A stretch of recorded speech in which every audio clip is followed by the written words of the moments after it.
Hi everyone, Hello and welcome to Open Conference. 2021 May edition. This is Martina, And this is Adonis. and together we're going to be your host for this evening. Open Conference focuses on leading edge technologies. It is pronounced open and has a mission to contribute to reducing brain drain by interconnecting the local IT ecosystems. This is the third conference we're doing. The first one was in person, so we got to enjoy each other, but then due to COVID, last year and this year both online, but we hope to the same experience online. The first conference was in 2019 March. The idea was born by a core volunteering team in Nokia as a side project. The idea behind this were the statistics regarding brain drain in Greece. Of course, as time went by, we got more collaborators, and we now have 24 communities from Docker to Kubernetes, Python user group, and many, many more, which participate and help during the conference and the execution of it.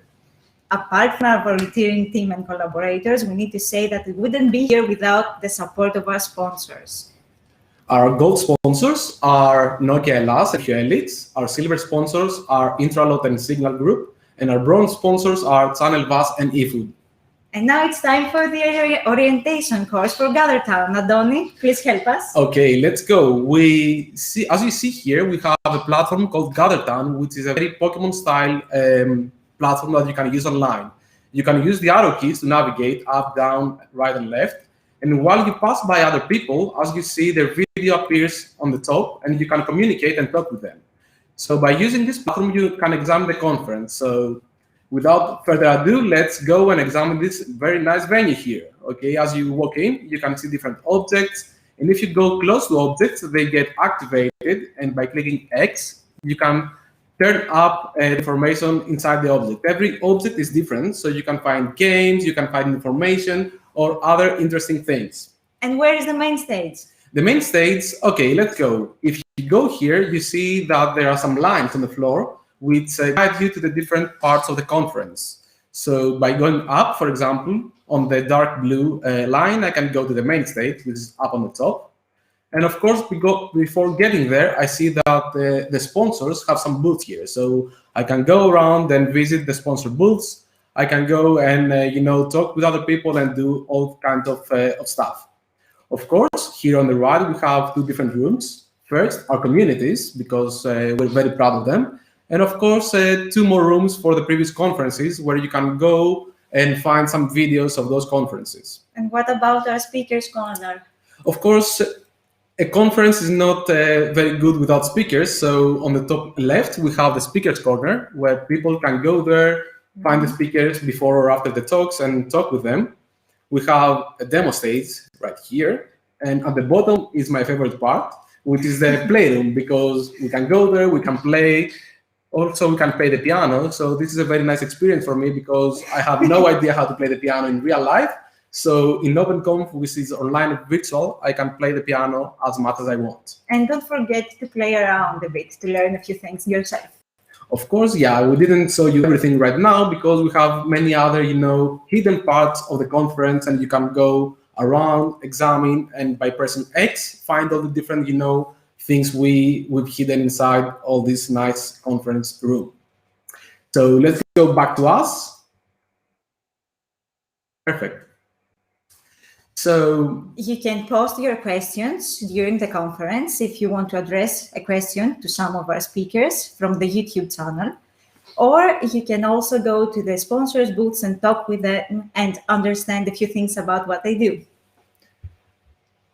Perfect. So do you have any contests or any other things that we should inform our lovely participants in the conference? Of course we do. We have amazing lotteries for today. Our prizes are 5 vouchers of Amazon, 50 euros each.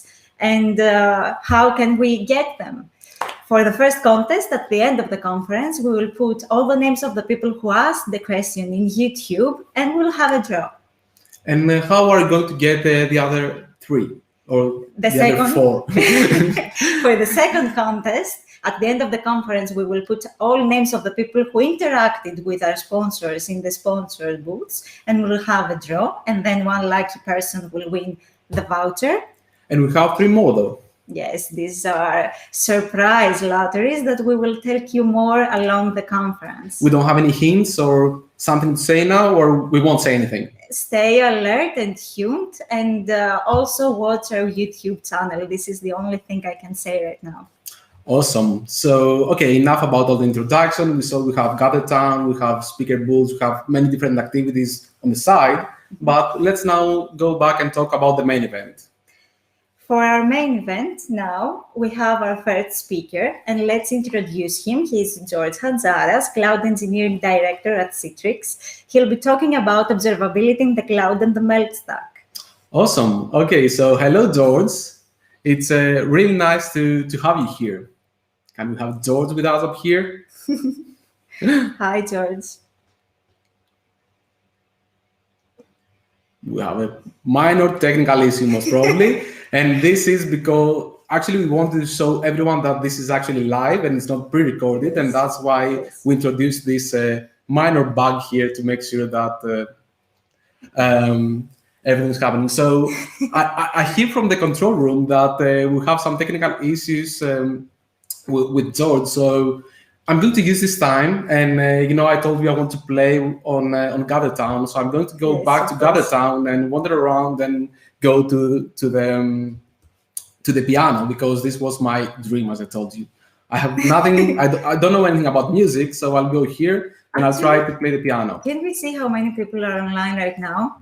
Yeah, I see many people here. You can find old people. Oh my God. And of course, you can find someone. Let's find someone from the organizing committee.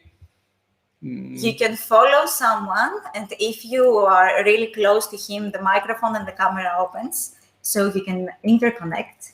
Let's go find someone. Ad hoc. As you see, as I walk by other people, I can ring them because now they're offline, or I can see their screen if they're online. So let's see. Let me go back to the playroom, as I told you, because I love it. Yeah, I'm going to stay here all day. Yes, try the piano again. And I'll try the piano. And now I will try to be, like Beethoven or someone that knows how to play the piano. So I can see here, of course, you cannot see, I hear my sound, but I can hear it, and I play very nicely, And as you can see here, I can... Is your middle name Beethoven? No, actually it's not. But... I'm trying, If you're persistent in something and you study a lot, then you can do whatever you want. Really? Yeah.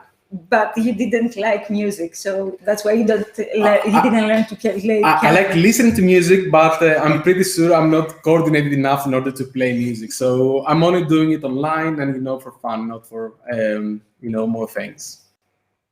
Okay, let's leave the piano here. Okay, I talked about Do you want to see a few things about the actual conference room? Do you want to go to the main stage and show us? Yeah, let me close this. And okay, let's go to the main stage.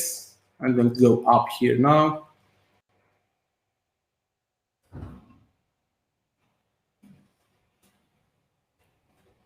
And let's go and see the main stage.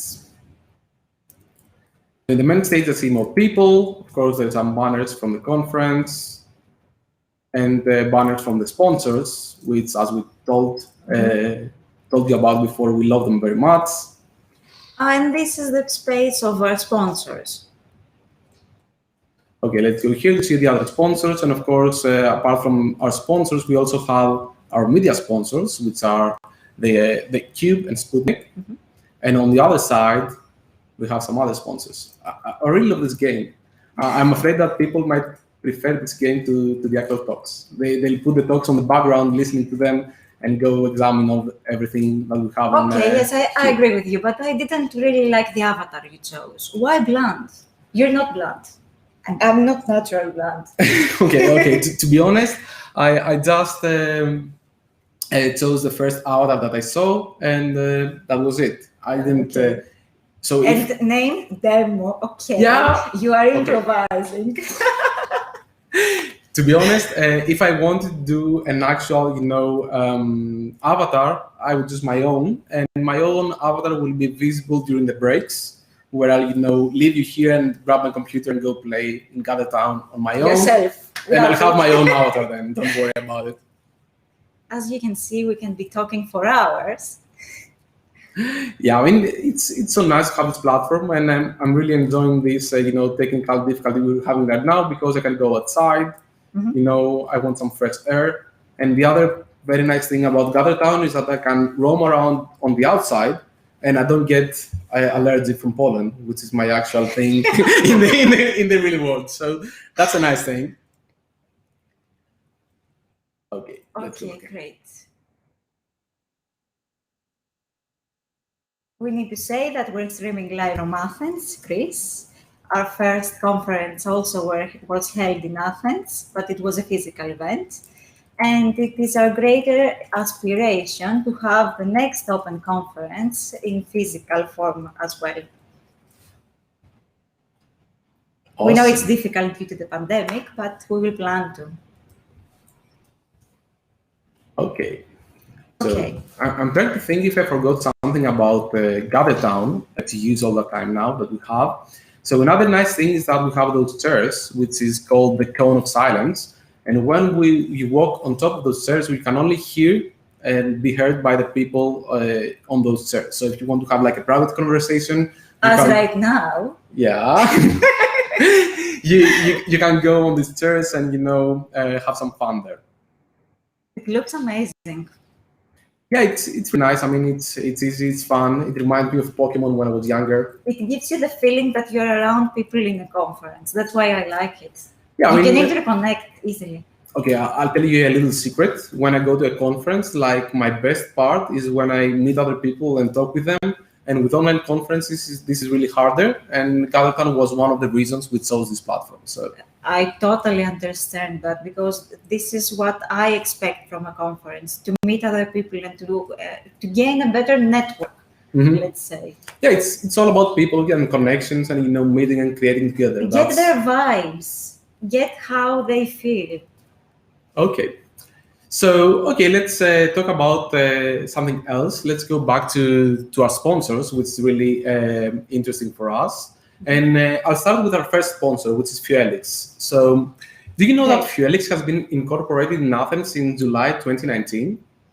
And they incorporated in order to design and develop edge computing battery-operated sensors over narrowband Internet of Things protocol for massive deployments. So, Fuelix designs and develops everything in-house. So they've got their own technologies from software to hardware. And you will have the chance to see some of the latest architecture inside the demo they'll do today. Did you know that? Oh, that's great. And do you want to learn a few things about Nokia Elas? Yeah, sure. Nokia Elas has a presence of 30 years in Greece and leads the implementation of technology edge in software, networks, and communications. Nokia Elas develops and exports the software that powers 5G for the international market. The company's technology stack includes cloud-native architecture, software-defined networks, DevOps, and end-to-end automation. Awesome. So it's really interesting because we're going to have those people having a demo here. Can you stop sharing, please? Yeah, we'll do that. Thanks.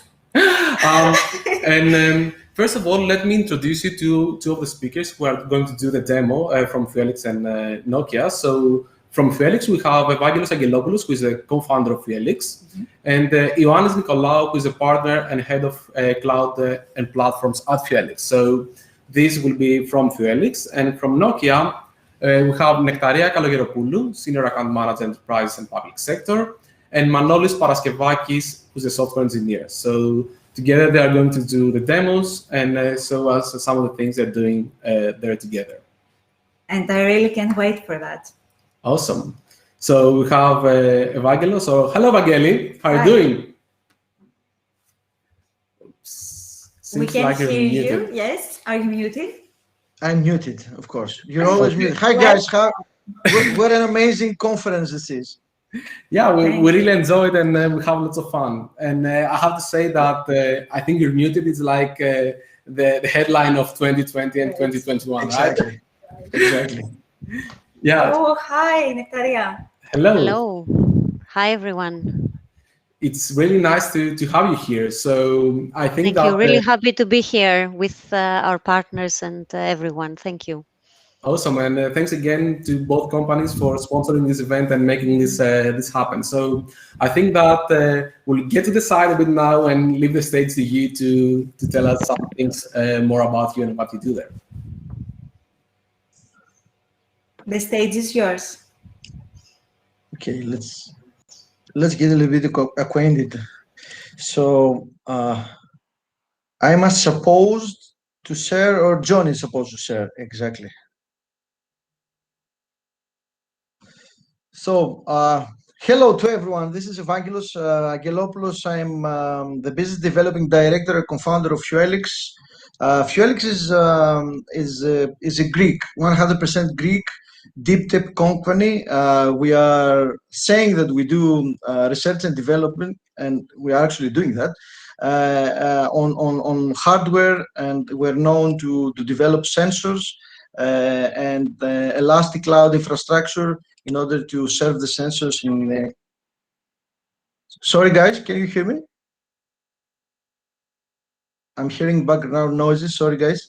Yes, we can hear you. We're here, but we don't want to interrupt. So you're okay. No worries. Just to get acquainted, and everything will go will flow easily. So we are known on making sensors, which is something which is quite difficult, just because in Greece we're known for our software departments and for our codes, but there are a list of companies doing sensors, doing hardware.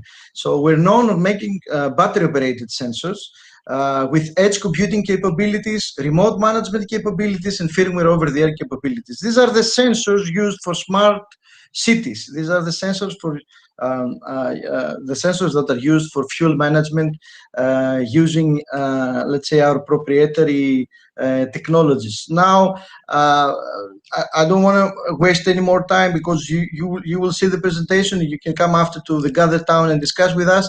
But we are known for designing narrowband IoT solutions, which is a new protocol developed for telecom operators. We do create sensors after we test them extensively. So we're known to have field excellence, field installation excellence. And let me say once again, we are 100% Greek deep tech company with our own IP. So next slide, please.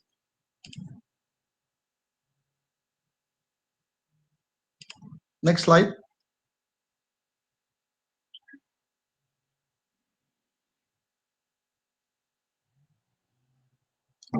Guys, you're talking over our presentation. I don't know.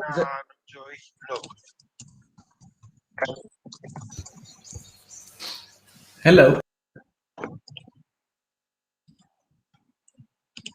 Sorry, we have some technical glitches. I'm sorry, guys. So we're here to present. First of all, now it's my turn to give the floor to Nektaria Kalogeropoulou in order to do a small presentation about Nokia. Nokia is a huge company. It's not like Fuelix. Probably everybody knows Nokia. So the floor is yours. Thank you. Thank you. Just an introduction of mainly Nokia Greece. I guess you all know Nokia, which is one of the biggest network vendors in the world in different technologies, from wireless technologies, IP, optics, fixed networks, etc. In Greece specifically, we are really proud to say, maybe not many of you are aware or have heard, that we are the biggest ICT R&D center in Greece, numbering almost 900 employees for the R&D. So if you also count the sales department, we are just a bit less than 1,000 people.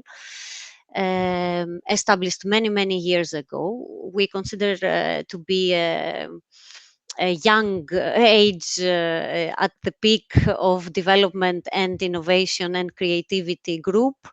And of course, we try to to be in the in peak of technologies to research and develop the latest needs of technology for evolution. Certain examples are from the mobile networks, the new technologies from the mobile network, core networks, 5G, IP and optics, and so on. Next slide, please. We count more than 30 years in Greece, so we consider ourselves a big player in the Greek ecosystem and the South ecosystem, with a diverse DNA that comes in our company, with a combination of many merges and knowledge that came into the company from other institutions like Alcatel-Lucent, Siemens, Motorola, and of course we are very proud to say that our cornerstone of R&D is the Nokia Bell Labs. I think they speak for themselves. Just indicatively, we count 9 Nobel Prizes in innovation and technology. Of course, we are collaborating with the local ecosystem, with universities, with innovation institutions and startups. We have a great presence in all of the customers that they are established in private and public sector, and we try to be very active because we are a big institution and a big team. We try to be very active also in CSR related activities. Next slide, please. Here is just a slideshow to depict some of our activities from the development innovation ecosystem side. We are participating in many key fora to discuss technology evolutions. Of course, we try to also be able to provide our knowledge to the society through e-government. So in fact, we have uploaded, we have agreed with the minister and uploaded training material, technology training material that they are available for all. We try to demonstrate peak technology evolution for the public, like for example the AI VR experience in museum, hotel, telecommunications museum. And of course, we try to support research, very strategic research projects. We are participating in EU funding, funded projects like the Interval that you are going to see here as an example, which is a very, very cornerstone project for us. It shows the digital transformation of energy and enterprises in the water energy sector specifically. And of course, we try to be there with mentoring, supporting the ecosystem, since we are driving and we are bringing global knowledge locally. We want to take advantage of that and try to spread the knowledge and the experience in the local ecosystem.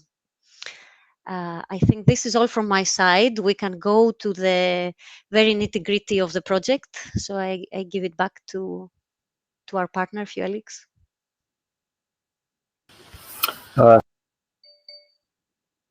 Please bring Evangelos on the stage, who will present the Intelvat project, and then I will continue with the backend architecture. Okay, I will be fast and furious. That's a good pass. Nectaria Intelvat project is really an amazing project because at the end of the day, it combines two amazing worlds. One that is not new for us, which is the membrane distillation world. So imagine if you're going to a Greek island and you want to drink water, there's no fresh water. So you take the seawater and you transform it to drinkable water using membranes. So that's a good idea on what Intelvat is, but I will talk to more specifically. So 20 partners, 8 countries, 5 SMEs, 6 lakh enterprises, under the idea that water is being used in industry, but only half of it, like 60% of it, receives treatment, meaning that goes wasted. So we need in this project to develop technologies, industrial technologies. On one side, we will use membrane distillation technologies. On the other side, we will use sensors, AI, machine learning.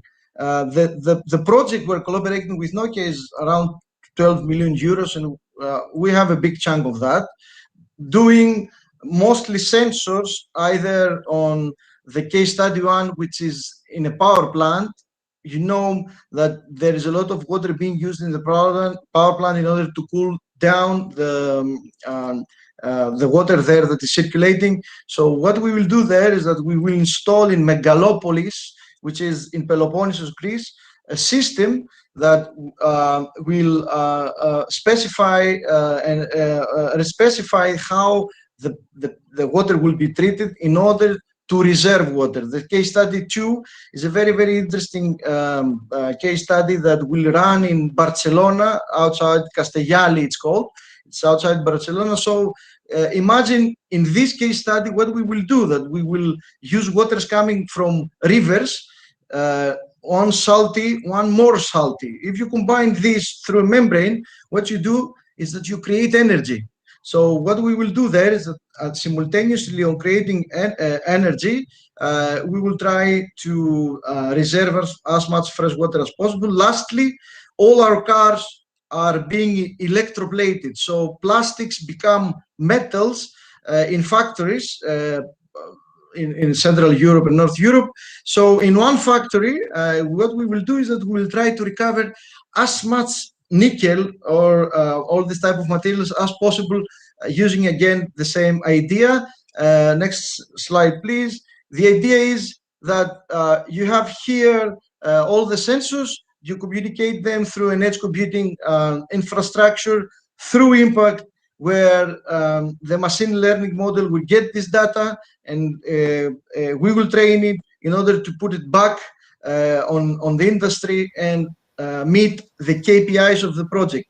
This project is not a demo project. It will result in TRL 7+ technologies, which is actually almost commercialized technologies. Now, I'm giving the floor to John for the next slide, please. Thank you very much, Vangelis. So we will show you now the first steps that we have started in the IntelVat project, and this is a pilot installation we have in the Demokritos campus in Athens. Here you can see the installation of water meter sensors installed in various configurations, in a one-on-one configuration, in one-to-multiple sensors, and more interestingly, a sensor here that is placed in a manhole that is almost 2 meters deep. And the whole idea of the narrowband edge constraint devices architecture is that these sensors make on-the-spot calculations of the various physical quantities and make decisions based on the calculations they do. And depending on the results, they may connect to the network to transmit the information. The benefit of using narrowband for this is that even for the sensor that is deep below the earth level, we have a signal power good enough to send the data. Unfortunately, I cannot put on a slide how the power looks like, but this is an actual snapshot of the LTE band, the LTE spectrum in Greece. And as you can see, there is a narrow band within the LTE band that is where the narrowband IoT is implemented. The scale here is logarithmic, so the higher peaks here are actually multiple times more powerful than everything around it. So this way, the narrowband signals can penetrate very deep into the earth, or even in basements where normally you wouldn't get a signal that is capable of transferring data. Now, what we are doing is we're taking all these physical things from the real world, and using the latest cutting-edge technologies, we transmit them to the cloud. So we are following cloud-native technologies to push the data on the cloud, store them, and transform them, and then use APIs to connect with other platforms. And in this particular case, our infrastructure feeds the data to the Nokia Impact platform, which we will see later. And this is part of the edge integration of the IntelVat project. All this infrastructure here is built using cloud-native technologies. We're using DevOps practices, continuous deployment, continuous integration, and all the benefits of the latest technologies that allow us to be very agile and very quick into developing the software. And this leads actually to getting an API that is pretty easy to use by an application. So this API here is live, is from our beta deployment. A user that is authenticated can connect to the water meters, read the readings, get the alerts, or change the data that they have. As Evangelos said, more interestingly, using the same pattern, a REST API, a user can connect to the devices and even change their configuration over the air, or even perform firmware updates over narrowband. And this is very important for projects that are really metropolitan scale, having thousands or even hundreds of thousands of sensors, being able to manage them centrally. This API can be consumed by any platform, but we also build our own dashboards using the same API. So we have an API first approach. And this is what actually a dashboard looks like. So these are water meter sensors. Some of them are installed in the Demokritos campus. And here you can see the live data as they have calculated them. These are the latest consumptions.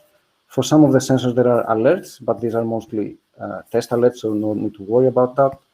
And you can see here how the sensors send information to the platform, and we can see the live data. These sensors here communicated half an hour ago, these ones an hour ago. And the whole edge computing narrowband architecture starts from something that is physical, connects to the real world, and ends up in a completely cyber virtual dashboard that we can use to extend the functionality. So now I pass the floor to the next speaker from Nokia that will show us the impact platform. Manolis, the stage is yours.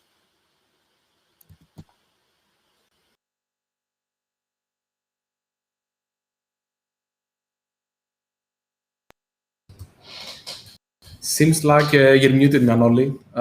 Hello, can you hear me now? Hello. Okay, yes. Yeah, perfect. Thank you. Okay. Hello, I'm Manolis Paraskevakis, and I work for Nokia for many years, about 20, and the last years I'm working on various IoT-related projects, either incubation activity related or EU research projects, as the ones that Nectaria presented before. What I would like to stress about is that it's not only about me, it's a team behind. We have a team which mostly incubator team and copes with IoT related projects and other incubation activities. Our main tool towards this, the IoT related projects and activities, is our platform, our IoT platform, Impact, we call it, and it's a horizontal platform, meaning that there's no vertical application, end-to-end application. We don't give something like from device to application and let's say the end user license with whatever this means. For cars, let's say utilities or health sector or whatever. Because we want to avoid the waste this also brings with. We made tailored applications towards the project's needs, and we use devices from the market and from certified partners, which allow us to be more agile on the projects that we implement with, and cost effective because we don't need to perform unnecessary tasks, and we don't need to sell unnecessary software, let's say, to our our customers. Let's see a bit the architecture of the platform. The platform consists of those two main stripes on the center. The edge gateways and devices are third-party ones, as I said before, and the applications can be either developed within house or outside house. It can be a dashboard, it can be an AI application, like it will be on Indelvat, developed by TechEdge and the Politecnico di Torino, and it can be whatever user can actually work on. You can take a Node-RED and write an application or a dashboard which in no time. You can. It's very easy, and I think anybody with basic knowledge can do it. Within the platform, we have realized the main protocols, the main communication protocols that are being used with IoT, and this is the interface with the devices, and we have also realized an application enablement interface where the applications are connected to its REST API. It's very easy to cope with and to implement applications on it, and of course this platform itself performs the data collection and the data abstraction. It acts as a data abstraction layer from the devices to the applications, and the motto is any device to any application. So this gives us also the scalability effect, because we can scale the devices as much as we want, and that's what mainly our customers want from us, to have scalability and to have to implement big scale projects or integrate smaller scale ones, and that's what mainly telecom providers need from us, and we provide. Here we can see the main domains that the Impact interacts with. It interacts with mobiles, giving the lifecycle management and all the interfaces with the diameter or SMTP servers or whatever needed. The IoT domain, which is our main interest here in Indelvat, and the TR69 domain, which is the home devices domain, and we again provide lifecycle and control of devices. And here's an architectural view of our platform. The basic components, as we said: device management, data collection, and TSIM for the GSMA domain. On the southbound, we have the protocol adapters, where the main protocols are implemented, and where we can directly connect devices implementing those protocols. I mean, we can directly connect lightweight machine-to-machine devices. We have API to do this, we have APIs to do this, and we have APIs per protocol. I mean, we have an MQTT API and lightweight machine-to-machine API, and so on and so forth. If a device, like in our case, the Intelvat devices do not actually follow a specific protocol, we can also cope with protocols, individual protocols, proprietary, sorry, and there we direct them on the HTTP gateway, providing some kind of protocol adapters on this. On the northbound of Impact, we do connect via REST APIs the applications where the data lake of the Intelvat and the machine learning application of the Intelvat will be placed. So we're the middleware. We're here in the middle, and we're providing data abstraction. That's the main point. So here on Intelvat, we will provide this adapter here, which will connect to the device, the QLX device.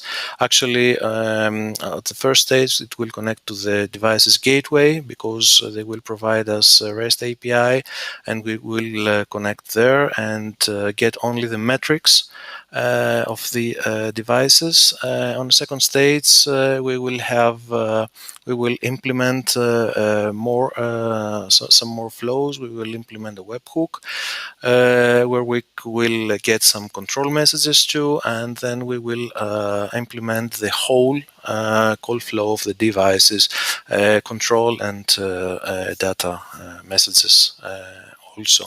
So we're going to handle battery related messages, reset related messages, and so on and so forth.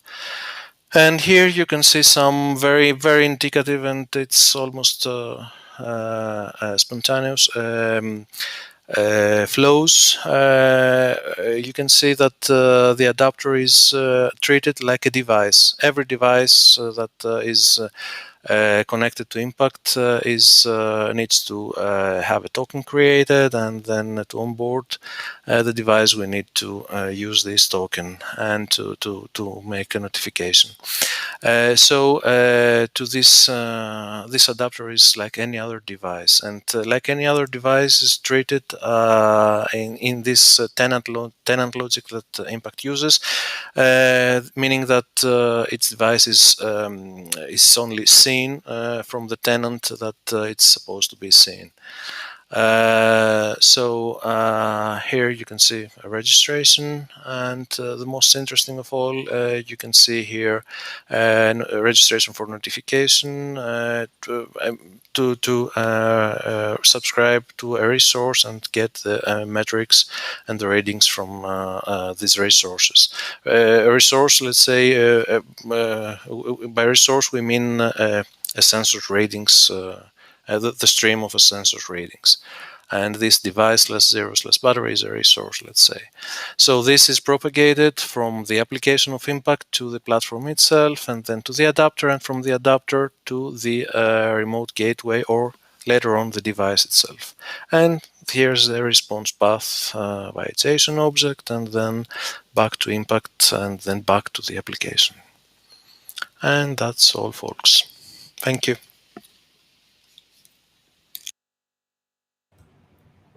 Hello. Thank you very much for a very nice presentation. It was really interesting. All of you. Yes, thank you very much for being here today. And once again, thank you very much for sponsoring OpenConf. Unfortunately, we're behind on time, so we don't have enough time for questions. But we'll be in Gathertown, and everyone who wants can get to meet you and ask you any other questions, or for the software you're building, or any other questions about the companies. Thanks. Thank you very much. Of course. Glad to be here. Thank you very much for the opportunity. Thank you. You're welcome. Thank you. Bye-bye. Bye-bye. Awesome. So moving on, what do we have now, Martina?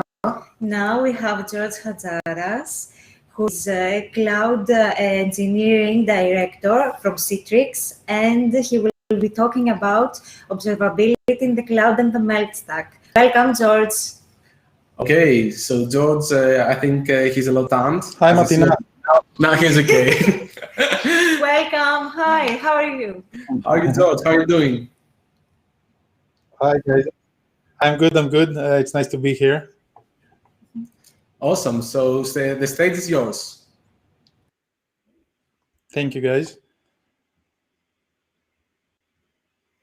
So let's get started.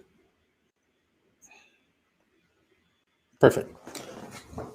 Okay, so we're going to talk a bit about observability and how observability patterns have changed in the cloud. So a bit about what we're going to talk about is what observability is. We're going to try and define it because a lot of people confuse it with monitoring. So we're going to see what their difference is, what the 4 pillars of observability are, the 4 key signal types, and again, define why do we need observability and how we can implement it in the cloud. So why am I here? So I work in Citrix. I'm the director of cloud platform engineering in Citrix, where I lead observability and customer experience efforts in the cloud, including observability and status reporting and stuff like that. So first of all, let's get started with the basics. Let's try and define observability and what it is. And although we hear it a lot lately, observability isn't. It's kind of an old term. We first heard observability in the 60s in mathematics and control theory, where we actually define observability as the method to understand the internal system status by inferring it from the knowledge we have from the external outputs of the system.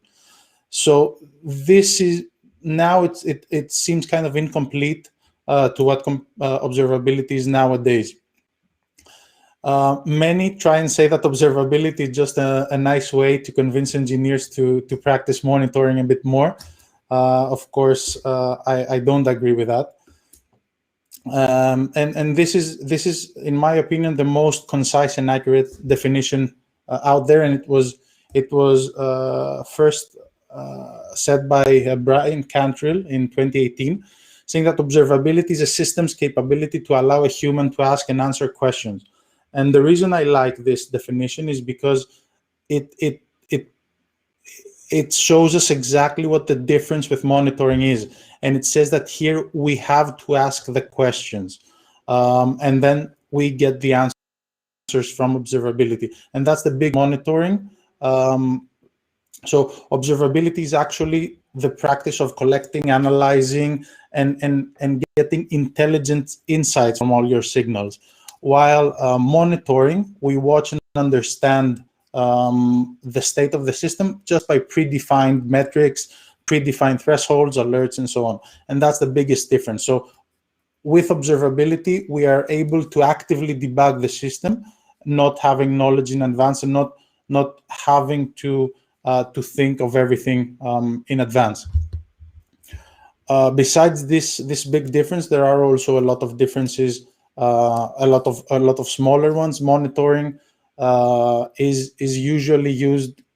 Traditional monitoring, we've been used seeing it in monolithic application, while observability we use it in multiple services in complex distributed system setups.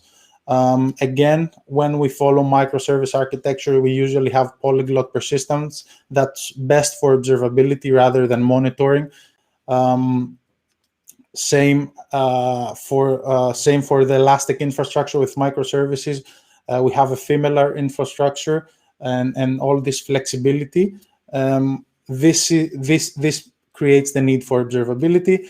And then a biggest difference is that we have retroactive troubleshooting on predefined dimension, while on observability we have proactive health checks on an unlimited number of dimension, and we end up going to pattern detections and so on. So observability is more about monitoring is more about the system's health, while observability focuses on the system reliability and the end user's experience. Rather than just seeing that the services is up, we want to know that the services are functioning properly and the service operates as intended for someone that's sitting on the outside.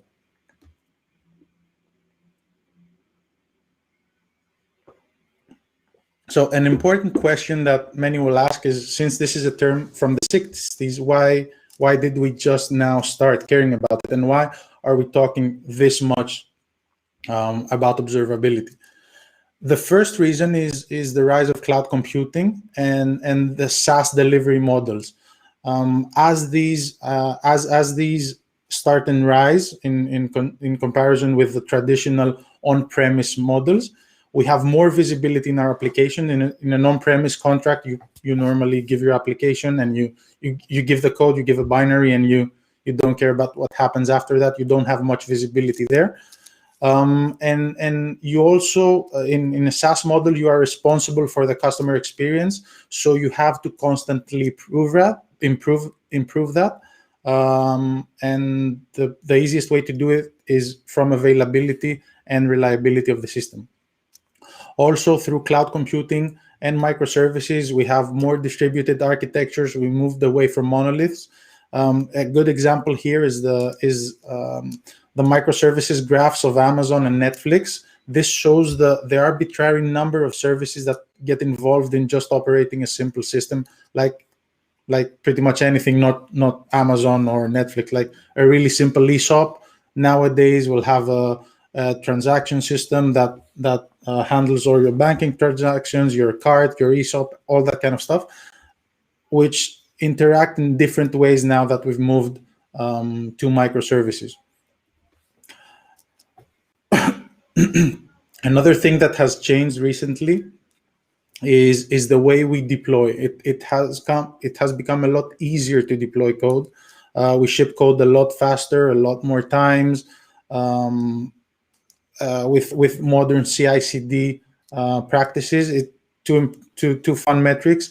AWS enabled Amazon engineers to deploy code every 11 seconds, and Etsy.com also deploys code more than 50 times per day. So all these changes constantly are possible points where our system might fail, or we change the system in ways where we don't know how it's going to react. So that's where we actually need the observability to help us monitor these changes. Now, finally, another part that we don't usually think about is as open source is rising, and now we're pretty much all using open source, and especially as the Cloud Native Computing Foundation has risen, and it hosts all these open source projects for microservice architecture, Kubernetes, and orchestration, and that kind of stuff. We end up using a lot of code that isn't really ours. So we end up using code that is kind of black box for us, and we should use more intelligent ways to troubleshoot that. So the 4 pillars of observability that I mentioned before is what we now call the MELT stack, and it's nothing more than metrics, events, logs, and traces. So most of those, or metrics and logs, is something that we pretty much are familiar with. Events is something that we aren't used to collecting and analyzing, but we're going to see the value of it now. And then traces is something that helps us when we have these complex distributed architectures. So let's start with metrics. Metrics is the simplest type of system signaling. It's just application measurements. It can be anything we want. It's an efficient way to measure stuff in our system, in our application, and so on. It has low overhead. It's inexpensive to store. It can be anything we want. It can do averaging, summing, counting, and so on.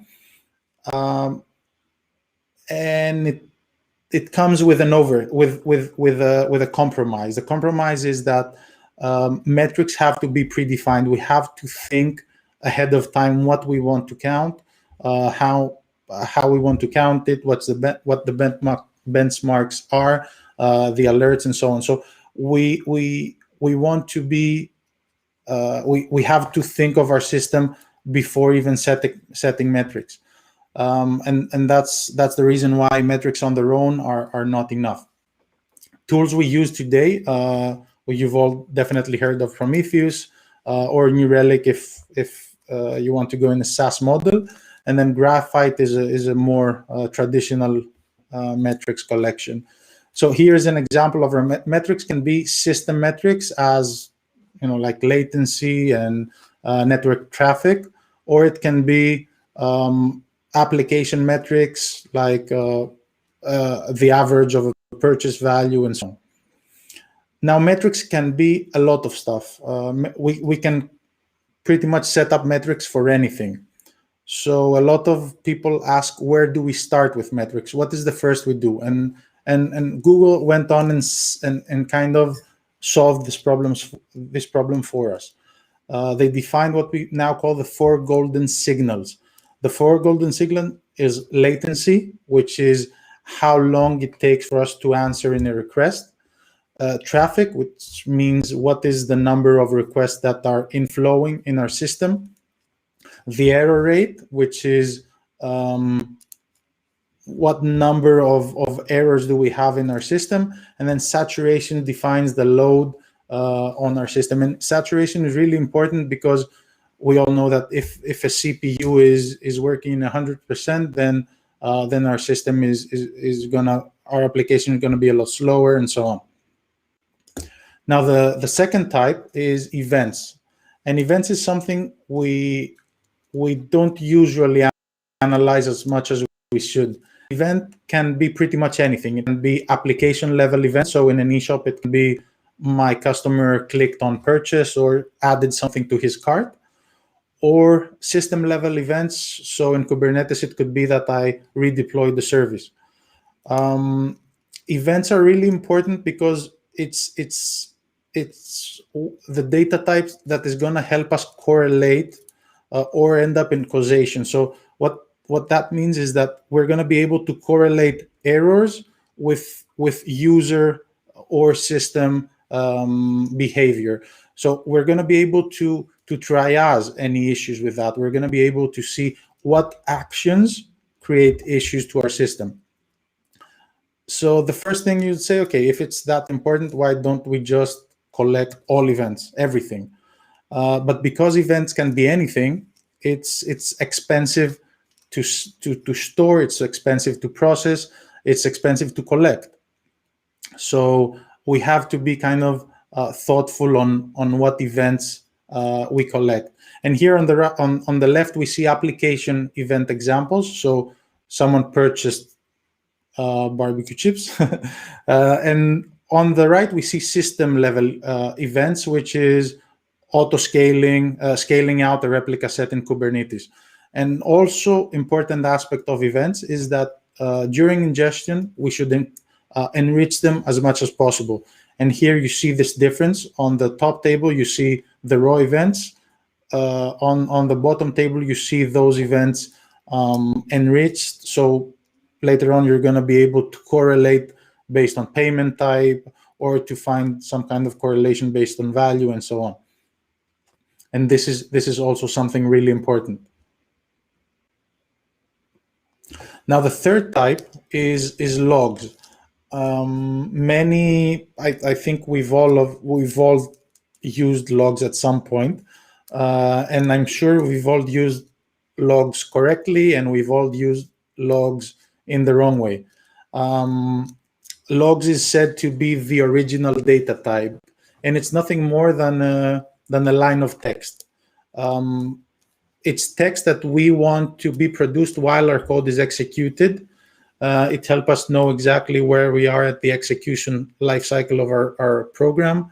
It helps us know the internals of the of our program and why this log was triggered. That's why we use log levels and so on. So it's really good, really useful to use for debugging. Nowadays, for what is called log aggregation, we use the Elastic Stack from open source tools, and from a SaaS perspective, Splunk is probably the most popular one. Here is just an example of, on the right, you see Apache Access Logs, which is, you can see here that we can pretty much log anything we want. The Apache Access log access to specific URLs. On the right, you see just random logs in an application in Docker Compose. Now, as I said before, we've all used logs in the wrong way before, and so that's why I want to say some best practices on logging.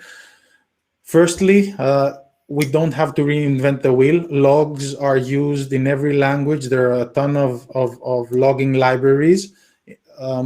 So we can choose whatever we like, but we should never try and write our own logging library, almost never, at least. We should use log levels, trace, debug, info, warning, error, fatal, we should definitely use log levels to be able to read logs more easily. But also, this goes to our fourth bullet, that logs have to be human readable and machine readable. So using log levels and logging the level out helps us after computationally to analyze the log. We should also focus on writing proper log messages. We should include why the system had the specific behavior that we are logging, and also we should include context. So where this log come from, because the operations engineer who's going to be troubleshooting doesn't really know what exactly happened. And something that that a lot of people forget is logs. Logs is just clear text. We should definitely avoid logging sensitive information. Now, moving on to the fourth and the final type of the melt stack is something that is least frequently used from the four, which is traces. And what traces is, it's our way to track what services in our system have worked together in order to complete a transaction. So what that means is we have multiple applications in microservices that interact in order to complete a transaction, and we want to know exactly at what point of the execution we are. The standard that pretty much everyone uses, standard APIs, are part of open tracing. You can have a look on that. So getting a better understanding on what traces are. So again, as I said, let's take an example of microservice architectures where we have multiple services interacting during one user action. Each service creates a single event. This is called the span. This is what the service has done for this specific transaction. Now, when we put all the spans together, we create the trace. And the way, so on the far right bottom of the screen, you can see where we see the spans. So A, B, C, D, and E are the spans for 5 different microservices working together to complete the transaction, and we see those, how they interact over time. And in the right image, you can see how context propagation works. So the edge service A, puts a unique ID in the initial request, and then this is propagated to all other services as requests are flowed down in the system. And this, you can better see this in the example on the left. We can see the trace ID, which is same in all the spans, and then we can see the span ID is the parent ID for the system that we are calling. And this is pretty much what the trace is. And on the right, we can see a trace visualization. This is a photo from New Relic, how it shows distributed tracing.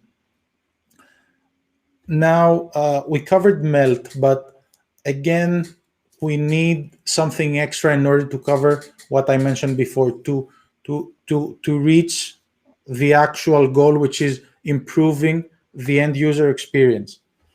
And that monitoring method, it is called real user monitoring, RAM for short.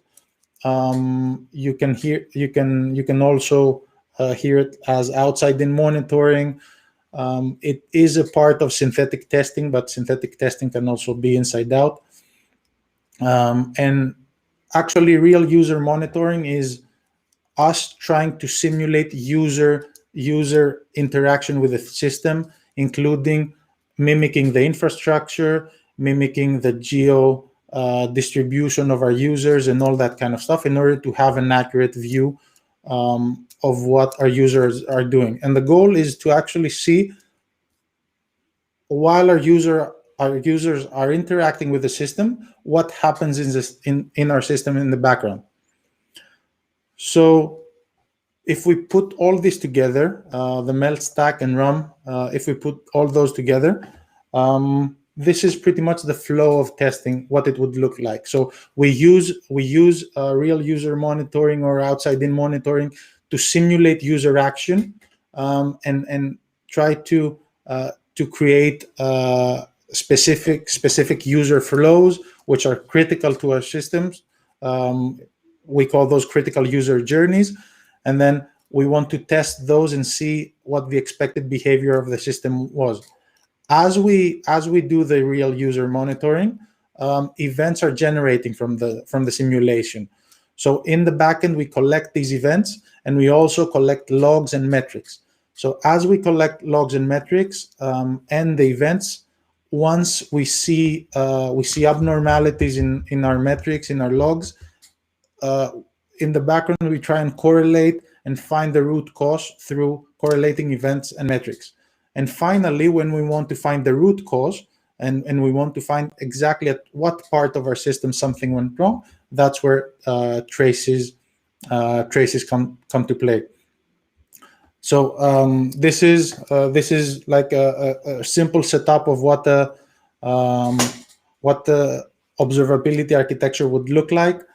So we have some Kubernetes cluster. Each of the clusters have Prometheus instance for metrics, events, and traces, and they all ship logs to Elastic. And this over here is a Thanos instance. It could be Cortex. There are a few projects that we can do distributed Prometheus setups, and then all those are put together to be analyzed through Grafana. This could be done by a multitude of different tools. This is just an example to kind of show that observability is indeed something complex as you have it in mind. Yeah, but it's definitely worth it, as it actually has user impact and business impact. An important part in observability is what we call shift left, and that probably doesn't mean much to you. What we mean with the term shift left is, as we have the life cycle, as we see here in this graph, the life cycle of our of our development pipeline. We want, what we traditionally are used to do is we're used to monitoring in production, maybe a bit earlier in UAT, but not that much. What we mean by shifting left is moving the observability responsibilities and starting further left in this timeline. So during testing, UAT, even in development, observability can be used to actively find bugs and improve the bug resolution process.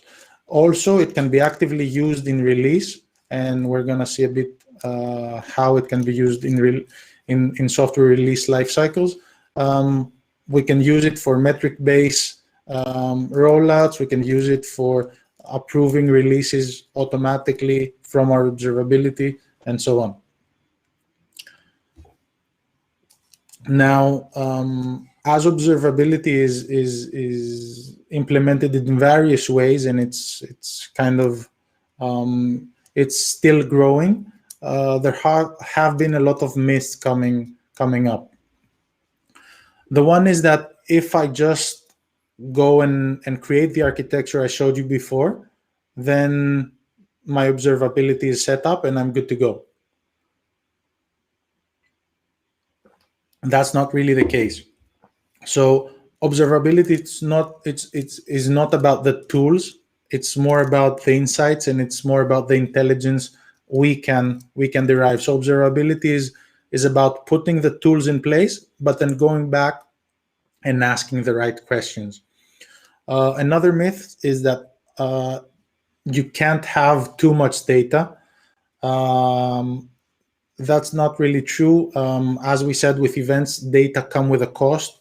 We have cost processing, cost in storing, cost in ingesting. But more importantly, we have what is called noise. Too much data can create noise, can can make it hard to ask the right questions and make it even harder to get the right insights. Also, observability is a constant. It's a constant improvement process. Observability is something you have to work on as your infrastructure matures, as your application matures. So has your must your observability. Also, observability in enterprise scale. A lot of people think it's too difficult. That's a big mistake, and this is what we are working on in Citrix. We are working on observability at enterprise scale. And then another misconception is that open source tools are cheaper. And what I'm trying to say with that is not to avoid open source tools, but know how to use them and when to use them. If you want to do a fast prototype and convince yourself about something, maybe it's cheaper at the end of the day if you factor in man hours and everything. Maybe it's cheaper for you to go with Elastic Cloud, and I'm using that because you have the open source alternative, which is Elastic. So sometimes you have to be careful about where you're trying to cut corners, because you might end up moving backwards. So this was pretty much what observability is, and how it works, how it's different for monitoring. But technology for technology doesn't make sense for the business. So why does this matter? And the reason it matters is that observability will help us move to reliability and maturity. And from that point, we're gonna reliability. We know that it's one of the most important aspects of a SaaS service, and then maturity is also gonna help us end up in higher availability and so on. So by reliability, we mean the possibility of our system to run without failures. And it's actually a customer-facing view of quality. And what I mean with that is that if reliability is high, then it's directly impacting the experience of the customer. And reliability is counted, is not counted, but we have three important measures for reliability. The one is the service level agreement, which is the agreement you make with your clients. The service level objective is what you say inside your SLA that you're going to do, and then the SLI is what you're actually doing. And usually these monitor uptime. So how observability comes together with reliability, it helps us accurately monitor our system performance. It's actually helps us monitor what uptime we have, what SLI we are actually having, and it also helps us compare this with what we've promised, so our SLO, and plan corrective actions like deployment freeze, and it also helps us have insights and be able to predict and help us predict more accurate SLOs. Now, on the second part, where observability comes together with maturity, I'm going to talk a bit about DORA metrics. And DORA is the DevOps Research and Assessment team. It has defined 4 key metrics where we can measure companies' DevOps and cloud maturity. And I'm going to stay in 2 of those. 2 are focusing on the software development lifecycle, and 2 are focused on the software deployment lifecycle.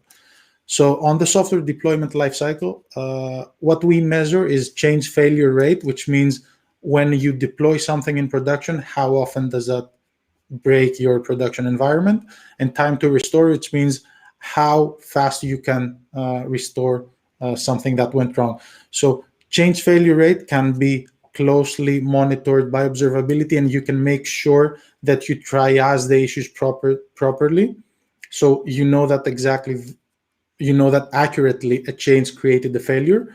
But also with observability, you can find the root of the problem faster, so you can decrease time to restore.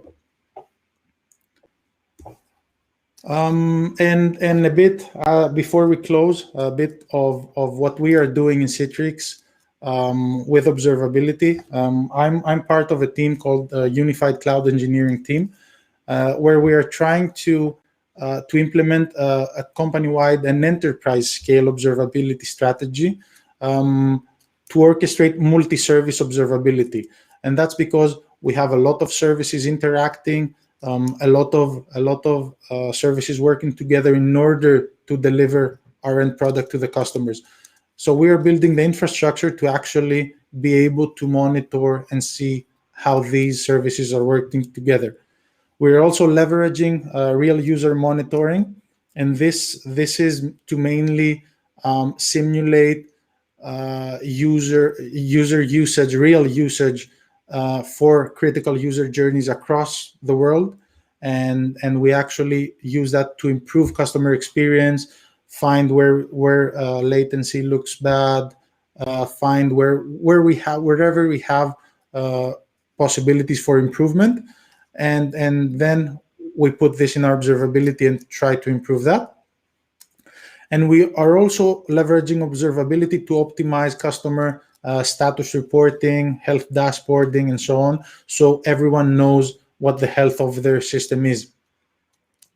And as I said, observability is also a tool that helps you improve your maturity, your DevOps maturity, so that way you can improve your development and your deployment life cycles through the insights gained from observability.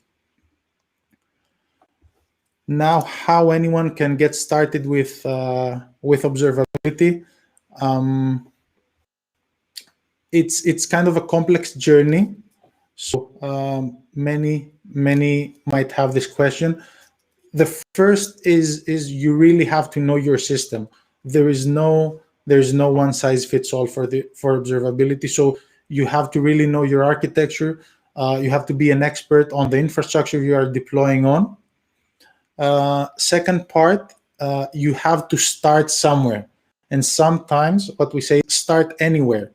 Because observability is something you will end up having as a blanket over your whole system, over all of your infrastructure. Trying to think everything at the beginning is kind of impossible. So start somewhere and incrementally improve that.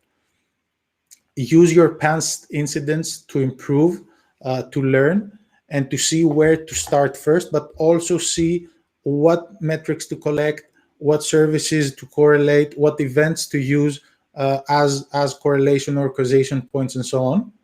And also, as I said before, don't be afraid during your experimentation to use readily available SaaS products instead of just trying to do everything on your own. That's all for me. Thank you very much.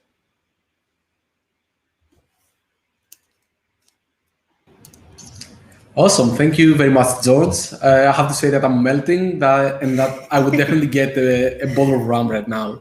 So let's say we have a couple of questions. So I'll start with the first one. So the first one says that oftentimes companies use open source software as a black box, so they don't get to look at the code, and that might have issues or other things to do with licenses. Have you faced any such issues, and what's your take on it? Yes, indeed, and we should be careful about it, especially in larger enterprises like Citrix. We have dedicated teams that actually make sure for us that we are allowed to use the software we are using. It's for the popular tools, it's pretty straightforward. It's like if you get to know the 4 or 5 most popular licenses, you kind of know how to move around and know what you can use and what not to, and in what ways. And we have a second question. In what extent artificial intelligence and machine learning is involved in observability of a system?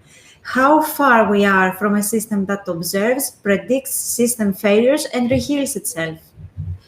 Well, this is what we could call the future is now. So we do have cases where people actually use AI to predict. Actually, they use machine learning to do anomaly detection in their metrics. But then you can also use AI to kind of predict the future as far as it comes to what kind of events you're gonna create with specific changes, and then you can predict what's happening. So the first part of anomaly detection is it's here, and it's one of the trends that actually is kind of hot right now. Awesome. And the last you. one, a quick one. So can you share some of the SLOs or KPIs that you are using inside your systems?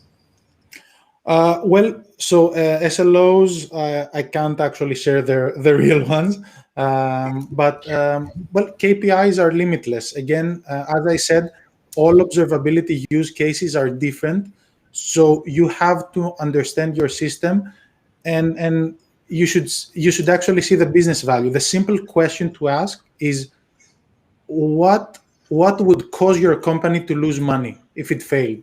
That's where you should create the KPI. If something fails and your company loses $0, then probably it doesn't matter that much.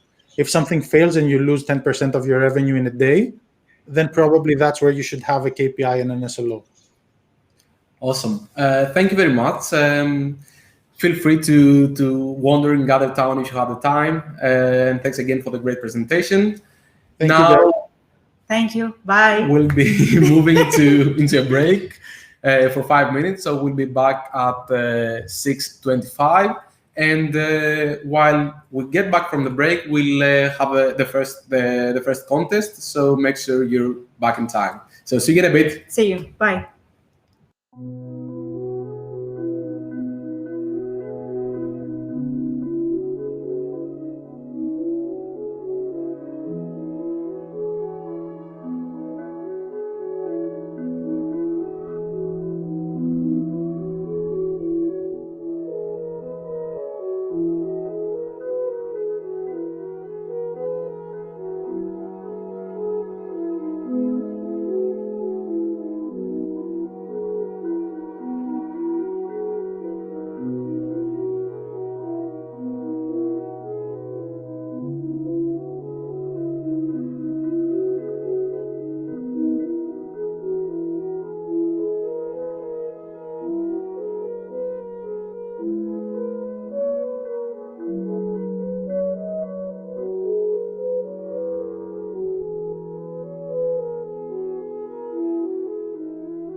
Hello. Hi, everyone, and welcome back. So while we're back, let's do a quick reminder and start with the first contest. So what's the contest for today?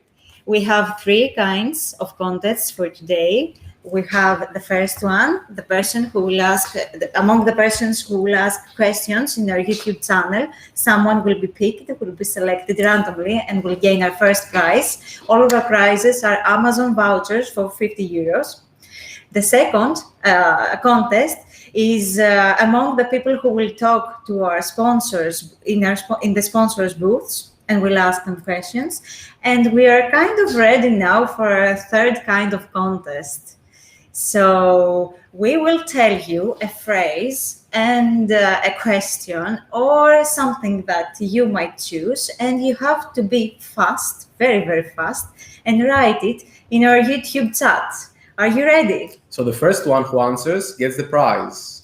3, 2, 1, and go. What's your favorite island? Let's see which are the answers. Give us the response as fast as possible in the YouTube channel, and you will be the winner of our first Amazon prize. Let's give it a few more seconds. Yeah. Oh, we've got some. Great. So most probably for me, I think it's Nikos, but the organizing committee will make sure that they see all the comments in YouTube and let the winner know. So we're moving on now, and our next speech is about automation in artificial intelligence and machine learning, especially in fixed networks. And we have together with us Sirisa Kora, Director of Engineering, and Benoit Drukhag, Senior Data Scientist, Distinguished Member of Technical Staff at Nokia. So thanks a lot, guys, for being with us, and we are really expecting your presentation. How are you today? Hi, everyone. Hello, everyone. It's really nice to meet you, and very nice to meet you. Yes. We'll make sure to be on the side, and the stage is yours. Have fun. Sure. Okay, let's get started real quick. Let me share.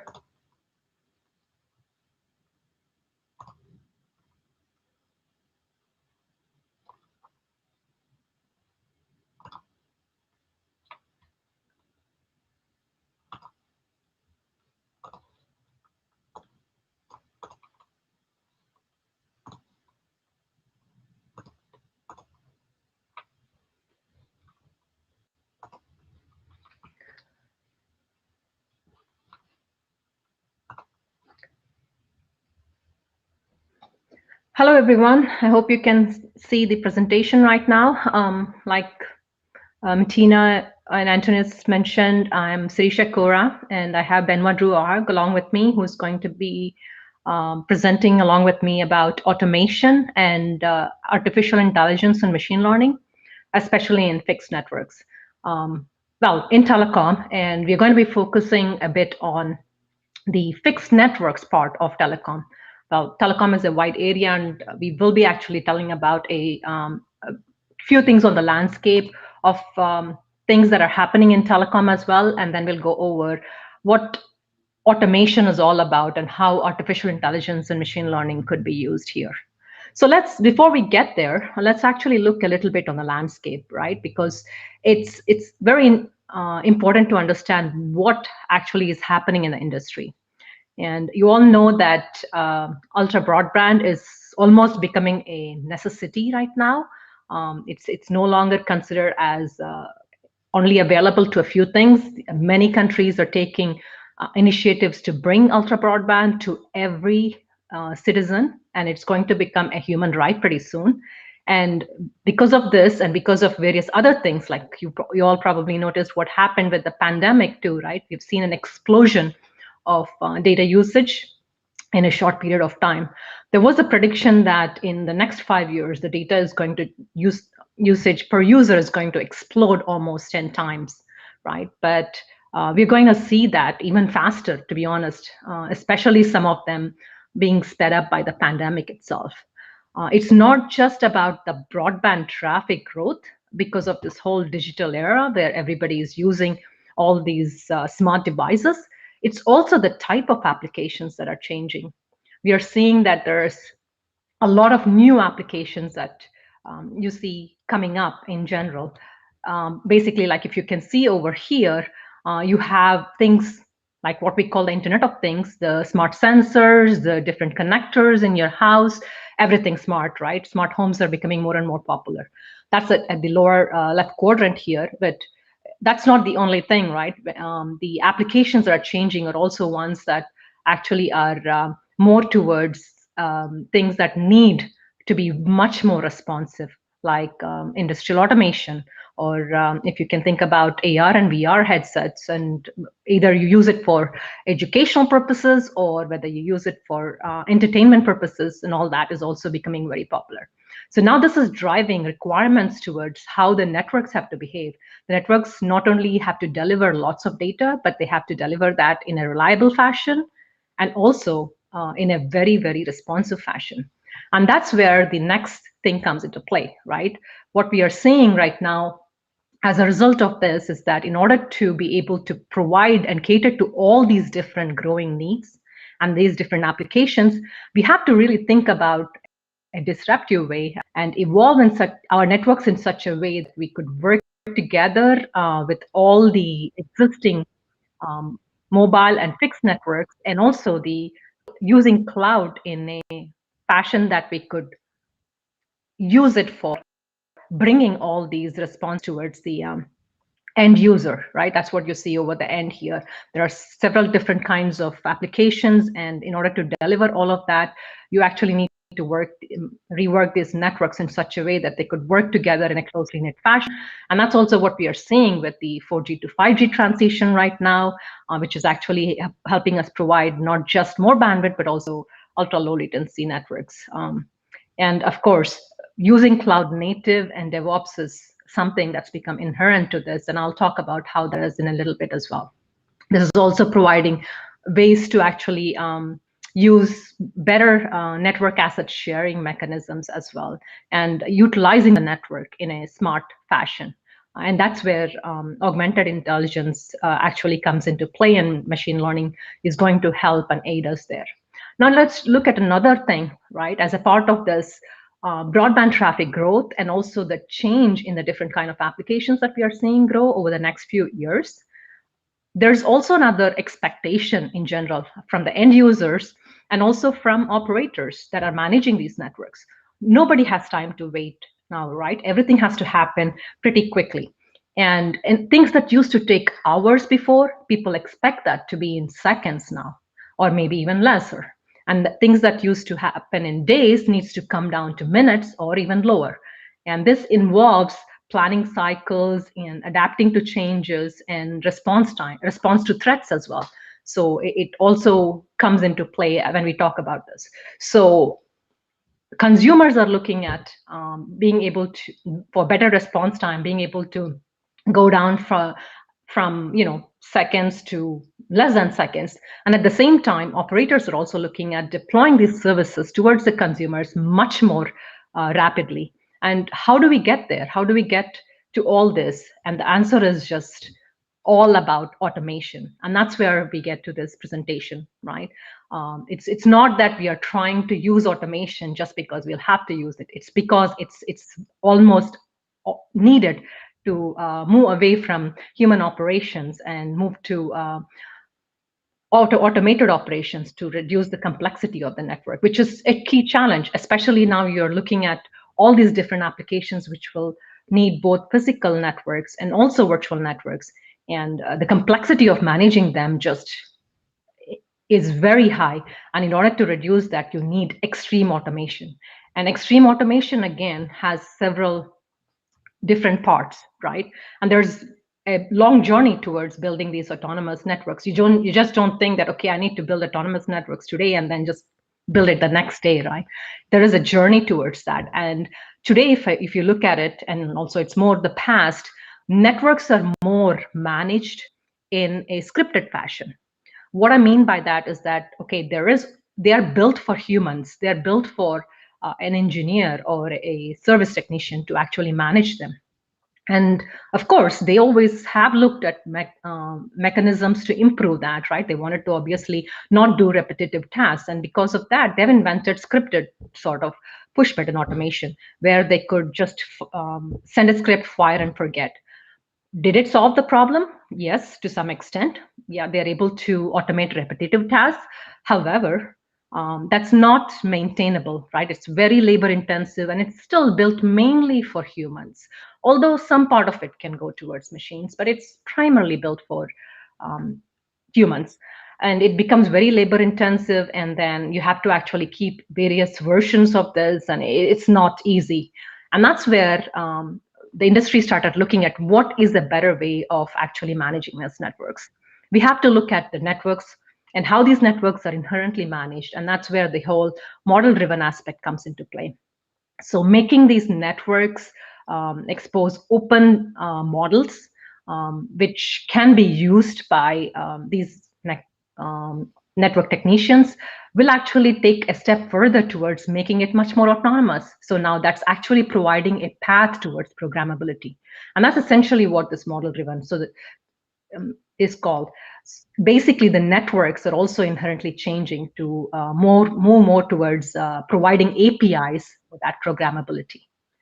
And this actually paves path for the next interesting paradigm called the intent-driven networking, which is basically taking this programmability to the next level and also combining it with closed-loop automation. And the idea behind here is that you actually also know what the desired end state of the network should be, and the intent-driven networking will actually make sure that it always keeps the network in that desired state. And there's a lot of things that go in as a part of that intent-driven networking to do that. And that's what we are very much working on today, and also combining it with closed-loop automation, which I'll talk about in a little bit. And the next step is, of course, to actually make these networks completely self-organizing, right? And that's where artificial intelligence and machine learning comes into play. And this is where it's completely data-driven. You look at the data, you analyze it, you're able to do prediction, you're able to derive insights, and use those insights towards making intelligence decisions. And that's essentially what we call self-organizing networks. It's almost like self-driving cars, right? Just think of network as a car, and and the machine learning is actually helping to drive those networks. Almost kind of looking at what's happening in the network, predicting what needs to happen, and automatically, making changes in the network. And this is, I called it the future, but be aware that this is not really a far future. This is happening now, and there are several players in the industry that are already investing heavy in that, and in various sectors that this is happening very, very fast. And so it's happening the same in telecom as well. And Nokia is actually working quite a bit in this area, and I'll talk about some of the use cases in a little bit. So now let's look at closed loop automation. In the previous slide, I talked about how we want to actually observe the network, derive insights from the network, and then based on the insights that we have derived from the network, we want to actually make changes to the network. And that's what is called closing the loop.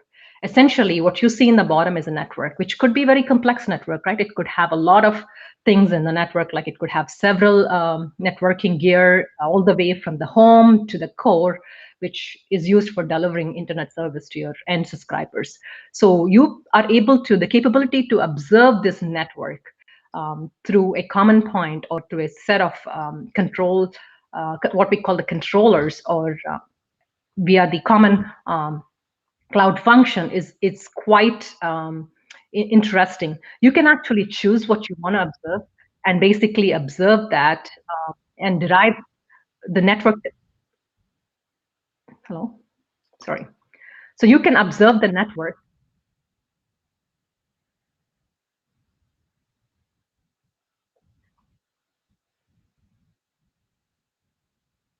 Teresa, hi. We are losing the sound for some reason. Hello, Okay. Hello, Now can you you're hear me okay. now? Yes, Yeah. you're okay. You're Sorry back. about that. I can hear somebody else talking, and that's why I'm curious about that. Maybe Okay, you have GatherTown open. That's why you got confused. Okay, sure. Yeah. Okay. Sure. Let's actually stop that real quick.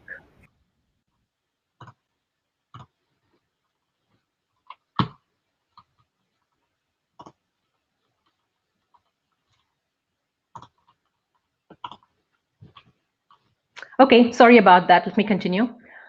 So yeah, I was talking about what closed loop automation is, right? This is basically about making sure that we observe the network, and you can also choose what you want to observe in the network, right? It doesn't have to be everything in the network. You may want to observe a particular part of the network, and that's essentially what you see here. And that's where telemetry comes into play, right? In order to be able to observe the network, you want to specifically say these are the points that I want to observe, and you actually can let the network actually stream these into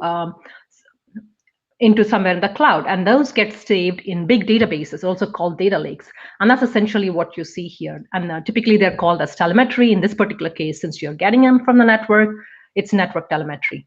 And then this data is available for as long as you want to store and as long as you can store it, obviously. And so you can actually go on and do analytics on top of that. And basically, that's what you see here is the next step, running analytics on top of it, which is essentially where you would actually use machine learning techniques. And the next process would be to derive insights. You could do predictions. You could also do some, not just predictions about what the what you expect, but also what you want the network and how you want the network to behave. And that's essentially what you see going down here. Once you have derived insights, you can use those insights to actually program the network so that you could basically close the loop and make sure that the network is self-organized. And closed loop automation is one of the main things that actually helps in this self-organizing networks. And machine learning plays a very important role, because this is exactly where, in deriving insights, looking at the data analysis, and that's essentially what we're going to be looking at in a few minutes from now. And this is also something that the industry players, most of the industry players are looking at. And there's also standards trying to come up with some mechanisms that typically for networks, what would be the use cases that we are going to look at. And one such is listed here in Broadband Forum. Okay, now let's look at how all this closed loop automation can happen. One of them is basically you can say that, okay, I know I have a human, I know what the network behavior should be like. So I can manually, using rules, go and say, I have looked at the data, this is not looking very good. Now I can basically say that when you see something like an anomaly, go change the network parameters to so on, so it fixes it automatically. Does it work? Sure, it does, right? I mean, you could, those are called rule-based closed loop automation, or rule-based networks, or rule-based systems. So like it's shown here, they say that if I see that something has happened like X, and then I go and change something else in the network, which is Y. But then it doesn't really give you a lot of insight into why X happened and what can we do to prevent X from happening next time. So it's more reactive that way. So the next thing that's also something interesting to understand is that here we are just looking at one simple thing, right? The next one is if you actually are looking at a lot of network parameters and a lot of things that you want to observe, then there will be so many such rules that you have to enter. And this becomes totally very difficult, and it does increase the operational complexity. And that's exactly where the machine learning comes into play. So we move towards machine learning based systems where you could have the brain in what is called a controller or in the cloud, which actually looks at those complex data lakes that I talked about earlier, analyzes the data, and derives what those set of rules should be, right? And that's where reinforcement learning would come into play, which we'll talk about in a little bit later. And this will actually make sure that we can also predict and we can provide insights into what would happen, and it's better in terms of reaction times. So that's where the speed comes into play. And also it can scale better because it's not like you actually have to go look at each and every rule and implant it into the system. And with that, I would actually hand over the presentation to Benoit, who is going to give you a little bit more insight on the AI and ML use cases and how we are using it in order to actually do this closed loop automation. Thank you. Yes, thank you, Sirisha. So actually, I will try to do two things at the same time now. First thing, I would like to demystify a bit AI. What I mean by that is to give an intuitive understanding of the different buzzwords that you may have heard about AI.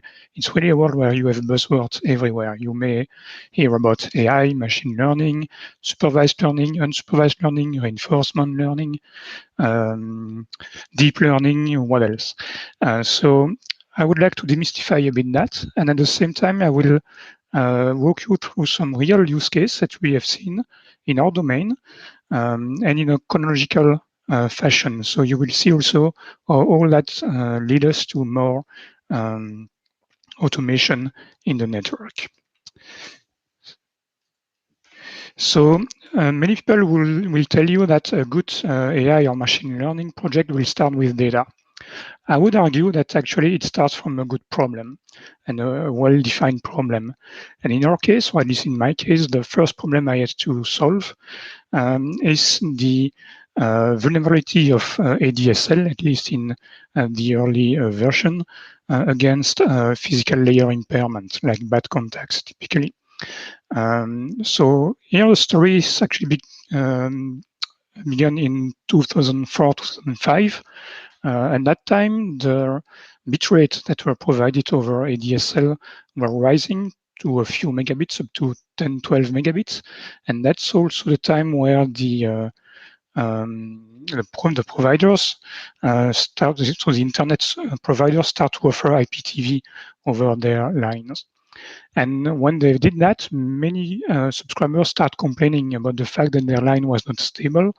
There were frequent resynchronization, and there were also pixelization on the TV stream.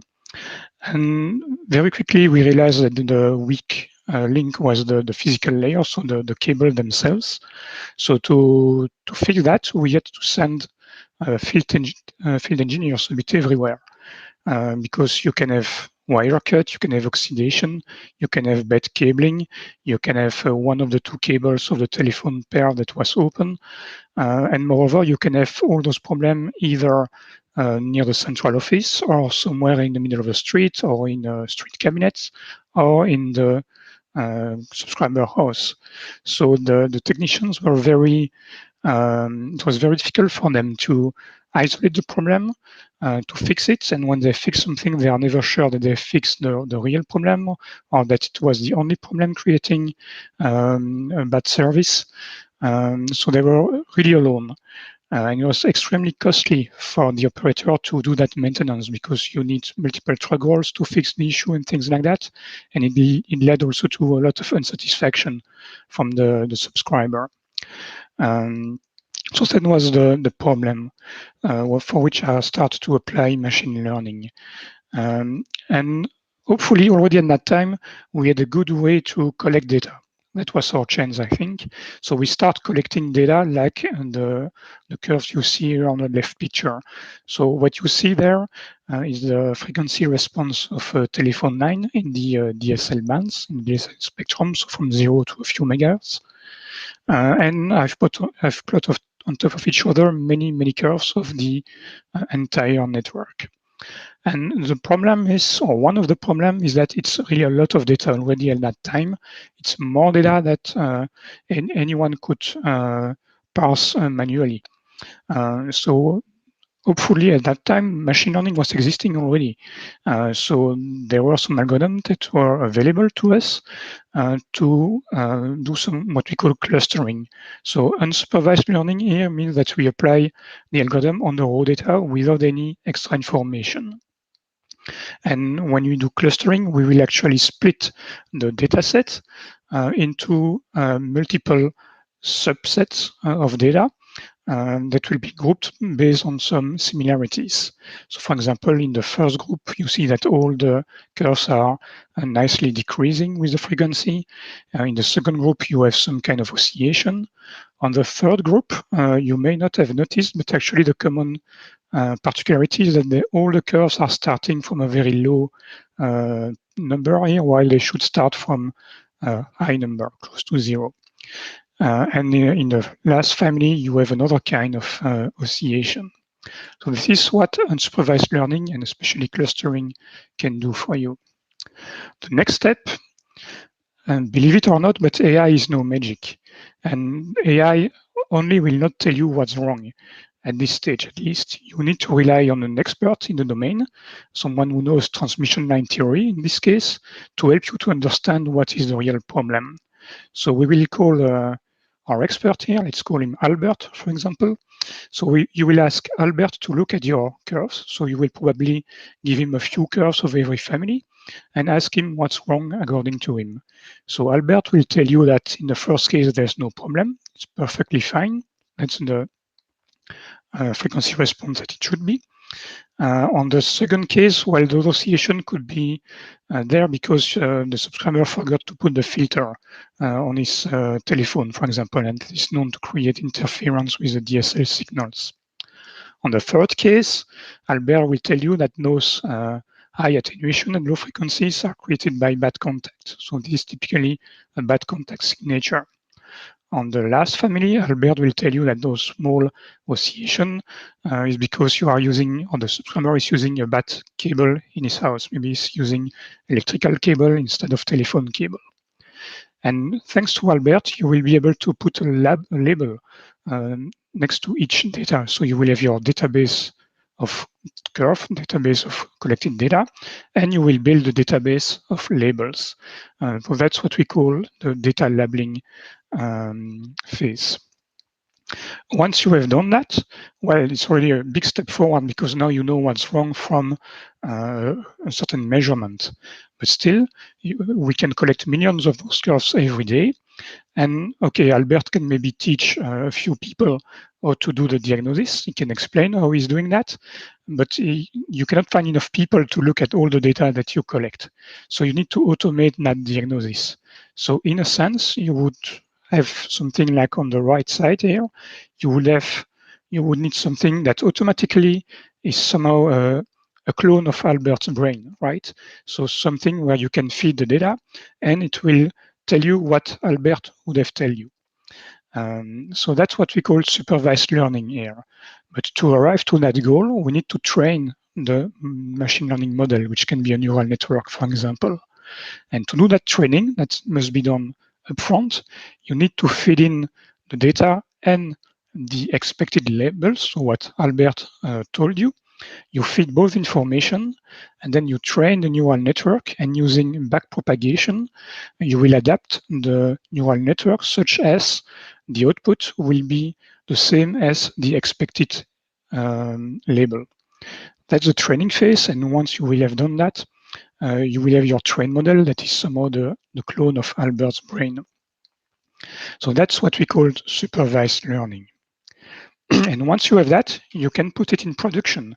And this is what we have done already many years ago, but a few years ago, only 2-3 years ago, we came up with a much more powerful system that was based on deep convolutional neural network. So that's actually something very similar to computer vision algorithm.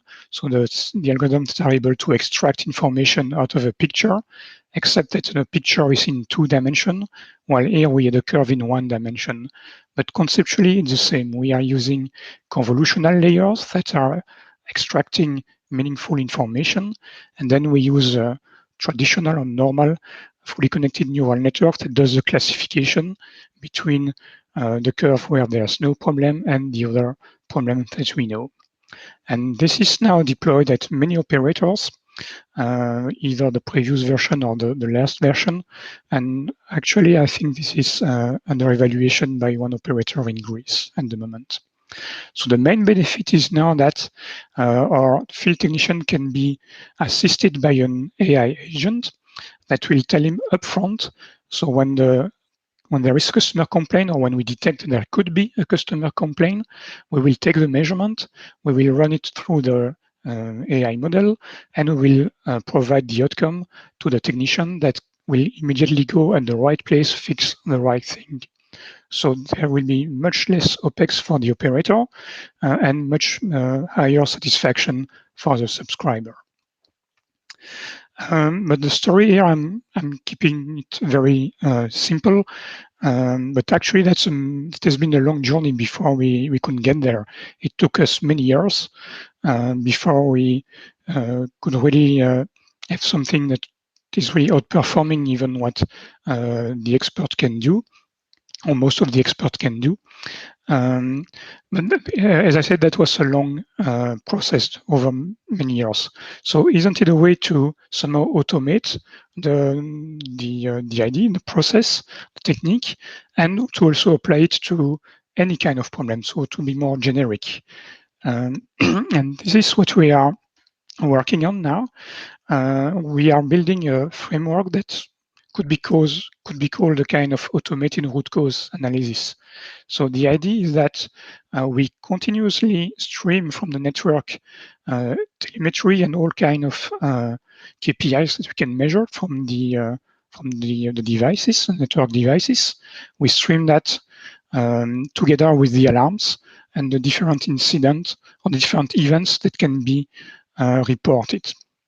But that can be quite a lot, actually, because you have different alarm severity, and an alarm does not necessarily mean that you have a visible effect on the subscriber perception. So we will mix it with the topology of the network, the knowledge of the topology, and we will use machine learning, unsupervised machine learning in this case, to do that kind of clustering for us. So in fact, the idea is to reduce the number of events into a small number of incidents that are meaningful. So we will group together what is common. Thanks to the topology, we can also group together what is correlated, because very often in the access network, we have a tree topology. So the incident or the problems can propagate through the tree. And the idea is that we will reduce the number of things we have to look at. And then, still like the story before, when we have done that, we still don't know, or without any further training, the AI system still don't know what to do with that. So we still have to show those events to an expert, to Albert, and Albert will give you the feedback. So he will tell you, okay, if you see that, it's because of that, and you have to apply those actions to fix the problem. And here, that second machine learning system will actually remember what Albert told you. It will be stored in a kind of database, such as if in the future the same incident has been detected again from the telemetry, the action can automatically be recommended and even applied to the network. So that's a step forward in the automation and in the resolution of incidents. And again, we expect even lower network operation cost thanks to that framework. Now, can we go even a step further in the automation? Well, probably. So as Serisha said, we know already today the concept of a rule-based closed-loop automation. That's what you see on the left. So the idea is that the network is continuously monitored via some telemetry. So out of the telemetry, we can extract a few KPIs, some key performance indicators, and we can ask Albert to give us some rules to apply. So if we see that this KPI is below what it should be, and if that other KPI is below that other threshold, then we have to change those parameters. And Albert will give you a set of rules like that. Basically, it's if then that, if this then that. So it's a list of those rules that are continuously applied, and it's working very well. And actually, we have such system in production for quite some time for specific areas, for example, for the DSL line optimization. And this is existing for more than 10 years, and it's even deployed in Greece. So if you are living in Greece and if you have an DSL internet subscription, there is a fair chance that your DSL line is fine-tuned using such a system. The problem is that the rules need to be maintained because the internet subscription are evolving towards higher and higher bitrate. So you need to maintain those rules all the time, and the technology is also evolving from ADSL, VDSL, GFAST, and things like that. So that's a kind of full-time job to monitor those rules. So can we make it even better and use an AI to learn the rules? And that's all the concept behind reinforcement learning. So in this case, you see that we have swapped the rules engine by a reinforcement learning agent, so basically a neural network. And that neural network will predict what is the configuration change to apply. So here I've added the reinforcement learning terminology. So in that terminology, we talk about an environment, in our case, a network, that is monitored by an interpreter, in our case, a telemetry. And the reinforcement learning agent is taking action on that environment. So here we change the configuration of some devices. Next to that, to allow the agent to learn what is the best action to take to optimize the network, we need to provide him with a reward or reward function. And that's all the key here. So the reward function should be a kind of quantification of how good the action was, such as the system will be tuned to maximize the reward. If, for example, in our case, the reward can be a trade-off of performance, stability, and maybe also now user fairness if the network is a shared medium between multiple users. The benefit, if you can do that, is that that reward function can be more generic compared to the previous rules engine here. What I mean by generic is that I think all operators will want a performant network, a stable network with some amount of fairness. Maybe you can put the balance a bit differently, but basically every operator will want that. So that reward function can be more generic, meaning that you will need less customization from one operator to another. Can it be such that we don't need an Albert anymore at all? Honestly, I don't think so. We will always need a bit of the time of Albert to check that everything is okay here, at least in the years to come. But we will for sure have less need for smaller need for experts with such a system, and the system will kind of be self-optimized. Now there is another pitfall here, because Sirisha made the comparison with autonomous car before, and if I reuse that comparison, if you one day I would say drive, but no, actually, if you are in a self-driving car, well, you don't want the car to learn that it does not have to crash in the wall and kill the passenger to be rewarded, right? You expect that the car has learned that before you take it out of the factory. So the reinforcement learning agent needs to be pre-trained. The same case for us. We don't want that when we start deploying such a system at an operator, the system start by taking stupid action to discover what is not a good way to get a reward before the network is actually optimized. So we need to pre-train such a system. And one way of doing that is to work by relying on simulators, on simulated environments. And that's an increasing trend I see now. So basically now in the team, when we are not looking for high quality data, we are working on simulator to develop those kind of use cases. So basically now you see in our life, in the fixed network domain, our AI is playing all the different kinds, supervised, unsupervised, reinforcement learning, and how it all leads to more automation, meaning in a better network performance and more automated, so less human involvement. Now I would like to talk something a bit different. because I understood that the context here in the conference is also about DevOps. So in the IT business, I'm quite sure you have heard about DevOps already. In our case, in machine learning, we talk about MLOps, so machine learning operation, because there are some specificities to our job, to the job of the data scientist, and I will explain now, and I will explain you how we tackle that internally in our team.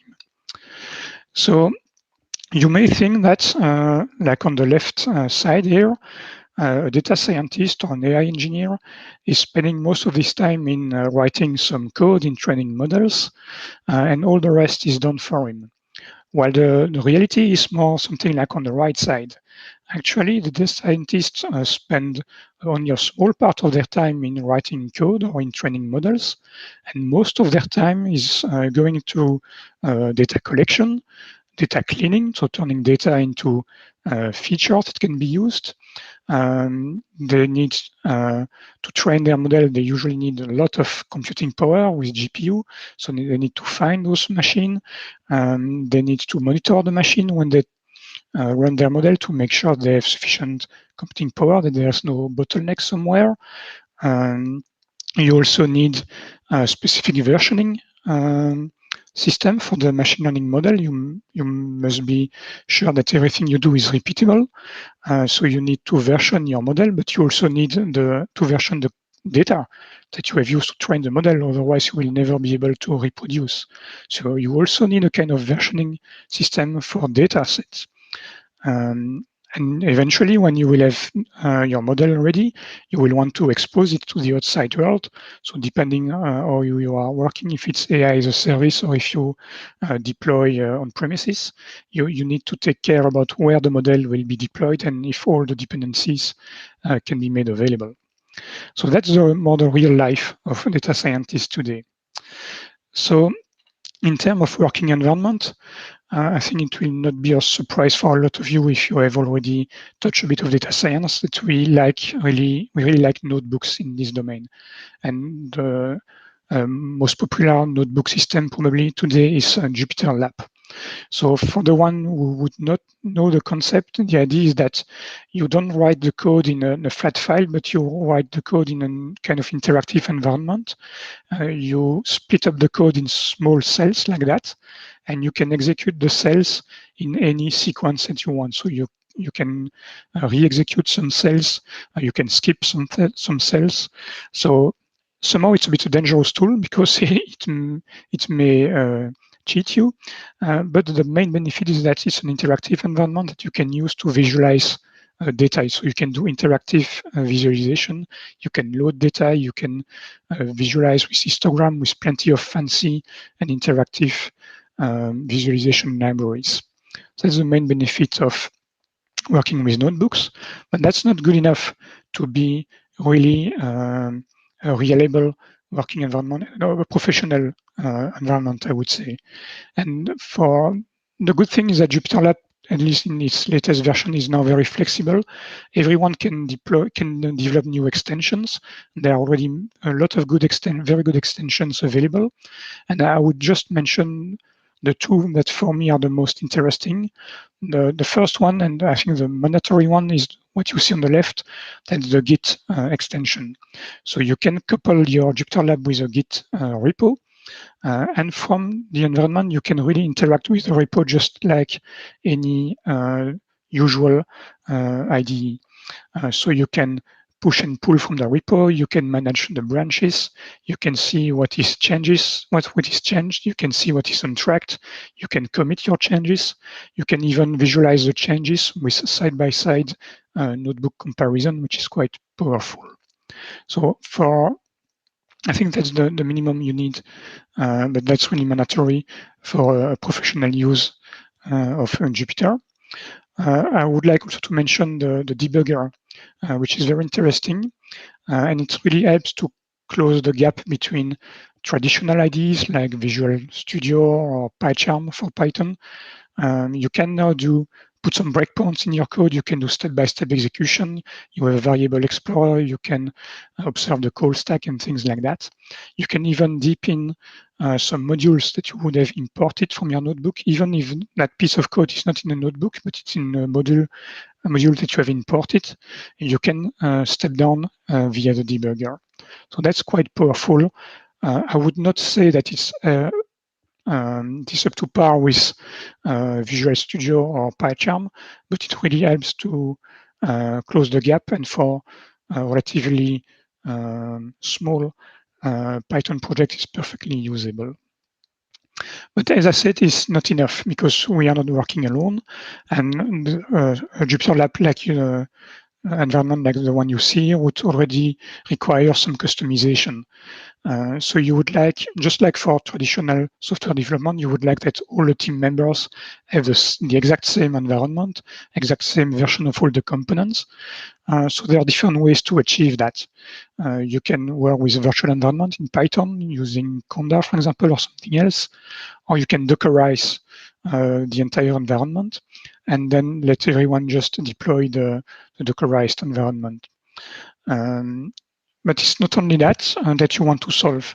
You also want to give the opportunity to all the members of the team to access the same data set. And you also want to give the opportunity to all the team members to access powerful computing resources like GPU. So one step further is to work with project like Kubeflow. So let me say that we are not actively contributing to Kubeflow as Nokia, but that's a project that we are following from quite some time now, and that's, at least as far as I'm concerned, I find very interesting because it's a very complete project. Actually, it's more an ecosystem than a standalone project. So the idea is to rely on Kubernetes. So it's a completely cloud-native architecture. The idea is to rely on Kubernetes to host the entire environment for you, such as everyone can access the same environment, access the same data, and have access to a pool of computing resources. So the maturity of the different components is a bit different. So it's all progressing, but what we are using currently, at least, is the Jupyter Notebook, obviously, and the image that we have customized to our needs. We are using the tools that are specific to TensorFlow, like TensorBoard. There's also an hyperparameter tuning capability. You can use Prometheus to monitor or the performance or the resources are used when you train the model. Interestingly, there's also data management capability foreseen, where you can, as I was explaining, you can use that to version your data set, share the data set in a secure way between the team members or between teams, and that's ensure that whatever you do is reproducible. The other components are pipelines. So once you will have a certain model or certain data process that you would like to automate, you can do that using pipelines. You can use a metadata server to store the models that you will have trained together with metadata like the model accuracy, such as you can always compare. If you retrain the model, you can go in your metadata database and look compared to the previous accuracy. There's also a serving architecture. If you want to directly expose the model from Kubeflow, that's also something you can do. And the framework is supporting multiple deep learning tools like TensorFlow, PyTorch, or XGBoost for the random forest. So that's we have such a deployment internally in Nokia. So we have a cluster, a Kubernetes cluster of bare metal servers, fully equipped with GPU that anyone in Nokia can use, can connect to quickly experiment anything with AI or machine learning, and without the need to install anything on the laptop. You can immediately enjoy a powerful Jupyter Lab environment with the GPUs and all the goodies that Kubeflow can offer you. I would like also to mention that in Nokia we don't just use the open source component, but we are actively investing in in the tool chain. And for example, one of the projects is the AI pair programming ID. So we have developed a kind of AI companion or AI assistant that you can use to ask any question when you are developing.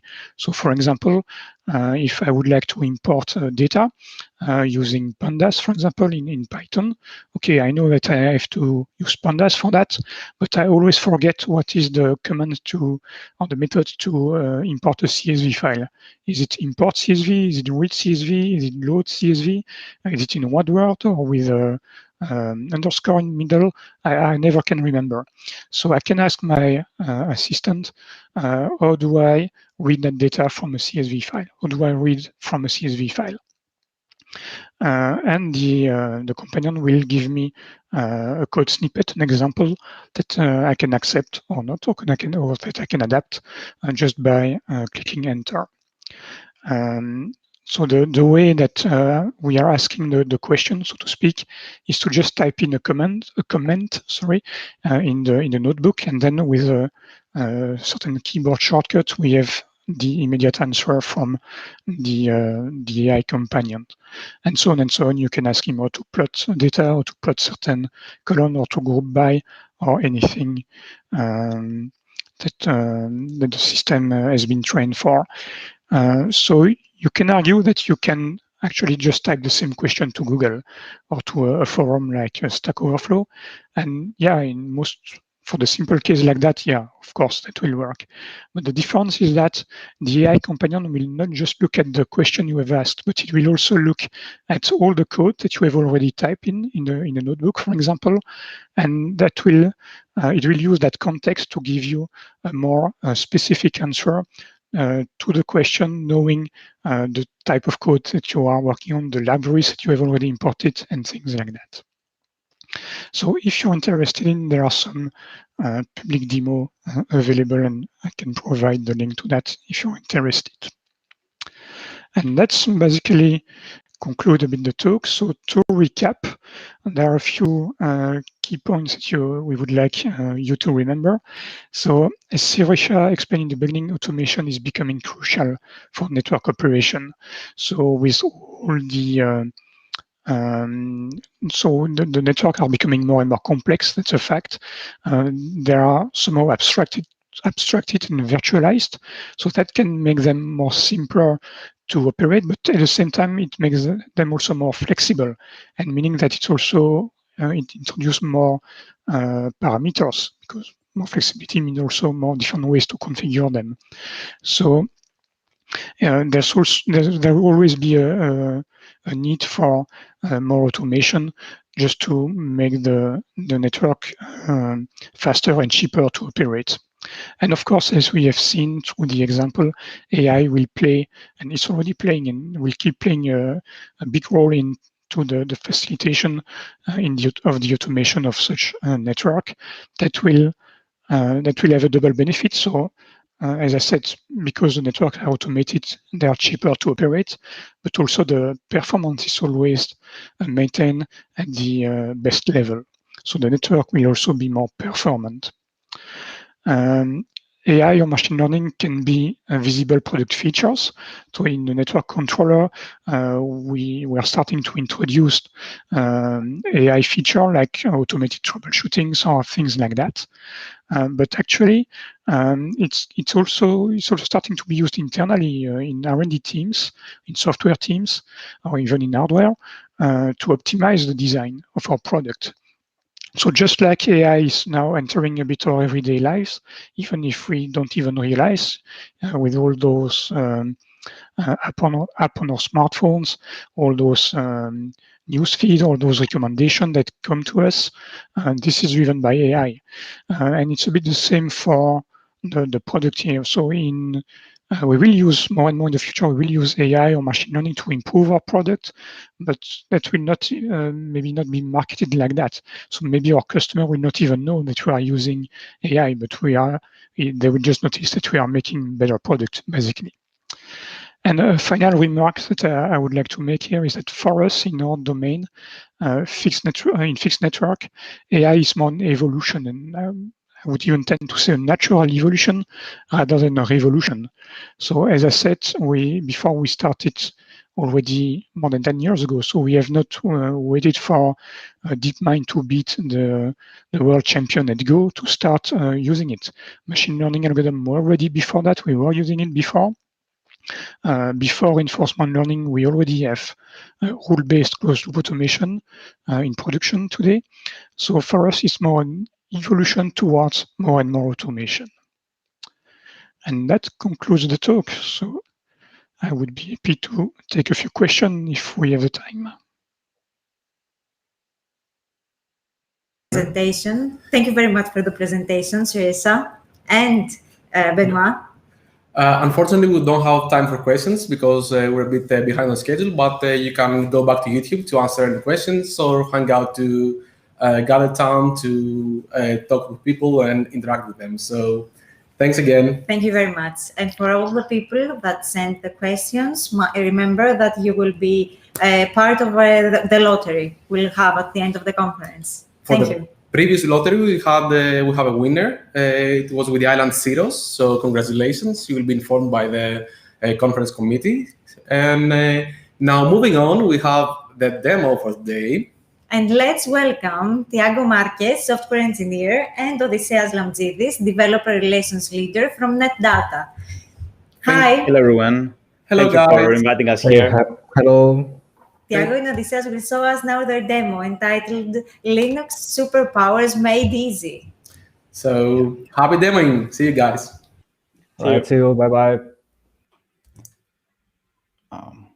Awesome. So hello, everyone. We are from Data, where we make infrastructure monitoring easy for everyone. My name is Odysseas Lamzidis, developer relations at NetData. With me is the colleague Tiago Marquez, who is senior systems engineer. We're going to talk about NetData, why it became so popular as an open source project, so powerful as a monitoring agent, and what is eBPF, why it's called Linux Superpowers, and how we use it at NetData to surface unique, very deep insight about your Linux systems. But let's start with some history. So NetData started in 2014. Basically, I like to say it's a product of anger-driven development. Our founder, Kostas Chaousis, was frustrated because he couldn't find a solution that was good for monitoring his system. So he said, okay, I will create one myself. And he did. And in 2016, this project was released to the world. It became viral immediately. And as they say, there is this history. We have currently over 54,000 GitHub stars. It's like the fourth most started project in CNCF landscape. Like ahead of us, it's Elastic, Kubernetes. These are the only projects that are ahead of us. We have a lot of contributors and a buzzing community. But what makes NetData different? Well, we have a couple of principles. First of all, with one command, you install it on every system that you have. And then once the NetData agent is on your system, it auto-detects all the available data sources, and it creates automatically alarms from them. So in reality, you don't have to set up everything. It gathers every metric, every second from all available data sources, and present them to you in amazing visualizations. So basically, the result is that instead of spending a couple of weeks to set up your monitoring solution, in reality, you spend a couple of hours at most.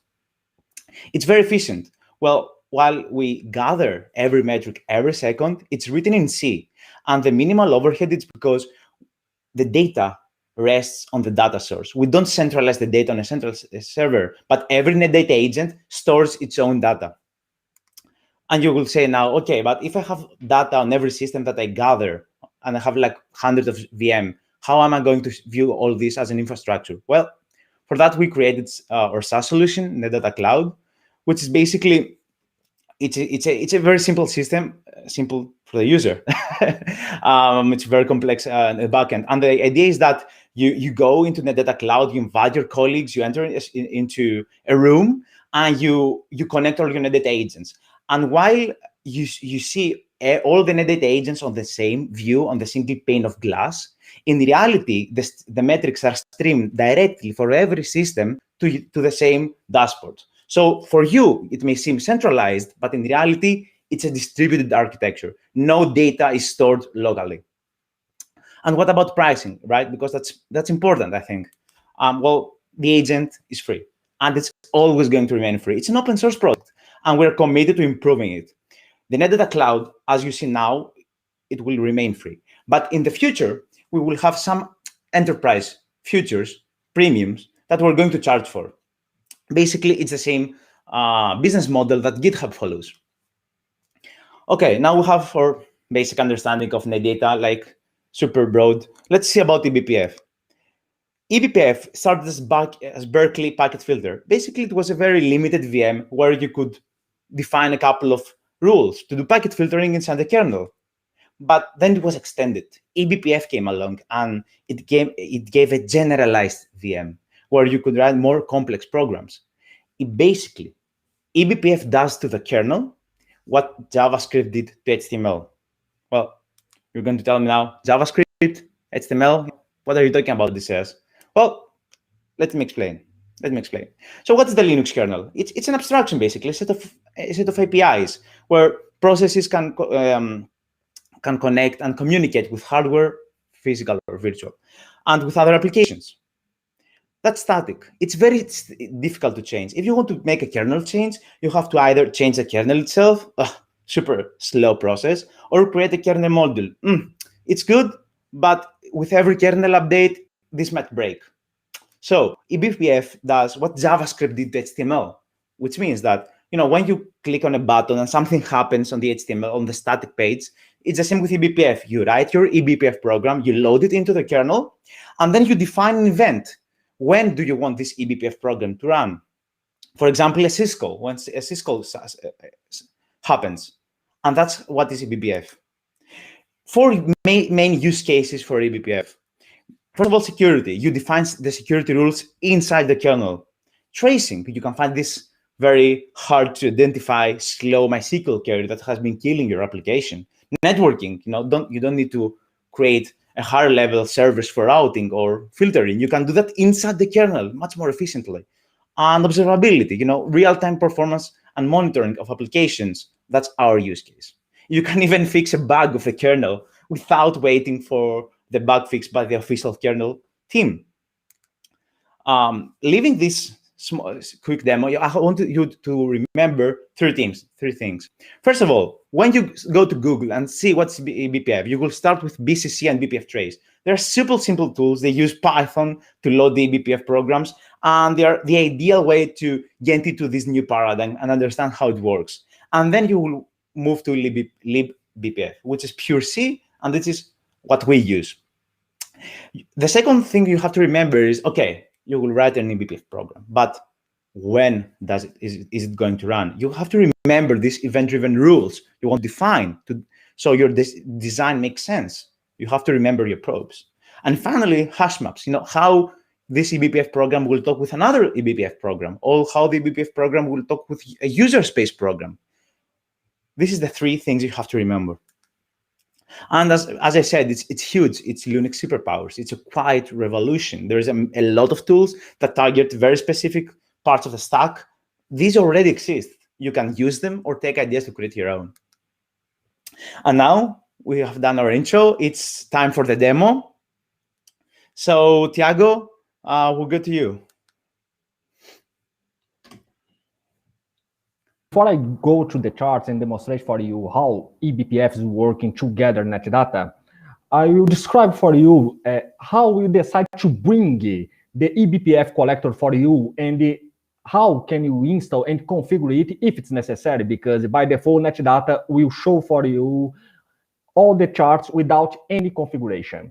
We decided to create a specific repository to build our eBPF programs. Our main concern was, okay, if the people want to see their system working, how it's everything moving forward, they do not need to install anything that's not necessary.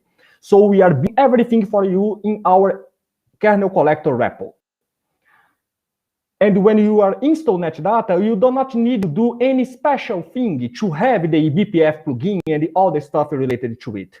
Because our installer will look for your environment and it will monitor and take some information to verify if it's possible or not to run eBPF plugin on it. If you are running kernel 4.11 or newer, for normal between quotes Linux, or if you are running CentOS 7 because the Red Hat made some special changes for CentOS that allow them to run eBPF there, you have the plugin enabled by default. And how the plugin works? The plugin is started by the netdata main process. After the initialization, it will take a look in the kernel configuration to be sure that it's able to load the eBPF programs there. After to confirm this step, it will verify if you decided to go with the default options or you made some changes to adapt the eBPF plugins for your necessity. Finally, it will call the internal libraries that will link it with our plugin because we are compiling eBPF plugin and the libbpf with the static version. We decided to do this to be sure that if some update happens on your machine, you won't lose the plugin. So we will continue collecting the data. All the data that the eBPF programs collects, they will store in hash tables. And these hash tables are not read every time that some event happens, because we do not want to hurt your performance. We are reading them every second, but you can change if it's necessary. After to read the data from the kernel ring to user ring, we will do some math for some data, some metrics, and dispatch them for net data. And after this, you will be able to access either using our dashboard or cloud. And now I'm going to show exactly for you how are they integrated and what we can do with the eBPF plugin and net data. So I will begin to use my dashboard. So Eve, please, if you can change the screen. Thank you. This net data running locally on my computer. The eBPF plugin and the charts will be stored in different places to simplify your monitoring. For example, I have here in my system overview in SWAP, I have information that's collected by two different plugins from Netdata. We have the eBPF plugin monitoring the calls for the functions, and we have megabytes that are read and written from the system that's read from using the proc plugin. Fortunately, on my machine, I'm not using SWAP now, so my performance doesn't have any problem. In the memory submenu, we also have other eBPF tools running. We are monitoring the Linux page cache to verify how your system is accessing it. One of my favorite tools here, my favorite charts, is exactly these misses. The cache status misses I am using a lot to detect when I cannot find, or that's the software and I cannot find some files. This is some bug that this chart is helping me to understand. A serious problem that I had in the past, in my personal experience with old hard disks, not the SSD, I'm talking about really old hard disks, more than 10 years old, was the moment that some synchronization from memory to hard disk happens. Thanks eBPF, we can verify all the syscalls related to synchronization. On this specific environment, I am using only fsync and fdatasync to transfer data from memory to hard disk. On other environments, you will have other syscalls that are called. And you can verify this to be sure that nothing bad is happening with your hard disk or your performance. We are also monitoring hard disk. This is that I will show now. It's not merged, but it's a feature that we are bringing next month for you.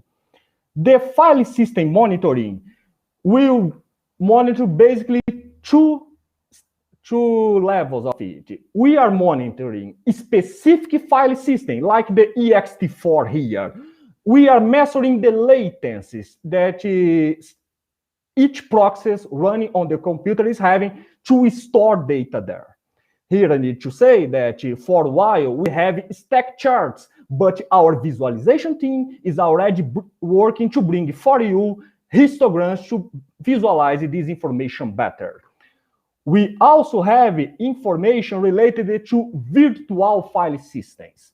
This is a chart that if you one day already lose some data, you understand how good this information is. The first chart of virtual file system is showing for you the frequency that some proxies is deleting data from your hard disk. We also have monitoring for write and read syscalls. We have monitoring for open actions and other stuffs related to virtual file system. We are monitoring the mainly functions related to these internal functions inside the kernel. Directory cache is also another feature that we observed that was necessary to bring for you, because if you somehow cannot find the files or there was a misconfiguration, you do not expect something like this. This first chart is showing for you that on my environment, 99% of success is what I am having when I try to access files on the systems. Of course, this means that some proxies that installed on my machine is not able to find everything. This can be good, this can be bad. And we will see later how we can visualize this with more granularity, more details to understand and improving even more your software that you are developing. We also have a specific submenu for eBPF. On the submenu, you have visualization of how your operating system is open and closing files. You will have conditions to verify how the threads and proxies are created. And of course, today without the internet would be almost impossible for us to work, mainly in this pandemic situation. So we are monitoring for you everything related to TCP and UDP. In the future, we also begin to work to bring a tool, a more complete tool. Here for a while, I have only network connections, but we plan to deliver for you a network viewer, for you have conditions to monitor your role infrastructure. Now I will describe for you how I personally use NetData. I'm a developer more than 20 years. And there are some situations where we need to have concerns. For example, I am opening correctly the files. I'm closing all the files I opened. Am I losing data when I send it to a server? Or am I losing data when I receive something? How is my access to NetData? So NetData eBPF plugin can be integrated with another plugin that we already have available with NetData called Apps plugin. What these plugins together do for you? You can configure inside appsgrowth.conf your specific software for NetData monitor for you. These charts that we have here, they will describe how your process is dealing, how your process is working, and all the charts with eBPF at the end will be delivered by eBPF plugin. Let's talk about files. For example, here I have 3 charts on my screen. I have the file open and I have file closed. When these events happens, we expect always that since the time the software starts until the time it ends, you will be able to open and close all the files. We have a lot of dimensions here, so I will simplify. I want to see what NetData is doing right now. So I will select NetData dimension, and I can clearly observe that when I am opening an average 10 files, and fortunately we are closing average 10 files. Sometimes to see the charts can be not enough. Sometimes you need to deal with the raw numbers, and the NetData allows you to do this. You can use our endpoints in the web server, giving to it the chart name, and the web server will deliver for you the raw data. This will simplify. You can catch the columns from the charts, do the extraction, and for these 2 examples, you can expect a 0 as final result. Of course, here I am showing these charts, the success situation, what we wish, but we know the world is not perfect. So NetData is also monitoring the return of the functions. So we have charts like open error and charts like write the close error that will show for you when some process could not open or could not close a socket or a file. We are always dealing with these situations. Virtual file system will show more or less the same thing that we saw in the previous global charts, but now per process. And finally, we have network here. I will give another example about what I said for you and to show another important feature that NetData has. I am seeing here how NetData and some X softwares are sending information using TCP, but there is a concern that we always have when we are configuring servers like a Postgres SQL, like other database server or web server. We want to avoid retransmissions because this means we are not delivering what we expect to deliver. I will run a simple script here that will do a request for a machine that I do not have on my network. As you can see, it was already raised a number of events here saying that I tried to access, I couldn't, and I retransmit the data. NetData has an important feature, the alerts, that help us to understand better what's happening on my network. For each chart, for each dimension, you can add these alerts. And thanks to this result, I configured an alarm that I am sure it would be raised. And as you can see here, I had a critical situation when I was trying to send connections and there was retransmission. But after a few seconds, NetData also detected this was not happening more. So this is another tool that helps you to debug in real time your application and your network. Of course, one of the main goals of NetData is to monitor everything. But we were not happy with this. We wanted to increase even more this main goal. And now we are dealing with a situation that we want to monitor everything from everywhere. I do not need to stay on this computer to see what's happening because I configured the computer to stream data for our NetData cloud. As you can see here in the cloud, I'm accessing apps.netdata.cloud. I have 4 different environments, structures that I'm monitoring. And for this specific computer, I decided to create a war room called development. And inside this development, I have the exactly same data that I have on my local machine. In my case, I'm keeping data locally using our database structure because while I'm developing, I want to get this in real time. And unfortunately, sometimes my internet falls down and I do not have conditions to access outside. But when your internet's okay, no problem. Here you can access, and the alerts that I already showed to you that was sent for my Telegram is also available on your dashboard and inside your war room on netdata.cloud. We know we need to improve a lot of things. We need to bring a lot of things for you, and we don't hide this. And no less important, we want to hear you. As Odysseus said, if you have doubts, if you had suggestions, please go to our community forum. We are waiting for you.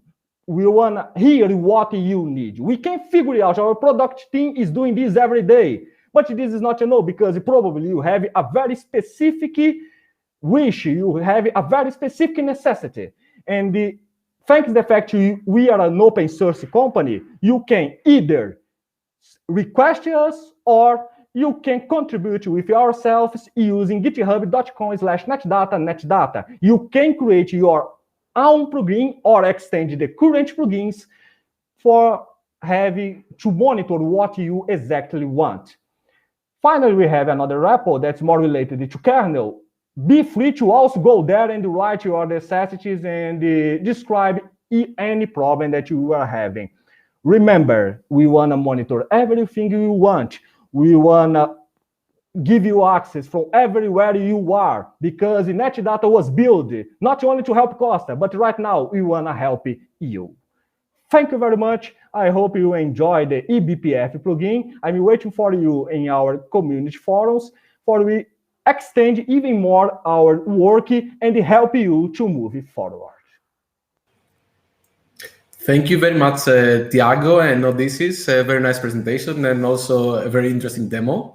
Hopefully you'll be around both in GatherTown and YouTube, so people can see more things, or maybe share some links for the demo so they can play around. And I'm sure they'll be happy to see it. So yeah, thank you very much for the presentation. All right, thank you. Bye-bye. Okay, moving on. So what do we have now, Martina? And now, everyone, we will have a very, very short break, 2 to 3 minutes, and then get ready and stay alert for our next context. There's another prize coming, so see you in a bit.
Welcome back. Hi, everyone, again.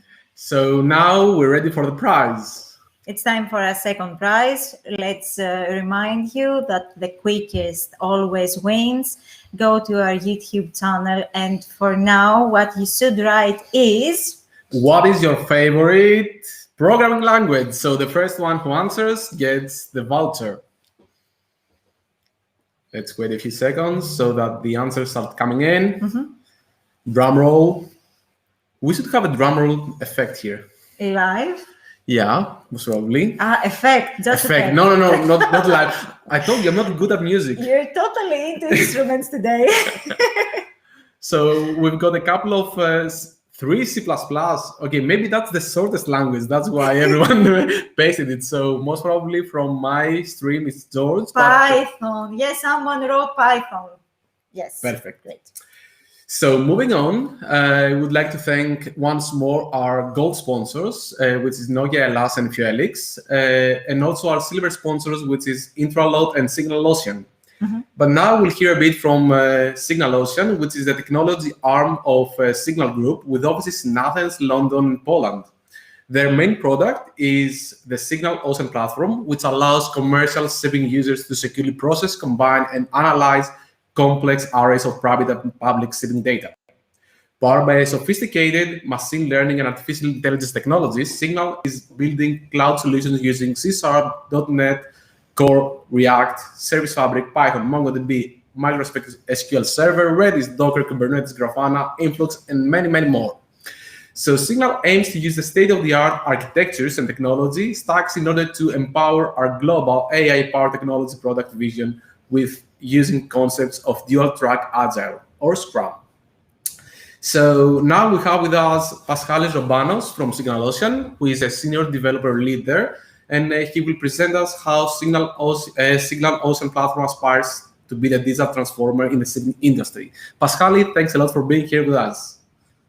My pleasure. Thanks a lot for inviting Signal and give us the room here to present our solutions. Hello, everyone. My name is Paschalis Robanos. I'm a senior development leader at Signal Ocean. Today, I am excited to share with you how latest software technology have affected one of the last frontiers of digitization, the shipping industry.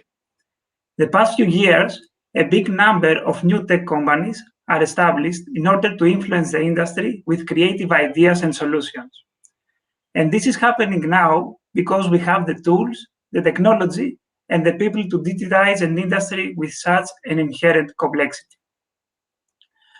I will use our solution, the Signal Ocean platform, as an example on what was needed to build a software that has changed the way maritime professionals all around the world are making decisions for the ship commercial management.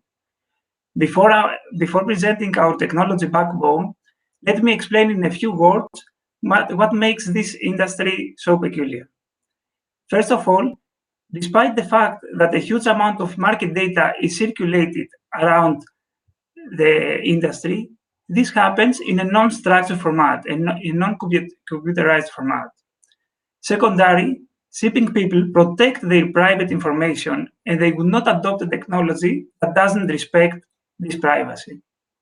And finally, it is very difficult to engage users in such a traditional industry with complex and sophisticated user interface and user experience. All these realizations have inevitably affected the way we have built our solutions to the full extent of our stack, from the service infrastructure up to the end user interface. So we have based our infrastructure on a cloud provider, Azure, to allow us to create the private shield for the customer data vault and take their unique market data and market view. Also, we are in position to deploy fast and with zero downtime hundreds of services. And of course, create and scale on demand powerful machines to train and serve our models. At the application layer, we develop solutions that are respecting the existing industry structure, like natural language processing for understanding the shipping jargon. No matter how more complicated this was compared to a simple data entry application. In a similar fashion, we developed a lot of complex solutions, like our own distance calculation tool, an advanced algorithm to reconstruct vessel voyage history using geospatial data and market data, and even a patented algorithm forecasting algorithm for predicting future voyage paths. All these were only possible due to our great data scientists and engineers and the fact that technology solutions have matured to provide the tools we needed. We expose our rich data through APIs in order to speed up our development cycle and generate new independent microservices and solutions, but also to empower our users and clients to create their own solutions and applications over the process from Signal data. And all that we are serving through a well-tested user interface, which is attractive and practical to use. We put a huge effort on designing and developing this web application to make sure we reveal all the richness of the solutions in a comprehensive and a simple way to our users. All this journey has led to an impressive mixture of tools and technologies used around our applications. During this exciting era where software applications give such a huge value in almost every industry and in our everyday life, Signal's ambition is to lead the digital transformation in the commercial shipping industry. Signal Ocean has undertaken the responsibility to develop the technology needed in order to fulfill this goal. As a group, we have two more arms, Signal Maritime, the commercial management arm, that has supported our technology and has given invaluable feedback in building the application. And Signal Ventures, an investment arm that is looking out to support relevant services from individuals or other companies. I would like to call you to visit our website to register to our beautiful solution and check out on your own. please meet me all in the Gather Town to talk further for what else has Signal as innovations, and also to talk about some engineering opportunities, openings that we have in our company. I would like a lot to thank the organizing team for giving Signal the opportunity to present today. Looking forward for the next presentations. Thank you very much, Paschalis, and thanks a lot to Signal Ocean for being part of this conference. Thank you very much. See you in a bit. Bye. And now it's time for our panel. We will discuss how we can minimize the brain drain in Greece, or even better, reverse it by creating a better environment for people to come back. For that reason, we have invited people from the market who will tell us a few things about how to reduce brain drain. We will discuss creating high-skilled jobs in Greece, the environment needed for returning back, build local and go global, and Greece's role in remote work and the pandemic era. It is our pleasure to welcome Dr. Martina Thomaidou, Director of Customer Success at Wapier, Dimitris Saivatoglou, Head of R&D at Nokia, Maria Kalafatis, Co-founder at the Cube Workspace, and Dr. Irini Spiropoulou, leading the AI EY DICE at Demokritos. So thanks a lot, all of you, for being here. I'm too excited to say the least. Hi, everyone. Okay, so we'll start with the first question, and while you answer the first one, please also share a few words about you and your background so that everyone can know you better. So I'll start with Martina Thomaidou, because we have two Martinas today with us.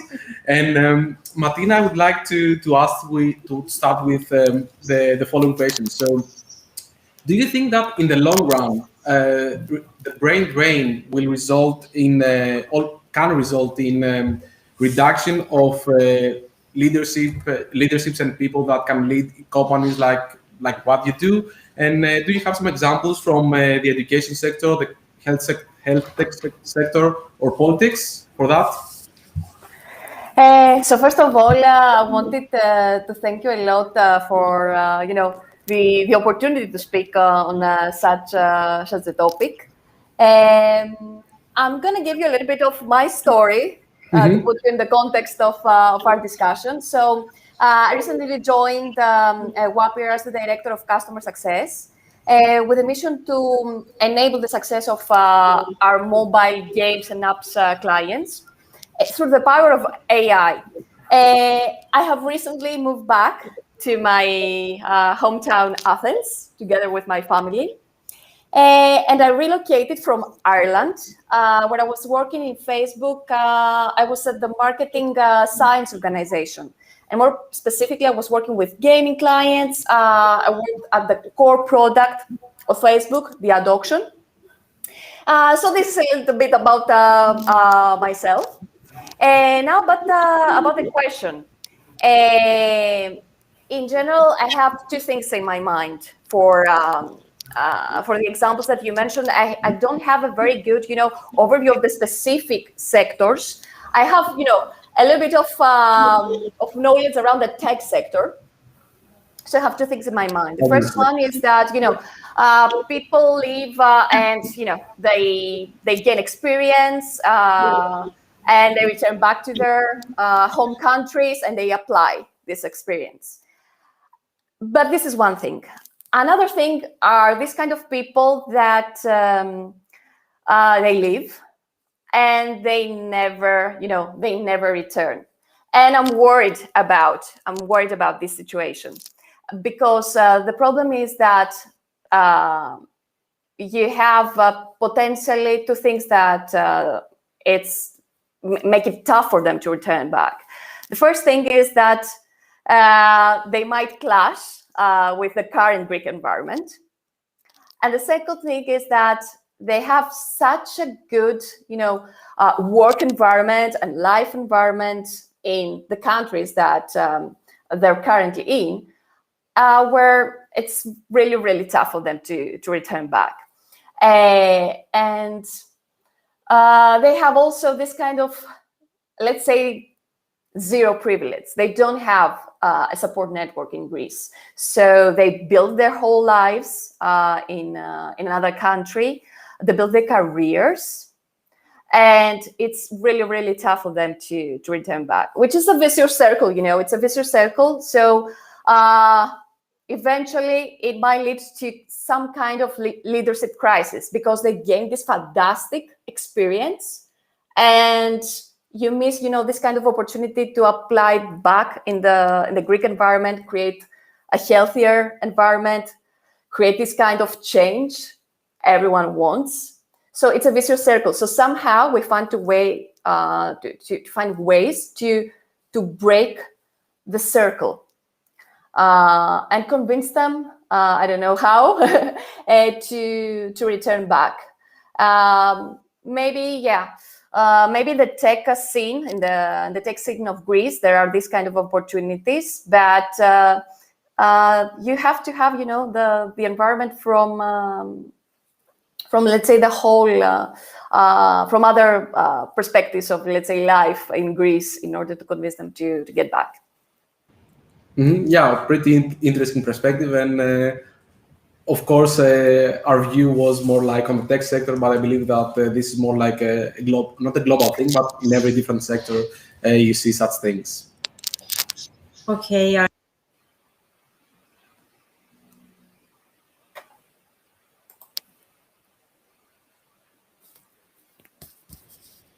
We missed you. Sorry. My fault. The question is, you work a lot with digital nomads working from Greece. What are the top things those people choose Greece for? And if these things are related to the pandemic? And of course, before answering the questions, we would really like to hear a few things about you.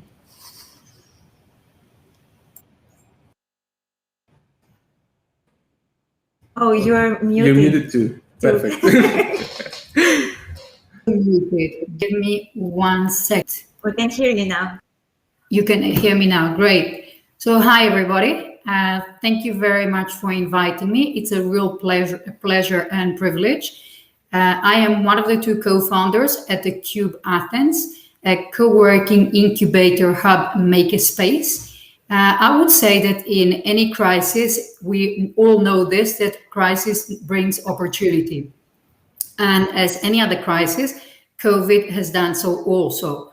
I remember with the first lockdown, when we were told that the borders were closing down, when the airports were shutting down, friends of ours here within the community, freelancers and digital nomads, they couldn't get out. They were all trying to get out as soon as possible and book a ticket back home. But it was very interesting because they were going back to the place like the UK, like Germany, where they thought things would be a lot better and a lot easier. And it was quite interesting because once things started easing out globally, they decided to come back to Greece or to Athens, but because they ended up realizing that things there weren't as easy as they thought, and they actually realized that they enjoyed being in Athens and staying in Athens. And the restrictions in Athens in general weren't as bad, and they were allowed to move around a lot easier than they were back home. Now, it's quite interesting to see how the local community was being affected by the intros and by reaching out and by meeting such communities that were sharing their thoughts and sharing their stories just over dinner or over coffee or over the community itself. And it's easy to say how the one was influenced or learning by the other. We also realized that with this crisis, with COVID, we actually had a lot of people, Greeks now, who ended up working for instance, in Germany or in general outside of their country, but because of their companies being closed down and having sent all their employees to work from home, they ended up getting an agreement that they could come and work from Greece, from home. It made a lot more sense than for them to stay in rainy UK or in rainy Germany. Now, we also had a lot of freelancers and digital nomads that knew of Greece beforehand and work as freelancers or had the opportunity to work remotely before COVID era and decided that, they wanted to come by Athens. Athens was a cool place to come by, culture, a lot of things to do and see. And why not visit some islands or just the culture of existing of digital nomads moving around. Now, digital nomads and freelancing is very new to Greece. COVID actually brought that change, which is something that, if you ask me, it's here to stay. Be very interesting to see how we already have adapted, so how we will continue adapting, and how even after this global pandemic, Greece and not only we will implement and we will adjust to such cases. So looking forward to it, and I'm sure we'll be seeing a lot more of it. We see that schools have also turned to that. So remotely, I really believe is here to stay. That's exactly our aspiration also. Awesome. So I'd like to go back to a person who came back from abroad, and this is Irini. So Irini, you've worked both in the private sector in the past, and now you're more into something that has to do with research. So the question is, how do you believe that there can be cooperation between corporations and institutions and have an actual fruitful result at the end, an actual product? Is this something that's doable, and how we can go there? And of course, we would like to hear some of your story and how did you end up here? Okay, sure. So a little bit about myself first. So I came back 1.5 years ago after having spent more than 10 years in the UK, studying for masters, for PhD, and then working mainly in the finance sector, but still working in AI and machine learning, and specifically applying AI and machine learning for cybersecurity. So about your question, yes, I did make a move basically from the private sector into R&D, but not exactly. So the reason why I chose this position is because it actually combines the private sector with academic R&D. And I did this move very consciously because I believe that we do need R&D in the private sector, and especially for solving AI problems, because a lot of the real world AI problems are R&D problems. So specifically to what you ask about the products, of course, R&D can be useful for products. And the way to do this is to have people who know very well the scientific state of the art and who are in communication with the product teams to understand what are the problems that they're facing during product development, and be able to identify the right research questions that need to be solved with regards to the products. At the Document Intelligence Center of Excellence at Demokritos, which is how we call the new EY Demokritos AI Center, we are in constant communication with the business teams and the product teams in order to make sure that all the time the research that we do is relevant to all the practical problems. Awesome, amazing. Yeah, and what you do there is really, really interesting, and we'd love to hear more about it. So now I would like to go back to Martina. And our next is for Dimitris. Dimitri, you are in a leadership position, and my next question is, which are the actions needed from someone in a leadership position in a local branch like Nokia Greece in order to bring new technologies and areas and possibly increase headcount? All right. Hello from my side, first of all. Glad to be in this panel. A few words about me. I've been working in telecoms since 2003 as a software engineer in fixed and voice over IP applications. Recently, since 2016, I have the leadership position of R&D for MME, which is one of the core products, main core products in the core network of 4G and 5G, basically.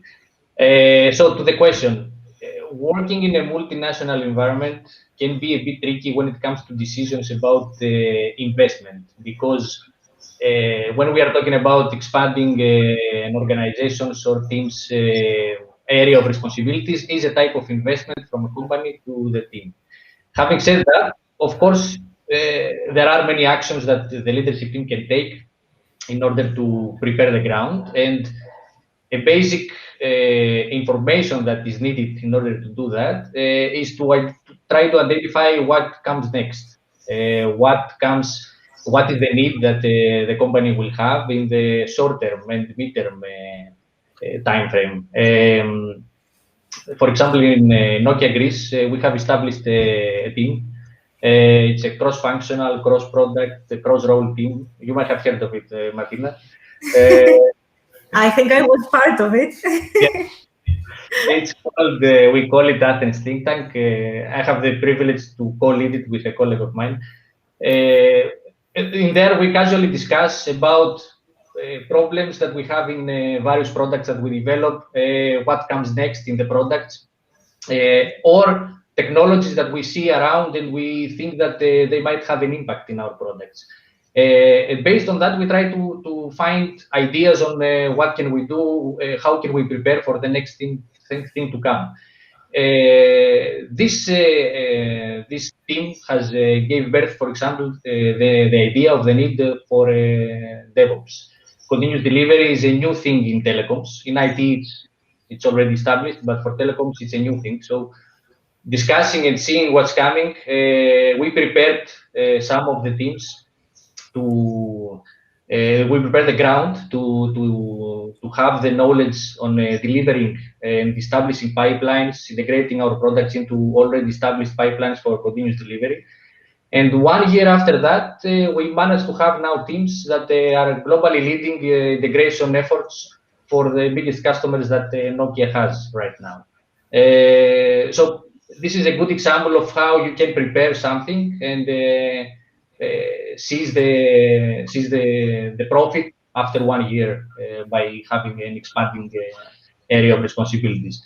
But I would be remiss if I didn't mention the most fundamental part, right? I mean, of course, you have to see ahead, but you have to first have a team that you know that is going to be able to deliver flawlessly and execute on targets. Provide good code quality, because this is the most basic advertisement, the most basic marketing that you can do in order to chase down new opportunities as a leadership team. And this is a great achievement, Dimitris, for Nokia DC. Many nice things. I will keep you here for like 5 hours and we'll talk about everything. No, I'm just joking. We'll be on time. So I would like to go back to Martina Thamaidou, and you said that many people, it's harder for them to come back because they've made their lives, they have their support circle. How can companies in Greece help those people come back, and especially how those companies can be more inclusive, and how we can create more female leaders like yourself, because this is something really important and something that will help the whole ecosystem move forward, in my opinion. Perfect. So I will share a story. When I got back in Greece, one day I was just browsing Facebook, the Facebook app, and I had a recommendation from a group. This group was called Lean In Greece, Women in Tech.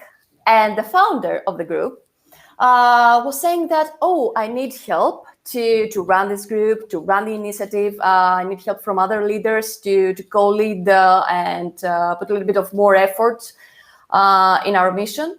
So I was like, oh, this is perfect. Like from Facebook, I knew the mission of Lean In from our CEO, Sheryl Sandberg. And I was like, this is fantastic, especially if it is, focused a lot on Greek women all around the world. So I joined as a co-leader this kind of initiative. And the main reason for that is that I believe the following. When you work in an environment where it is, a little bit, let's say, aggressive, not healthy enough, very different from your own, let's say, gender. It's easy to have this so-called imposter syndrome. You feel you don't belong. You feel like, oh, I don't belong here, right? And second of all, can I become a leader? Because I don't see a lot of senior leaders in the tech world, especially in Greece. And then you go to another country or other countries, for example, in Europe, and you realize that, no, this is not how things are supposed to be. You realize that in other countries where they follow, if you see this kind of European, let's say, analysis around gender equality, around diversity and inclusion, many European countries are at the top of the world and Greece is at the bottom, unfortunately. You realize that you didn't have the problem. You weren't the imposter. It was that, you weren't in the proper environment. And you learn by this. You learn a lot. You learn about proper role models. When you go to a company like Facebook, where the senior leadership and the female senior leadership is amazing, you learn. And you say, I can become a role model like them. I can become a leader like them. And I can inspire and motivate the younger generation. Because at the end of the day, I believe you need a top-down approach. And yeah, these are my thoughts around this. Yeah, I mean, it's really amazing. And I believe that having female leaders like you helps, the next generation. But whatever we can do to make this faster or, broader, it would be really amazing. And for our next question, I would like to ask Maria Kalafatis. You do a lot of activities targeted to children. How do you believe we can impact the next generations to have a better gender representation and be able to create companies in Greece? I would say we need to start earlier. I mean, entrepreneurship and coding should be something that should be introduced in schools from a very early age. I mean, as Martina said, the fact that there isn't, you ask a young child today, who do they look up as a role model? There isn't many for them that they can look up and mention. So, it's also our responsibility to work more on that and to provide programs or to partner with different partners who are already running or who have the same mindset and who want to be part of that. You also see a lot of student groups who are doing a lot themselves, like TEDx events or talks or weekends where they organize some cool events, mainly for targeting mainly for student age groups. And that's a very good age to start. So I would say that, start them young. We're also very lucky because the Greek culture, the Greek mentality, the Greek mother, let's say here, is very close to their children. So this allows the child or the children to start early and fail fast and fail cheap. The earlier they start, the earlier they will fail, which means they will fail a couple of times before succeeding, which is part of the route, but they will also, at some point, they will also be ready to leave the mother's wings, and they will be ready enough and mature enough to go out there and try it on their own. Now, as far as the brain drain is concerned, yes, there's a huge problem there. I mean, my 16-year-old son, he's already talking about, he's doing his IB, and he's already discussing going to the UK in about 2 years from now. And the mentality is, okay, Greece doesn't provide the resources that I need, so I might as well go abroad and come back to Greece just on holiday. Again, we need to do more on that, and the government needs to do more, and the companies need to do more. Now, there's an interesting part here because the Greek government has already announced that for the brain drain that has left Greece and would like to come back, there is a 50% tax deduction for the first 7 years, which is quite interesting. And that also applies for freelancers and digital nomads who are interested in investing in Greece. So let's see how that will play out. It hasn't been announced officially yet, but I'm sure we will be attracting a lot of not only local Greeks, the digital nomads, freelancers, and the brain drain, but I'm sure if we also bring them both together, it will be a very cool project to run and very interesting outcome. Yes, that's actually right. That's what we want also. Yeah. Mm-hmm.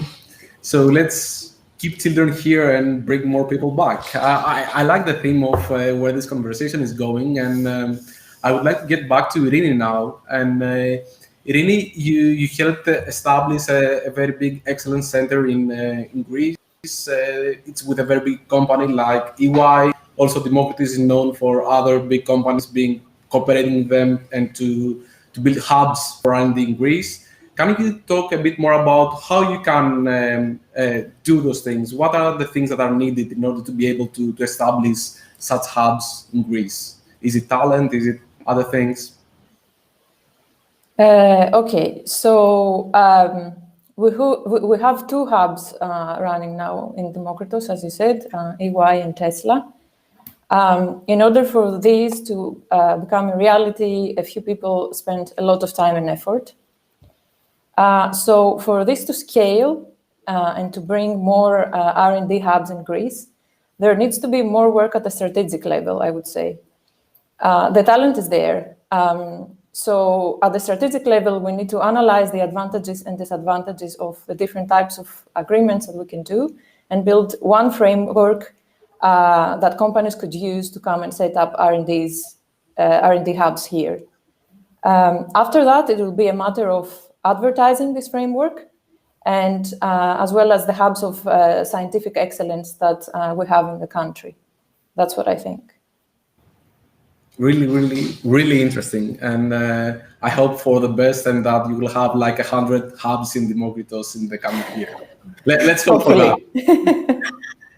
Okay, and our next question is for Dimitris. Dimitri, actually, it's a twofold question. Firstly, please tell us why would an engineer choose to come back to Greece and work for an organization like Nokia?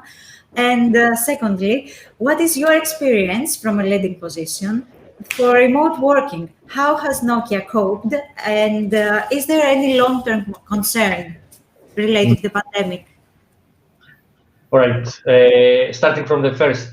So essentially, whoever comes back to work for Nokia, in a way, will still work abroad. And I'm saying that because all of our teams are working closely with other R&D teams from all around the world. So that's why we'd like to say that if you work in Nokia Greece, you can make an international career by staying in Greece. And you can have global roles. You can have roles that can shape the architecture of products, where many global sites are working.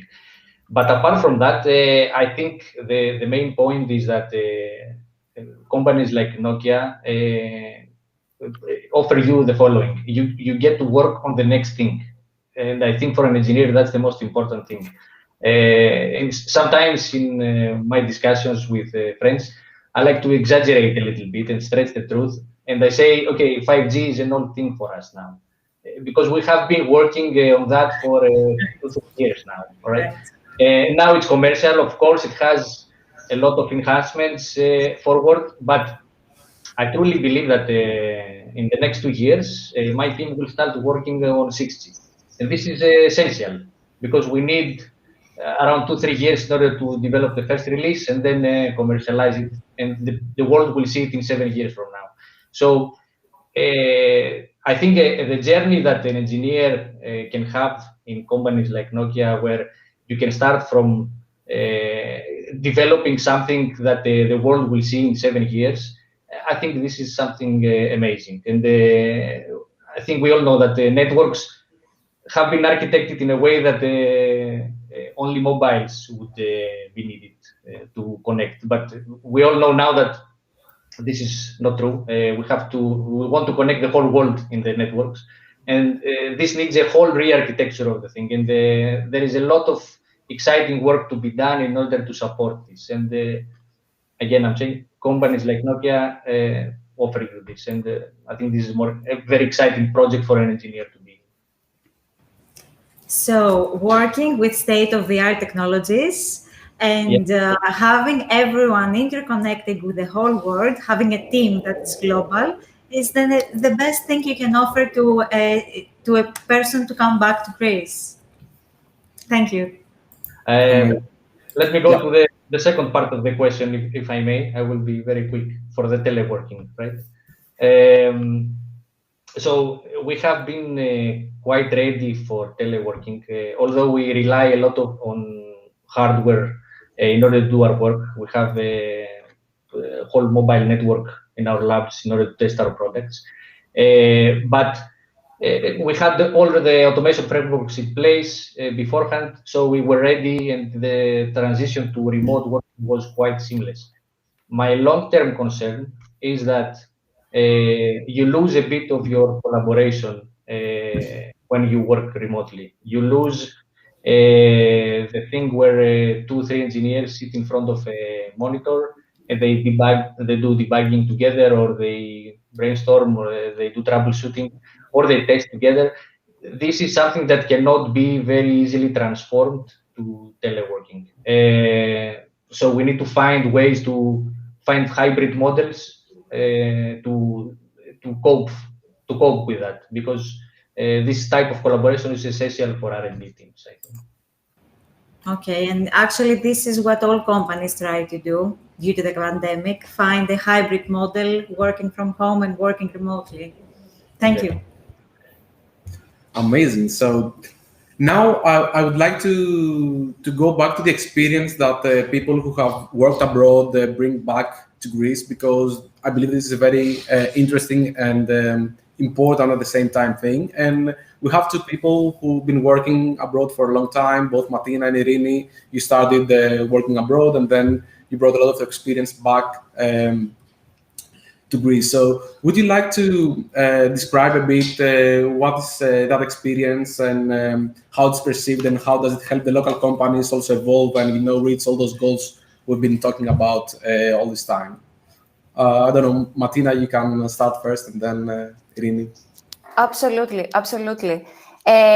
Look, I'm really, really grateful that I had the chance to actually apply my past experience, especially from Facebook, to my current, let's say, work situation. So there are two pillars. I can see things both from a strategic as well as a tactical, let's say, perspective. First of all, from Facebook and Ireland, I could say, as well, I learned a lot about culture, about mission, about vision. I could see from on how our leadership was working and how they could scale teams, how you gain an amazing industry knowledge and amazing exposure to big clients, operations, how teams are structured and working together towards a common mission, how to lead teams. And from the tactical, let's say, perspective, the technology. Facebook is a fantastic place to to learn about the state of the art technology. I was also so lucky to be in the tech, the data science heart, in the gaming heart of things, and this is very, very close to what I'm doing right now. And it's also about how we communicate, especially in my roles, data insights in the right way to the right persons, the different kinds of personas, either internal or external stakeholders. And working in a global environment, working in a multicultural environment, helped me to understand a bit better how we should go globally with those things. So my current, let's say, work situation asks exactly these kind of things, to go global. Amazing, amazing. And yeah, I've been working in Greece for the last 10 years. I haven't had the chance to work abroad, although many customers or partners of mine were abroad, but it's always nice to see how people who've worked abroad do it. So I don't know, Rini, what's your take? Because you also did a lot of studies. You had postdoc, other stuff you did abroad. What was your take?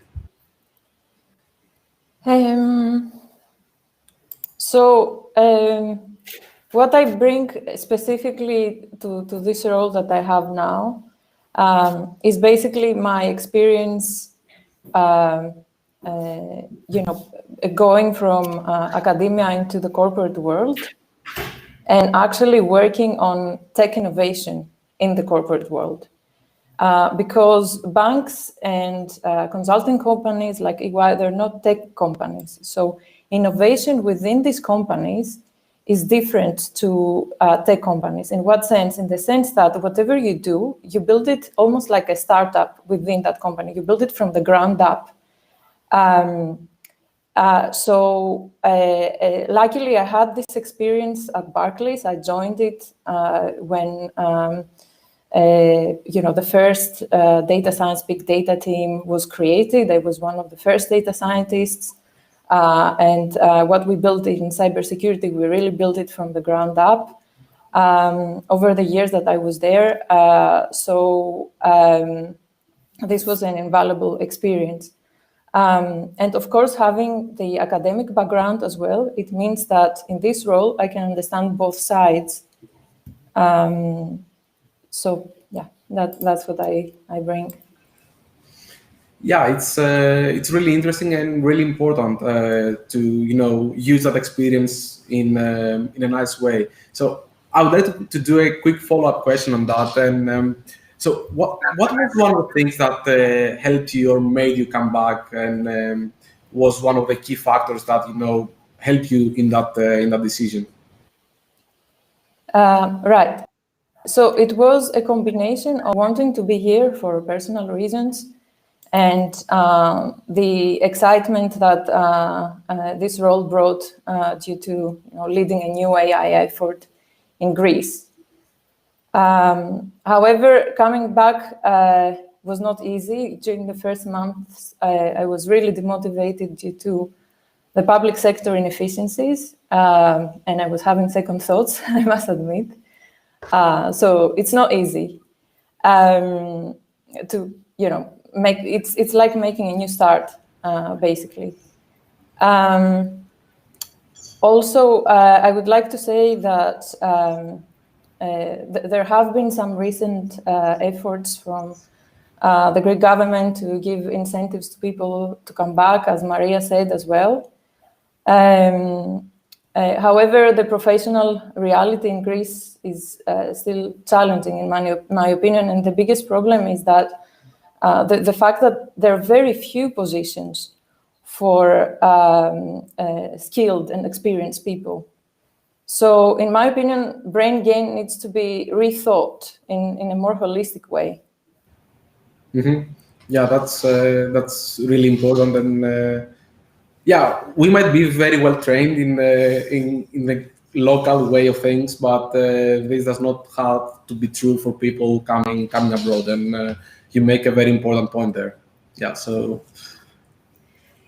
now I would like to touch a bit the subject about startups and tech hubs. And my next question is about Maria and Dimitris, but from a different standpoint. For Maria, regarding startups, which are the necessary qualifications in order to create a startup? And is it an aspiring brand new idea? Is it funding? Is it developing detailed business strategy? And a bit altered question regarding tech hubs, but with the same exact meaning for Dimitris. Mm-hmm. I would say I would touch on the point, as I mentioned earlier on, getting started earlier, learning about the community, getting involved in the community. We hear very often that a new startup is looking for funds. It's not the funds, it's the idea, it's the team, it's the effort. VCs, that's what they're looking for at the start of any idea. And usually an idea grows from a difficulty, not from something that you've just come up with, but usually difficulties that we live through, or difficulties that we've gone through ourselves, or a problem that we see within the community. And again, you know, it's also about getting involved. Local community is very important, but also get involved and reach out to resources from not within the community only, but resources that you can reach out around the community. Again, with the expat community, with digital nomads, with freelancers coming out, there's a lot out there. Just go out there, figure it out, search for it. There's a lot to be done and seen. Even if you have the idea, you also need to be agile. Yeah, for sure. Very agile, very creative. Creative, yes. Definitely a roller coaster. And most important, you need to have fun. Yes, of course. Yeah, definitely. And Dimitri, now regarding tech hubs in Greece, can you please tell us? Which are the actions? Yes. I cannot argue with the fun part that Maria mentioned, but for sure, okay, the meaning of funding in tech hubs is basically the budget that you have, right? So certainly you need budget, and apart from the operational stuff, you need it to attract and retain talent. It's a very competitive era that we are living in Greece, and that's a good thing. There is a very healthy competition between IT companies right now to attract the best engineering talent that there is. And I think all companies have realized that, and it's a key factor if you want to succeed, either being a startup or being a tech hub. You cannot succeed without having talent and without having the means to retain the talent that you have. So I think that's one point. The second one, I think it's the culture, and there are many things to be said about culture. There is a saying, culture beats process every time, based on Peter Drucker's saying on strategy.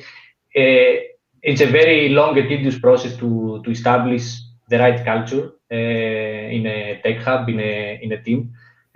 But as soon as you have that, and as soon as you have a team that knows the priorities, knows where to focus, knows how to handle things without having management on top, then you can leave room for leadership team and management to focus, instead of the day-to-day activities, to focus on the day ahead, the next steps and what's to come, and as I said before, to find ways to expand the tech hub. So I think culture is very important, and one part of the culture is adaptability. This is the last thing I want to mention. In the era that we live in now, especially in telecoms, you need to be adaptable, you need to be flexible. Okay, I think Maria before said agility. I think, or more or less, we are saying the same thing. I want to take an example of my team. In the last 3-4 years, we had to take a software monolithic product based on in-house operating system, based on specific hardware. We needed to transform it to virtualized product in cloud for 4G. We needed to enhance it then to add 5G capabilities, basically building a new product, and then containerize it because customers wanted also cloud native architecture. All this in 3-4 years in a moving plane situation where we had to support the existing more than 200 customers, keeping the feature set the same, the capacity targets the same. This needs a very adaptable team, a very flexible team that is willing and able to experiment, research, try, fail, retry. And this is a very key element of a successful tech hub, I think. So we can say that it is kind of a successful recipe to have the talent, to have the budget, of course, to have the culture. Exactly, yeah. Thank you. Amazing. So Yeah, I think we can move on to the more fun part where we'll try to say a few sentences, and then it will be either a myth or reality. And if it's a myth, you have to bust that myth. So I would like to start first with Martina. So Martina, do you believe that this is a myth or reality? Greek companies cannot leverage deep technical skills. Myth. And I will pass it. So, look, we have lots of paradigms, especially in the startup scene, in the Greek tech startup scene, where you can see state-of-the-art methodologies and technologies being used, and there is the urgent need of finding actually people that indeed possess this kind of deep technical skills. So I totally believe it's a myth. Well, thank you. Great. Awesome.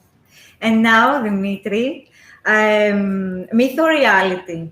Innovation tech hubs need to be situated in a single location to offer easy access to resources and communication between the members. That's a tricky one. Okay, we all learn now to work remotely, and we have established frameworks and cloud frameworks and the services in order to be able to work remotely. So typically it's a myth, but I do believe that there is some reality, and I mentioned it before. You gain a lot when you have a team that is situated together and they are brainstorming together and they are working together. Not as much from resource point of view, but the interaction that you have through a Zoom meeting when you try to troubleshoot or brainstorm is not, at least in my experience, it can never be the same exactly as when you are situated in the same meeting room or thing. But my answer is myth for now. Myth. So Okay. it's a myth. We take it as a myth. It's not my reality. I start to sense that we have a lot of myths in Greece, and I don't know, maybe that's for a reason. Live your myth in Greece. Yeah, of course. So, okay, so next up is Irini, and Irini, the myth or reality sentence is, there's no high-tech research happening in Greece. Definitely a myth. There's a lot of high-tech research happening in Greece. I mean, in a lot of places, actually. Of course, I will mention Demokritos again, but all the technical universities, which are top, very good computer science departments, and there is high-tech research for sure. We have seen also recently a few startups spinning out of university research as well, which is exciting. Perhaps what's needed is to link this research with particular aspects of the Greek economy. Yeah, but otherwise it's there. Amazing. Yeah, I mean, I wasn't that good at university, but I have many friends who've done a lot of great research in Greece. And for our last myth or reality for today, Maria, as a startup, your only goal is to land one huge customer with a great fund. Myth or reality? I would say it's a tricky one there too.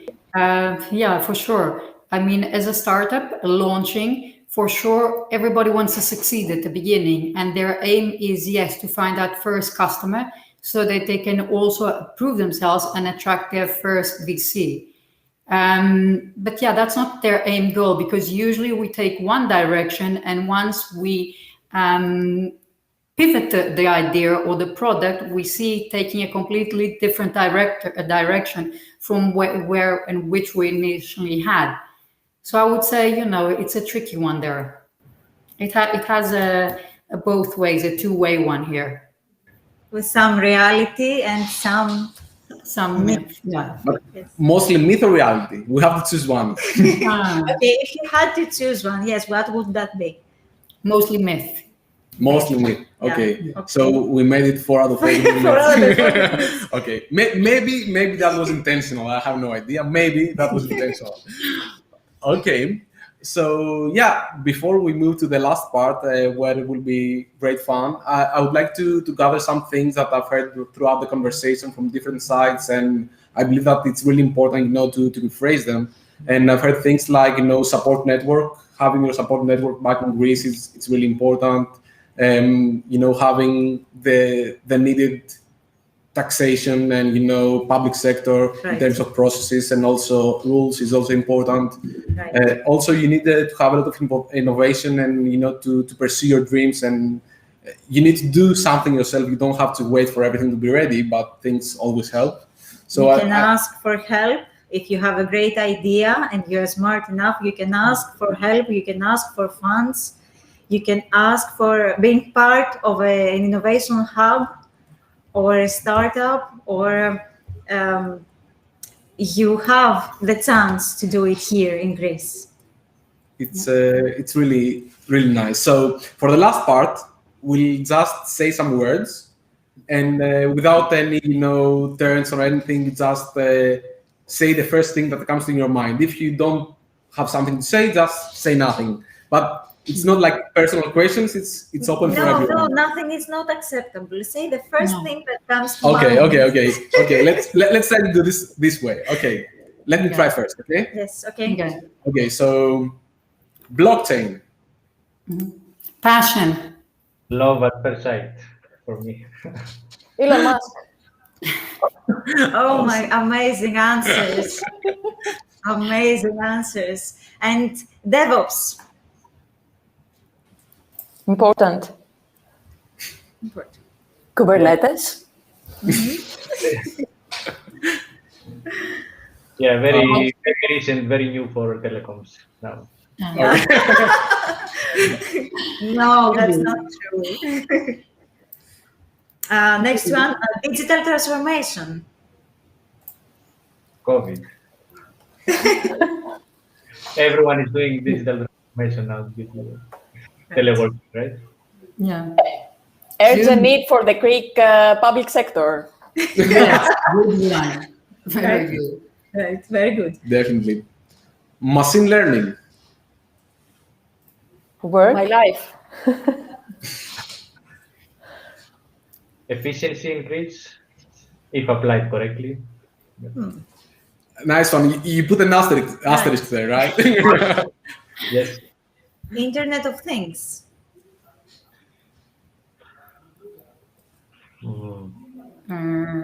Sensors. Beginning. Yeah. Arduino. Telemedicine, I'll say. I don't know. Okay. For Internet of Things. Great. Talking shoes, I would say. Oh, nice. I wasn't aware of talking shoes, to be honest. Internet of Things, hello. Okay, the smart fridge is not useful. Okay, 5G. Nokia. No. Wow.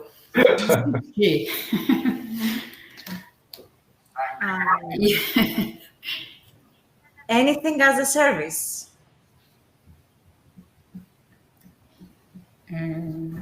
Cloud. Can I say things too? I say hi. You can play also, yes. Okay. Except your answer, actually. We had a very interesting comment before, and he said artificial intelligence as a service. Okay. And I really, really like that. Really, really interesting, I'll say. Yeah. Okay. So I think we had the serious part, we had the fun part, and we had, the intermediate part. I don't know, I enjoyed a lot, and I hope that all you enjoyed it too. And we really, really like to thank you. If you have something like closing to say or anything. And some key takeaways. Each of you, let's start with Maria. Keep on rocking. Nice. Great. And now let's go to Martina. I'm so happy that I can see 4 amazing women in the panel, because I can see, the majority for the first time in, in many months. I wouldn't say years, in many months in these kind of discussions. So I'm so happy that I can see this. Yes, that's a first also. Yes, the first for me. Yeah. Thank you. Irini? Thanks. This was great. Awesome. Thank you for being here. And Dimitris? It was a great talk, a great discussion. I would like to say that there are many interesting opportunities in Greece right now. I think the industry is booming, so anyone who is considering to move back, I think this is the best time to do it. Awesome. Yes. If you have some time after the panel, please join Gather Town so that people can reach out to you and ask you more questions. It was amazing to have you here with us, guys. Thank you. Thank you for the invite. Thank you. Thank you. Thank you. Bye. Bye.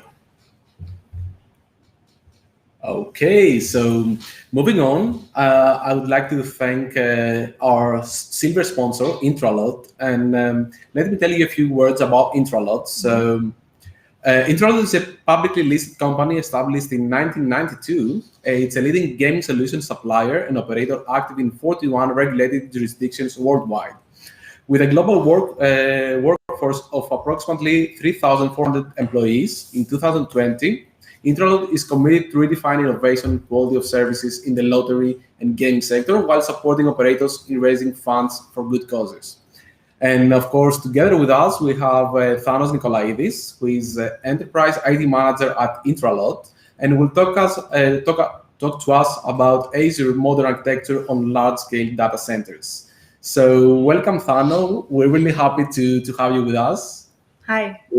Hello, everyone. So the stage is yours, and we're open to hear your presentation. Thank you very much. Let me share my screen.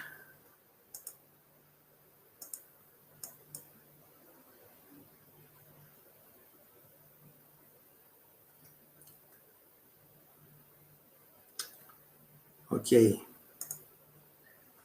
Hello, everyone. My name is Thanos Nikolaidis. I have been working with Intralot for 14 years, and I currently serve as the Enterprise IT Manager. First of all, I would like to thank you for participating in the annual Tech Conference. Personally, I feel honored that Intralot IT Group gave me the chance to present you the ways that we are modernizing architecture on large-scale data centers. Please, let me a few moments to make a mini introduction about Intralot. As you said, Intralot was established in 1992 and is a leading gaming solution supplier, as well as one of the world's top sports betting operators. Intralot is also using Azure to achieve innovation and offer next level of services to its clients. Let's move on. Intralot, after a year of business value assessment and analysis, decided to migrate the on-premise data center to Azure platform in cooperation with Microsoft. Furthermore, Intralot and Microsoft enable people to expand their Azure cloud skills through a comprehensive training, exam preparation, and certification program. This migration is one of the biggest in CEE, as there are huge workloads involved, such as 2,000 virtual and physical servers, full transformation of virtual desktops, more than 400 networks, and site-to-site VPN connections. As you can imagine, we talk about an holistic IT transformation, which brings along a set of challenges. Some challenges are network design, which we refer to further on. Handling of legacy systems. Actually, we are not migrating legacy systems. Instead, we upgrade or transform them to new cloud services. Management of IT governance. We are using policy and cost management procedures, while security is a major concern for us. At the same time, we guarantee our business continuity during the transition period. Let's find the approaches, the tools, and the thinking behind those issues. We have 5 design principles. Subscription. We have split the workloads depending on the environment to have a better management and scaling. Policy-driven governance. We have automated the policies, permissions using Azure management groups, providing governance conditions. This way, Hydralot efficiently manages access, policies, and compliance for cloud resources. Single control and management plane. For instance, we can create the storage account through the control plane, and we can use the data plane to read and write data in the storage account. Application centric and archetype neutral. For example, we can transform our Kubernetes clusters to Azure Kubernetes service known as AKS. Align Azure native design and roadmaps. This approach should align with Azure platform roadmap to ensure that new capabilities are available within our environment. Due to our limited available time, let's see a high-level architecture of the network topology. The workloads are split depending on the environment. We have created some subscription, and each one has its own characteristics, security policies, and dedicated virtual network. Each virtual network has a lot of subnets providing better management, scaling, and isolation as network traffic is filtered between subnets with network security groups. At this point, I would like to mention that our network is protected by the use of an extra security layer using NSGs. From our on-premise network, we have established an express route circuit with 2 list lines. The circuit provides secure, high-available connection between Hydralot network and Azure Edge. In addition, firewall virtual appliances and high availability provides 2 different services. Firstly, it remains as backup solution in case the express route circuits are not operational. And secondly, it provides site-to-site VPN connection with our subsidiaries and partners, overcoming the Azure Virtual Network limitation of 30 VPN tunnels. In addition, the firewall service is also responsible to provide an edgeless VPN access to Hydralot employees, to manage the inter-VLAN traffic, which is vital for our infrastructure, provision of an easy management of network logging traffic flow, and provide firewall rules to internal and external services as well as network ones. All users are under conditional access policies and that protect the resources to be accessible only from known and trusted devices, using also an extra second step authentication. Our employees and partners have the benefit to use the Windows Virtual Desktop solution.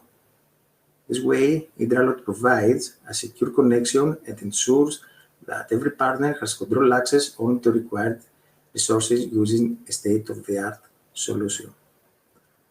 I would like to thank you very much for your time. Don't hesitate to contact me personally at booth, and you may also follow Hydralot on social media for more up-to-date info.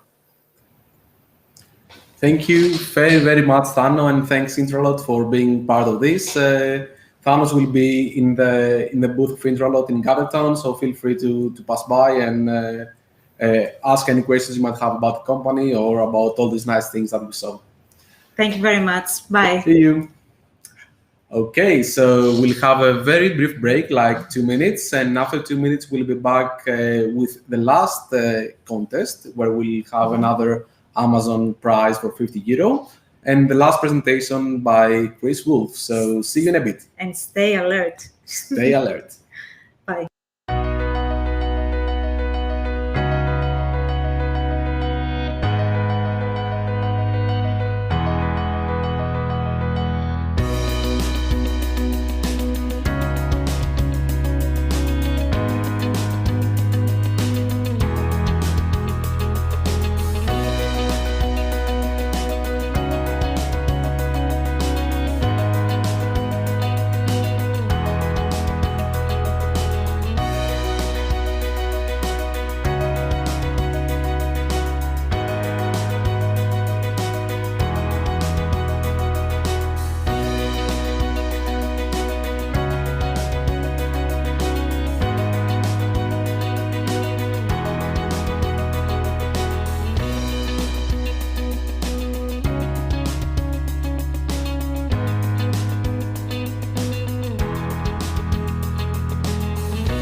Welcome back, everyone.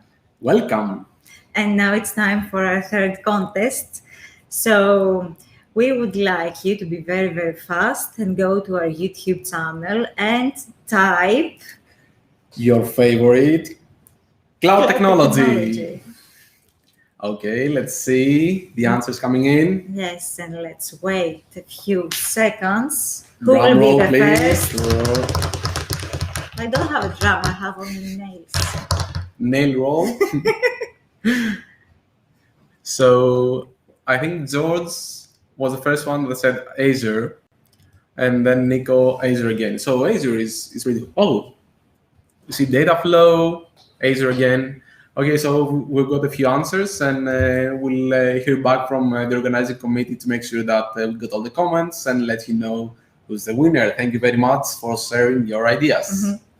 And now it's time to go to our next speaker. We would like to welcome Chris Wolf, consulting agilist and agile coach at Virgin Money, who will be talking about agility in the world of data science, machine learning, and artificial intelligence. Hello, Chris. Hi, Chris. Welcome. Good evening. Hello there. How are you? We're fine. Thank you. We're fine. Are you ready? Yeah. Just do a bit of a screen share and then I'll be good to go. The stage is yours. Have a nice presentation. See you in a bit. Fantastic. Thank you very much. Hello and good evening, everybody. My name is Chris Wolf, and I'm here to talk to you about agility in the world of data science, machine learning, and artificial intelligence. Now, before we get into that one, I'd like to do a very quick check-in with you all. What I'd like is to invite you to write into your chat window, don't send it yet, but write into your chat window how you're doing, how the conference is going, or how you're feeling. And then I'm going to ask you all to message bomb me. Okay, type it in now, and we will go in 3, 2, 1, send.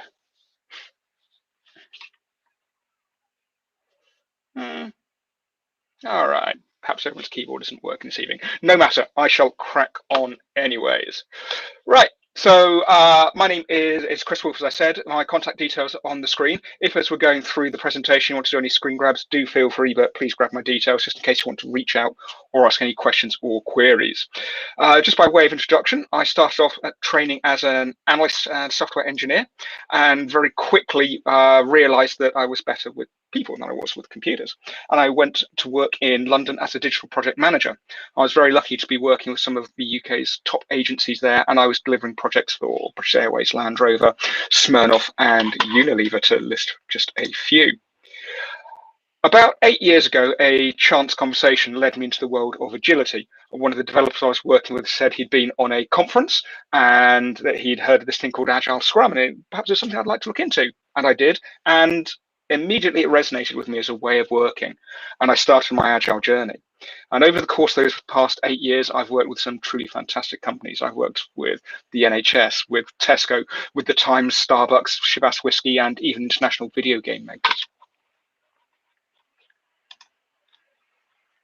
About 3 years ago, I made the move over to Shell Research, and this will mark the beginning of my dive into artificial intelligence. And Shell invited me to help them to understand how to do data science and agility. Data science being a very cutting edge thing, Agile not so cutting edge these days, but the two together was certainly a new area, and Shell invited me in to help them on their journey to understand how to make that work.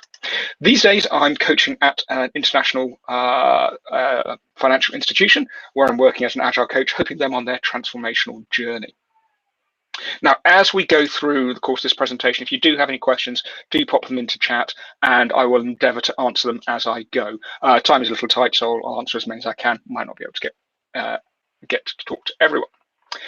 Over the course of this presentation, the next sort of 20-30 minutes, I'm hoping to talk about several different types of data science project. There's the established data science project and the emergent or experimental data science project. And I'll tell you a bit more about those in just a moment. After I've talked about those two, I'm then going to highlight the key differences that data science agile projects have in comparison to normal or more traditional software agile projects. Before I get into that, I just want to baseline a couple of understandings, a couple of key terms. The first one is data science or data scientists.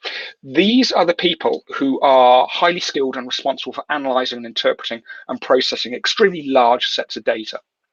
They identify patterns in the data, and they use those patterns to create computational models that underpin machine learning. Next, we have the ML engineer, also known as data engineer.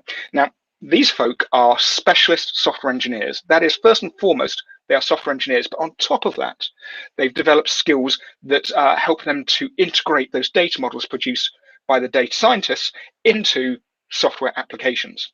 And their role includes data handling, models, model interpretation, inputs and outputs, developing the UI perhaps that presents the outcome of the modeling process to the person who's engaging with it. There are some technical differences between ML engineer or data engineer or AI engineer, but for the purpose of today's presentation, I'm going to consider them all to be just one single group of specialist engineer. Next, we have machine learning. Now, machine learning is the more accepted name of artificial intelligence. A few years ago, some films were released about artificial intelligence taking over the world and destroying the whole world. Certain American actors were involved in that, and you know what? It gave AI a bit of a bad name. So these days, we tend to refer to it as machine learning, but it covers all forms of machine-based computation. So machine vision or natural language processing, optimization, prediction, all those elements that we traditionally called AI, now generally referred to as ML. And then lastly, we have the computational model. And the computational model is the part where the machine interprets and learns. In effect, it is the intelligence of artificial intelligence, or ML as we now call it. Technically, a model is a code-based representation of a mathematical model that is used to interpret complex nonlinear systems. It's often thought of in terms of a network of micro decisions that, when taken all together, deliver a single conclusion with a certain level of confidence. Usually it's just referred to as a model.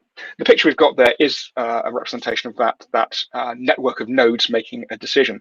And it's actually very strongly based on the way human intelligence works, on the way the brain works, on the way the brain, well, at least we believe, the way the brain makes decisions. Now, when we talk about data science projects, there are actually two different types. The first one is established data science projects. This is where we're using data science machine learning to solve common problems. They're often used in commercially available models and mobile phones, things like facial recognition. They can be bought off the shelf from companies like Amazon, and they are ready to go, and they can be integrated into your applications pretty quickly. They come pre-trained and with a high level of accuracy. And I'll talk a little bit more about what that means a little later on. But they can be considered more akin to an engineering framework. That is, they are ready to use, you bolt them into your system and you use them as they are. The alternative type is experimental data science. And this is where we are using experimental data science. We're looking for new and emergent models. We're delving into research. We're linking up and hooking up with scientific groups, with universities, with those people who are starting to develop new computational models. And we're starting to use those in new and interesting ways. And as a result, it's quite different to using established models. We are, in fact, developing new models and new ways of handling machine learning. So let's get into the nuts and bolts of it. First off, I'm going to talk about established data science projects. We're working with established data science. The first thing is that we are using it to solve known problems. That is, it uses models that have been commercially developed and optimized to solve frequent, clear problems. Things like facial recognition, as I said earlier, we have on our mobile phones. Perhaps voice recognition that we're starting to see on when we start phoning up companies and they have voice recognized or optimized software that understands what you are saying and get you through the phone system, hopefully. We're starting to see it in terms of some systems that you can speak to order media or order films. Other types of processing we might have are machine vision or character recognition. Certainly many police forces are using character recognition for license plates. Many car parks in the UK, and I suspect globally, actually recognize your vehicle by its license plate when it arrives to make paying easier when you leave. These are all established data science models. They've been built, they've been designed, they are ready to go. And that's what makes them appealing. They are all ready to use. You don't have to have a high-end data science department to use them. They are there, ready to be integrated straight into your business. You can, of course, choose to adapt them, but generally speaking, they are ready to go straight away. And what that means is working within the bounds of current knowledge. We're working with known knowns. And this gives us the advantage of strong levels of predictability. And I don't just mean predictability in terms of the way the model works, but in terms of the way we use it, the way we integrate it into our software. It is predictable. We are in a position of knowledge about how to integrate it, the potential problems, how to use it, and how to build it in very, very effectively. And this means that data scientists, because they're operating within the bounds of knowledge, are able to give us good estimates for the duration of time it will take to integrate the model, or story points, or whatever method you are using to handle estimation and forecasting. This degree of predictability means that established data science projects fit naturally within Scrum and Scrum team, and naturally within software engineers who have built up their skills to become machine learning engineers. And as such, all the usual Scrum practices that we use are well suited to establish data science projects. However, we must bear in mind that because data science projects are slightly different, there are some critical elements that we as agilists need to bear in mind. First off, models need data. We have to ensure that we can get data for the models. I've been on so many projects where there's a brilliant data science model, there's a brilliant piece of software. We have the ML system ready to go. It's just the data that we were promised was not available. Or the data's come in the wrong form or the wrong format, or it's not what we were told, or it's perhaps some lockdown system we can't have access to when we were told we did. The need for data is absolutely critical in a data science project, as the name clearly implies. So making sure that you have it and it's good and clean in the right form and format is critically important. This is not normal in a Scrum project, so it's something we should bear in mind. Data scientists will need a data phase in order to organize that data. That is, receive it, clean it, make sure it's in the right form and format, shape it into the right way for them to use, and then integrate it into the project.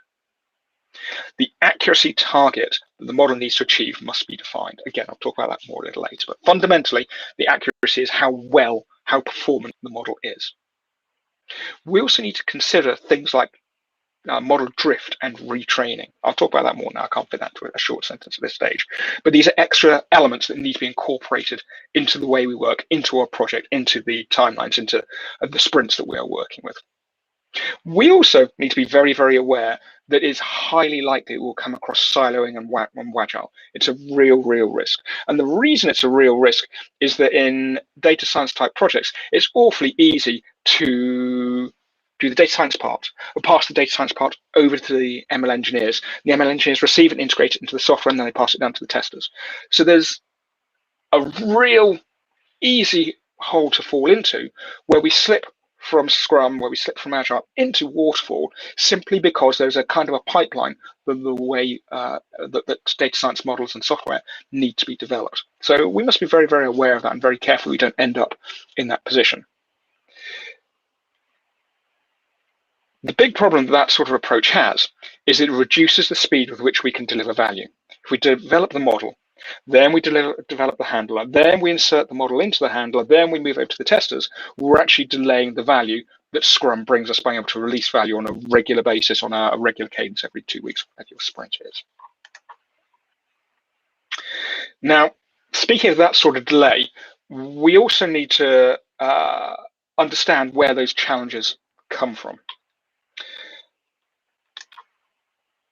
Too far, apologies. The first is the drift in alignment between data science and the ML engineers, which leads to the siloing or agile, as I was talking about just a moment ago, that we develop one, then we develop the other, and we put them together.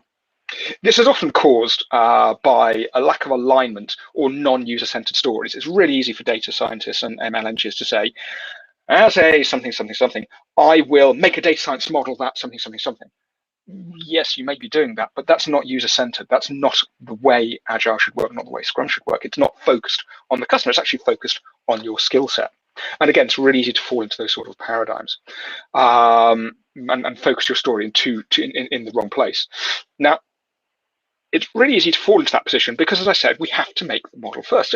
So what do we do about that? How do we avoid that problem? The way we avoid that problem is by using fake data and fake data science models. What I'm talking about here is the tendency that engineers have towards saying, well, if you can't provide me with the data to start with, I will build a framework into which the data can be inserted when it is ready. It's the API model. We all know this, and it works very well for APIs. That is, as an engineer, I will build a communications route into my software that will accept data in a particular format. And as long as the data is provided in that format, I'm good to go, and I don't have to be held up waiting for that data. And we can use that model here. It's very easy to use that model here. That is, the engineers develop an app that's ready to receive the data. The scientists say, hey, here's the sort of data we're going to be providing. And we all keep on going in that direction. It's going to work very, very well. We are making, however, quite a number of assumptions about that. And the reason that can cause us some challenges is because we are basing it on temporary data. We're not basing it on the real data. That means that when the real data actually gets into the data science model and the data science interprets it, the output which we expected to hit the development team actually can vary. It can actually change. And the reason it can change is quite simply because we're basing it on fake data.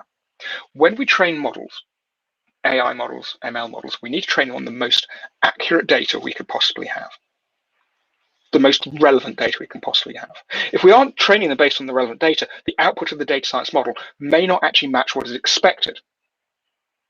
If it doesn't match what's expected, then what we're inputting into the hole the engineers left won't fit and won't match. So we have to be super, super careful when we're starting to use this fake data approach, this API approach, because it can produce quite unusual results. That's all we really need to cover about established data science models at the moment. Just to summarize, established data science models are brought in for pre-trained they're brought in pre-trained, they're brought in pre-trained for situations that we know and we understand, and they're really good for solving common problems like license plate recognition. They require a data preparation phase to ensure the inbound data is ready to go, and they are well established to allow a great level of predictability in that project. And that predictability allows us to use Scrum. If we don't have predictability in Scrum, we can't really go very further. But please be aware that the pace engineers operate at is often faster than the data scientists, so a fake data approach can be used, but that does come with some degree of risks. Let's move on to the second area. That is experimental data science projects. And this is where things get a little bit different. Experimental data science projects are not the same as established data science projects. In fact, they are very, very different. And treating them the same leads to problems. Many of the issues that I've come across with data scientists and businesses and agilists stem from this common misunderstanding that the two are the same, when in fact they are different. It's a crucial understanding that we need to develop. Let's take a little moment and understand why. As the name implies, data science begins with data. And so our projects must begin with data. When we're working with experimental data science, we're working in new areas, which means new data and new paradigms and new areas of study. So we have to understand that data to begin with.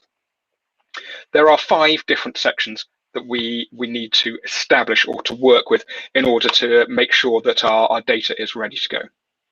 The first one is early data assessment. That is getting our hands on the data nice and early in the project, so the data scientists can review that data to ensure if it's the right source of data, if it's the right form and format, actually make sure that we can get our hands on the data and establish a pipeline to ensure that not only do we have the data to begin with, but it flows on a regular basis. We need that data to be coming in continuously so we can interpret it. The second step is checking the quality of the data.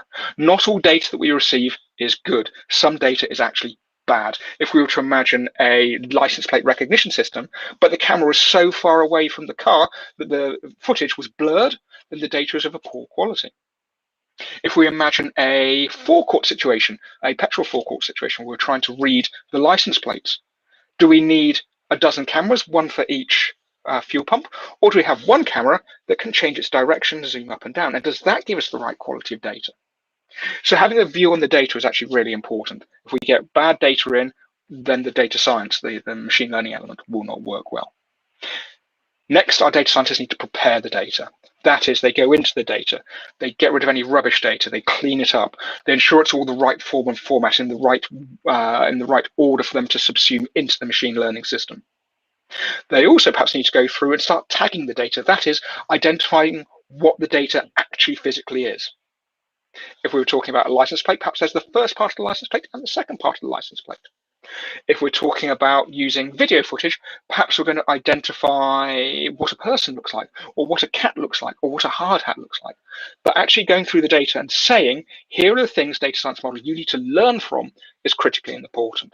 In the same way that when we teach our children how to read, we say, hey, this is a book, this is a word, this is a letter.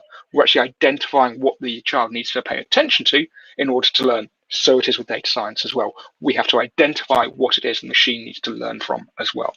And that's the act of tagging the data. The next part in this cycle is to review the problem.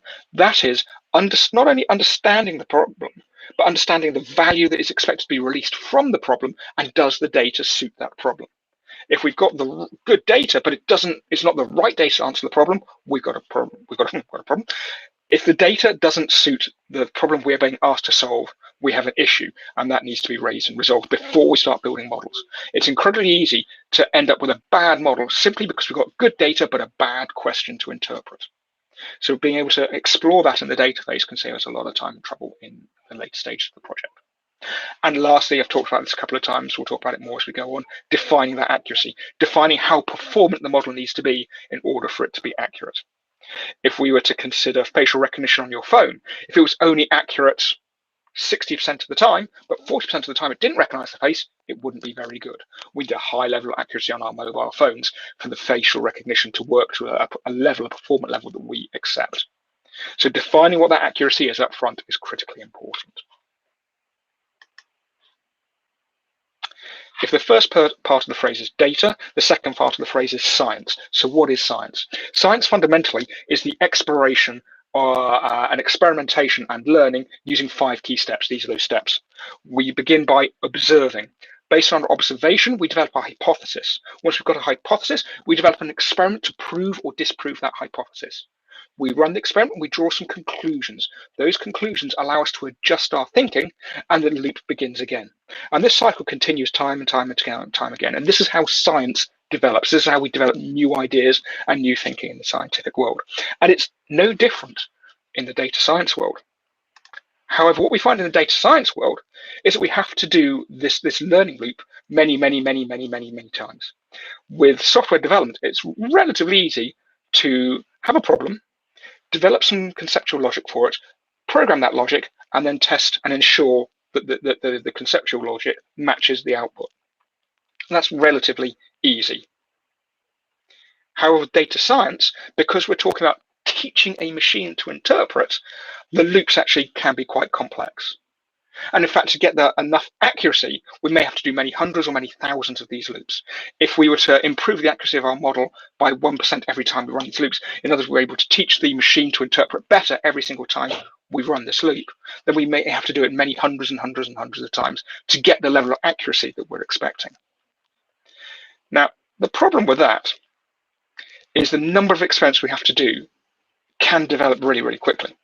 This is a binary model. That is, there are 2 possible outputs from every single experiment we're running. And that means in the space of 4 cycles, we've got 31 experiments being run there. So imagine a data scientist doing this. A data scientist is saying, well, I've got this theory about how we can interpret this data. Let me do an experiment to see if that works. And there are only 2 possible outcomes. Within 3 rounds of experiments, within 5 rounds of experiments, we've got 31 different experiments running, 31 different possible outcomes based on that one first premise of how do I interpret the data. If we're talking about 3 possible outcomes, then in the space of 3 rounds of experiments, we've got 36 different outcomes that we could be dealing with. The problem we've got, though, is data science isn't that predictable. It looks a bit more like this. From one experiment based on the data, we could have any number of outcomes. And any of those outcomes could lead to different experiments, and those experiments could lead to different experiments. And what this means is that data science is inherently unpredictable when we're dealing with experimental data science. It means if we go to our data scientists and say, hey, how long do you think it's going to take to make this model?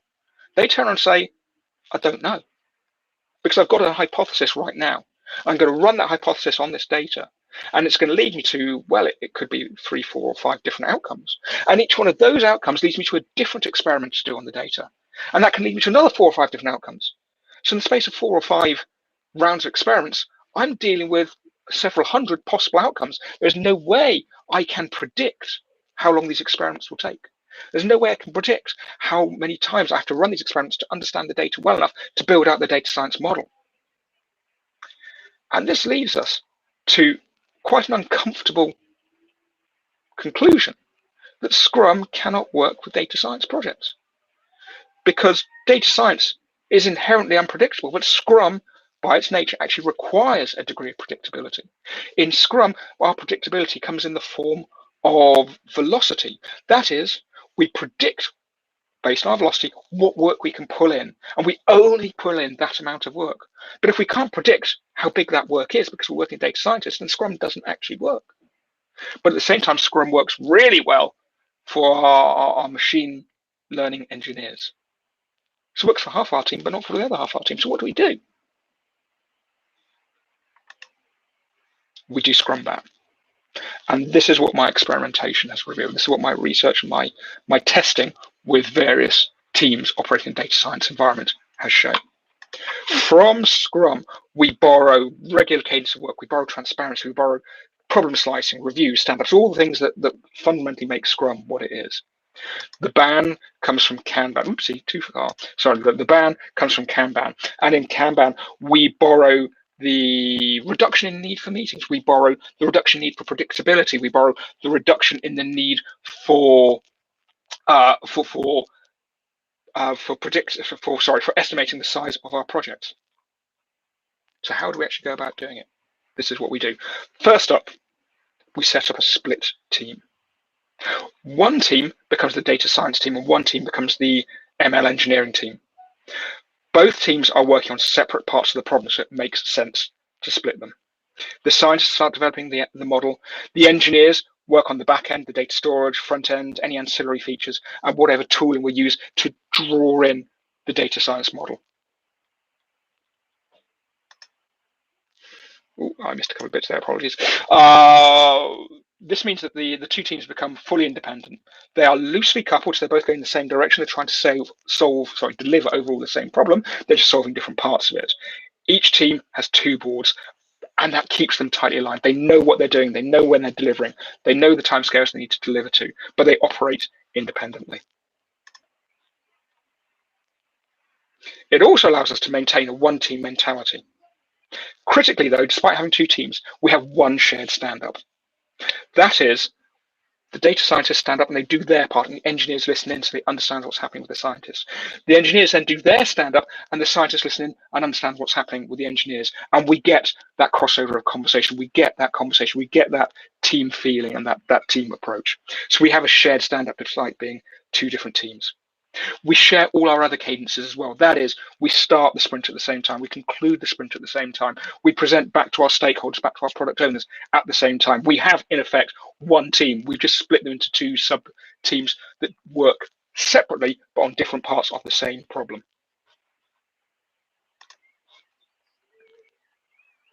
Next, we need to manage how we release the value.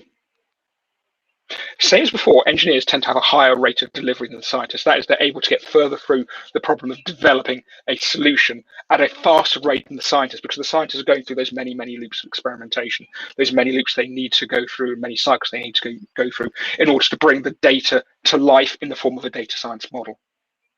And this means that the engineers' delivery can be impacted by the rate of progress that the scientists have. The scientists are working, understand that, they're delivering as they can, we understand that, but by the nature of what they're doing, the experiments, the failed experiments they have, they cannot work any faster, they cannot deliver any faster, and yet the engineers are outpacing them on a continuous basis. So what do? We go back to that fake data model situation, and we build out a system whereby one can be closely connected to the other, and this decoupling allows them both to progress independently. We still do have that challenge of data. I'll give you an example. I was working on a project where we were interpreting video footage live video footage coming from an industrial site. And what we were trying to do is identify if any human beings were in a dangerous position or operating in a dangerous way. So perhaps if you were imagining a industrial site which had vehicles traveling sporadically down an unmarked road, we could use this system to identify if there are any humans on that road so they didn't get hit. We could identify if they were wearing helmets or if they were wearing safety boots, etc. So it wasn't a spying thing, it was very much a safety thing. And to do that, the data scientists made their own data. There was no real data out there they could use. They just didn't have it. The cameras weren't even mounted. So they used their own cameras. They used their cameras on their laptops, just like this one here. They put on hard hats. They trained the system to recognize a person wearing a hard hat. They trained the system to recognize a person wearing a fluorescent jacket, wearing steel-toe cap boots. It worked brilliantly. The moment we deployed it into the real world, it failed. And it failed because the cameras were up in the air, angled down, outside in the natural environment, which means they had to cope with different types of light, different types of weather. Our data was in fact poor. Our test data was wrong. We taught our system to work using entirely the wrong form of data, simply because we didn't have that data at the beginning. And that meant this fake data thing totally failed, the engineering thing totally failed, and we had to go right the way back and start retraining using the correct form of data. So getting the right data and making sure it flows in the right way so your fake data applications set up and work effectively and the data science works effectively is critically important. Next, we need to supercharge our transparency. Now, to do that, we have two boards. We've got two teams, so naturally we have two boards with the one stand-up, as we said. They have one project vision, and they're trying to identify what that particular question is, and they are defining the unit testing. Let me show you a picture which explains exactly what's going on there. So here are our two boards, or examples of two boards. First off, with the data science board. As you can see, it operates slightly different to traditional Scrum board. We have we have an exploration piece where they're starting to get their hands on the data. We've got a build phase, we've got a testing phase, we're actually developing the data science model, and then we've got an area where it is ready for the engineers. Now, interestingly, on the right-hand side, we've got two columns for our accuracy. And what we're doing here is making transparent how well our our data scientists are doing. That is, that every single piece of data science they're delivering, how good is it right now? What is our target? How accurate is it right now? What is our target? Right now, we're only 20% accurate, but we need to get up to 60% accurate. We're making that that really, really visible. We can show what's happening. We can show how those experiments are slowly stepping up that accuracy and delivering to a more performant level. When it reaches the right level of performance, we can then pass it over to the ML engineers, and they can receive that story in, and then goes on their board, which follows a more traditional board, to do work in progress data science testing. That's a new one. So this is the idea, or this is the where things get a little bit different. A data scientist can make a model and they can test it on their desktop and say, yes, this works as I expected. But until it's been subsumed into the actual application, into the system in which it's going to be presenting its output, we can't guarantee it's going to work. So we actually need a data science testing phase to be added in to the ML team's board. And once they've done that, it can then hit QA and it can then be marked as done. So in a way, you could look at this as one entire continuous board which is broken into two parts. But what we're still doing is making that transparency really, really visible for everybody. What is also worth noting is we've got on here two statements. Number one is the current question the data scientists are working on, and number two is the overall vision that we're trying to hit. And the reason we do this is data science is highly, highly complex, but it's answering very simple questions. And we can compound those questions together to answer complex questions. So as an example, right here, the current question is it possible to identify a person wearing a respirator? So we're using data science, using that machine vision, those camera feeds to identify, does someone have a respirator on their face to keep them safe? This is a part of the overall vision, which is to reduce incidents, so dangerous incidents, to less than 10 per year by ensuring our colleagues are wearing the correct PPE. So there's a big, bold statement, and what the data scientists have done have broken that down to the individual parts, individual questions that they're going to answer, which compounded together answer the question of people wearing the correct PPE. So currently we're working on, are people wearing a respirator? So we're improving and building out that transparency. We've already briefly talked about stand-ups. When it comes to the iterations, my personal experience is that 2-week iterations seem to work well. Some data scientists actually prefer slightly longer iterations because the nature of their work, the number of experiments they've got to do, means that what they're trying to deliver takes longer naturally. And so they like to expand their cycles. This is okay, that's not a problem. tested it, experimented with it. 3 weeks works well, 2 weeks seems to work well also. Same way we do with Scrum, we still have one planning session, we have one review and one retrospective. And again, this is at a team level. This is everyone coming together as one team to work out what they're going to do, to plan what they're going to do, to understand what the different parts of the team are going to do. And then lastly, and quite importantly, we need to equip our data scientists with new skills. And this is quite an important piece. What we tend to find with data scientists, especially the data scientists working on experimental data models, is they very often have an academic background. That is, they've recently been or have come from university, very often have doctorates. And this means not only are they super smart and really, really cool, but they are not naturally agile. They spent several years, possibly longer, in a university, certainly doing their doctorate, where they start at the beginning with a hypothesis, and they spent 2 years, possibly longer, answering that hypothesis and then delivering a conclusion at the end, which they could demonstrate and they could defend. But in the business world, that doesn't work for us. We can't have a situation where a data scientist takes 2 years to tell us if they can make a data science model that will answer the question we've asked. It just doesn't work that way. So we need to support our data scientists to grow and develop the skills that we as a business need for them to be able to support us as a business, so we can support them with a job and with work. The typical things they need to be introduced to, or that would benefit them to be introduced to, is collaboration and pair programming. Very often data scientists work on their own in an academic environment.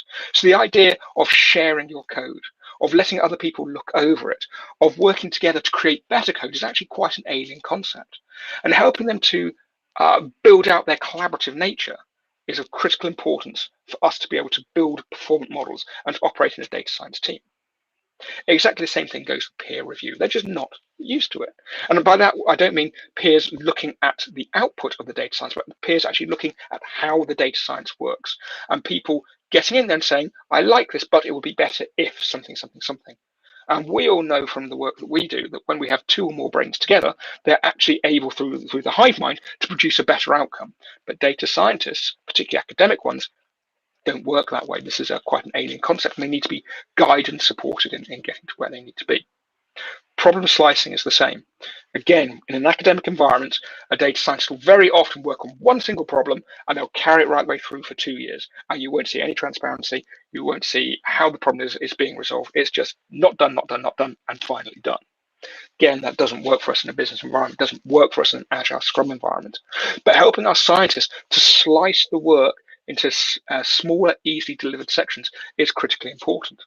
If we were to think about the problem I was talking about earlier of, is there someone on the roadway, is this person wearing correct PPE, we can help our data scientists to slice this down. If we consider PPE, the slices might be, is there a person in the frame, yes or no? Identify the top half and the bottom half of the person. Identify the head of the person. Is there something on their head? Is that something a hat? Is that hat a hard helmet? That's just looking at that, our own PPE pieces of equipment, of course. But helping data scientists to slice their work down to those sort of levels, so we can work on that accuracy, we can build up that accuracy, we can see the solution coming towards us and how that solution is progressing is critically important. That also becomes important when we start talking about accuracy, which we'll cover in just a moment. Next, we need to help our data scientists understand that perfect is the enemy of good. When you're in academia, your solution has to be critically brilliant. For us, that might not necessarily be the case, because in data science, you can continue doing those cycles of experiments I talked about earlier and continue doing them seeking perfection, but all the time you're burning budget. And actually, that just may not be required. And lastly, code quality. Data scientists, by the nature of what they do, create a lot of code and bin a lot of code. However, the skills that software engineers have developed over the past 20 or 30 years in terms of quality of code, code reuse, and effective ways of coding haven't quite made it on over to data science world yet, particularly when we're talking about experimental data scientists. So helping data scientists to understand what quality code means is also something that is very, very important. Will help them to improve the work that they deliver. Now, that's enough for experimental data science for the moment. The last part I wanted to cover off is the differences between data science projects and software-led projects. And this is just for those Agile Scrum Masters out there that want to start building this stuff and assume the two are the same. They are not. The first thing we talk about is model training. I touched on this earlier on. In model training, what we're actually doing is we're going through many cycles, hundreds of cycles of teaching the computer to recognize something. We're going to tell the computer, hey, this is what you are looking for. The data science model will help it to recognize those things and learn those things, and eventually be able to output and say, hey, this is the thing. In the example I've got here, we're training cats. So we are going to show the system hundreds of pictures of cats saying, this is a cat, this is a cat, this is a cat, this is a cat, this is a cat. And eventually it will come to a point where it says, ha, I recognize cat now. And the reason it's challenging is because sometimes the cat is standing up and it's got 4 legs, sometimes it's lying down, it's got no legs. Sometimes its tail is tucked away, sometimes the tail is visible, sometimes it's got 1 ear up and 1 ear down. All these things that we take for granted when recognizing a cat, a computer system has to learn. So we do many cycles of training. And after that, we have to test that actually the computer can recognize cat. And to do that, we present it with many different pictures of cat and of not cat.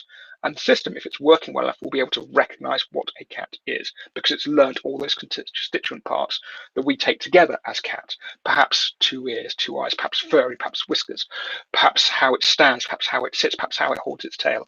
But the system will take all these things into account and eventually be able to recognize a cat based on the picture.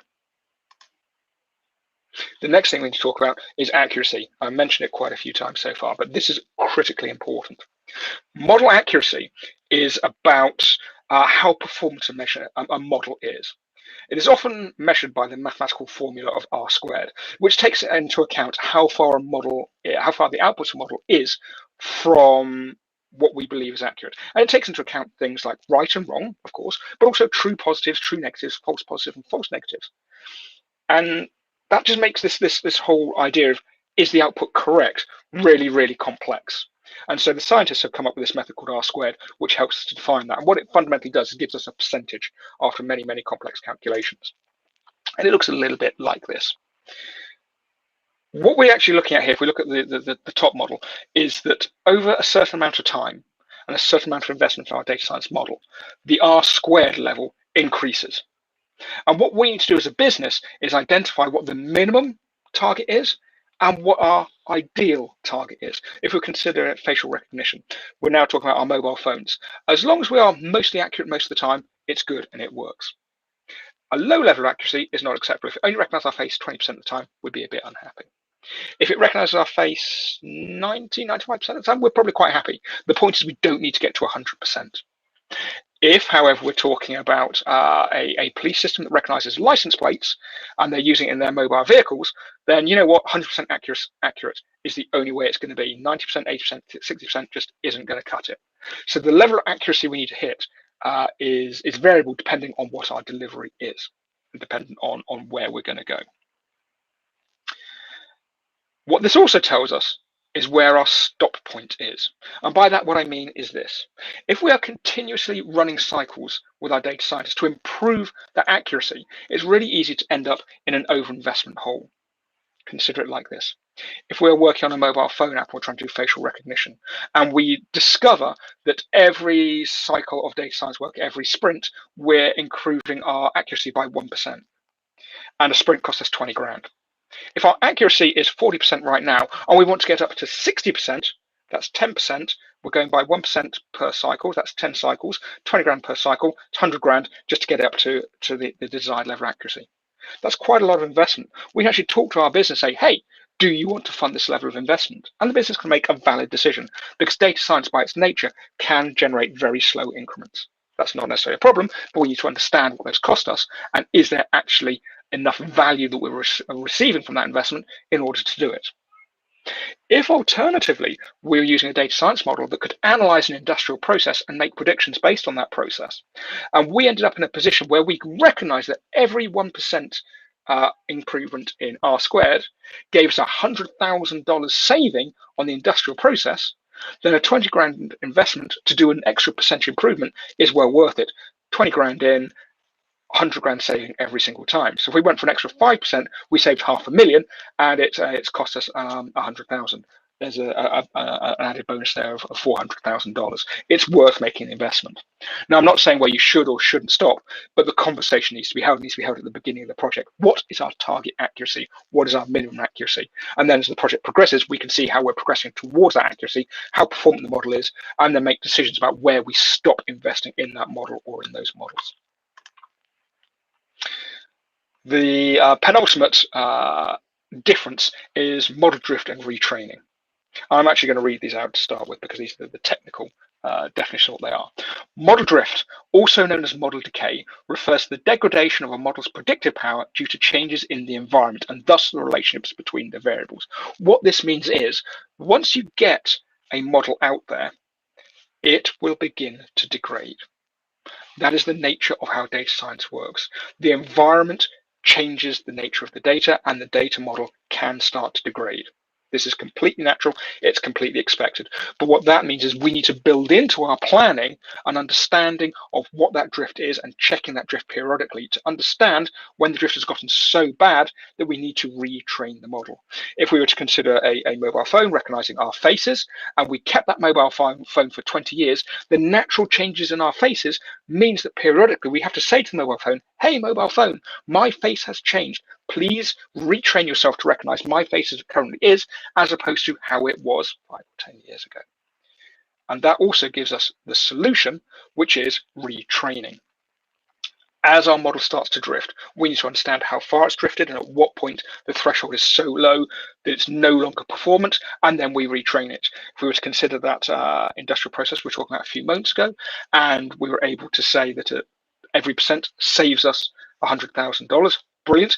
If our model started to drift and the degree of savings it was giving us started to degrade as a result because the accuracy of the model was no longer as good as it was, and that amount of saving started coming down towards the $20,000 mark, sorry, $20,000 mark, the cost of a sprint, that's where we're actually saying, you know what, we're not saving enough here. We now need to retrain that model so it becomes more performant.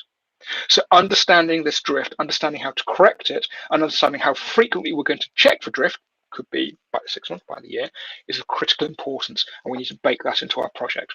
The data scientists can advise us on how best to do that and what those timescales are. It's part of their role, it's part of their remit.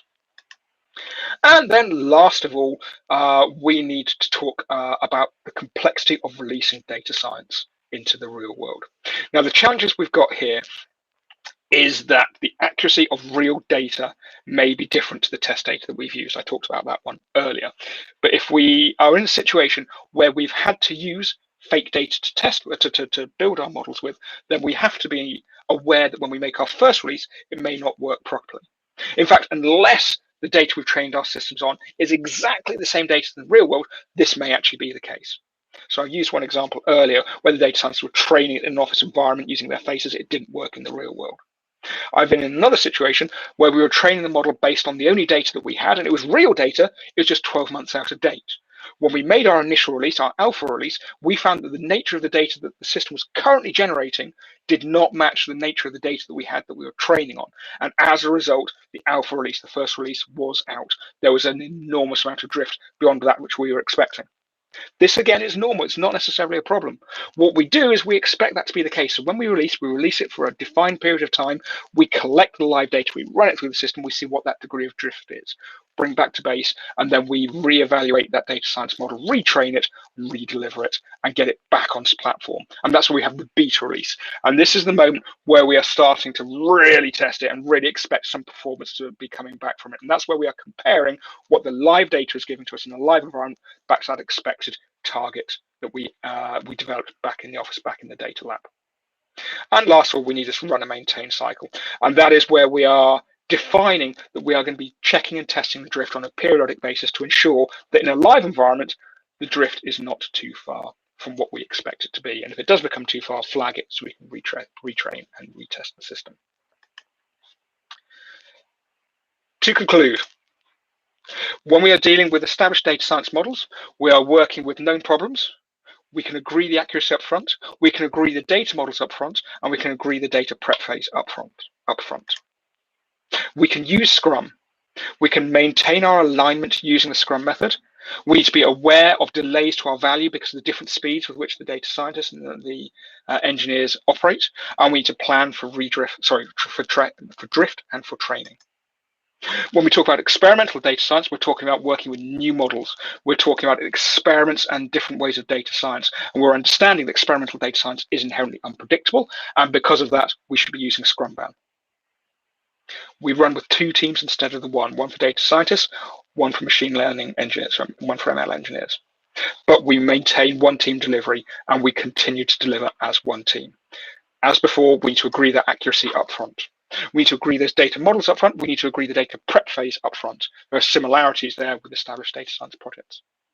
We need to help upskill and train our data scientists so they're better able to cope with the environment which we're going to be putting them into. We need to be aware that the value can be delayed because data scientists operate at a different pace to the engineers. And then last of all, we need to plan for drift and retraining once we hit the real world. And with that, I'd like to say thank you very much for listening. Thank you for giving your evenings up to come and listen to me and the rest of this wonderful conference.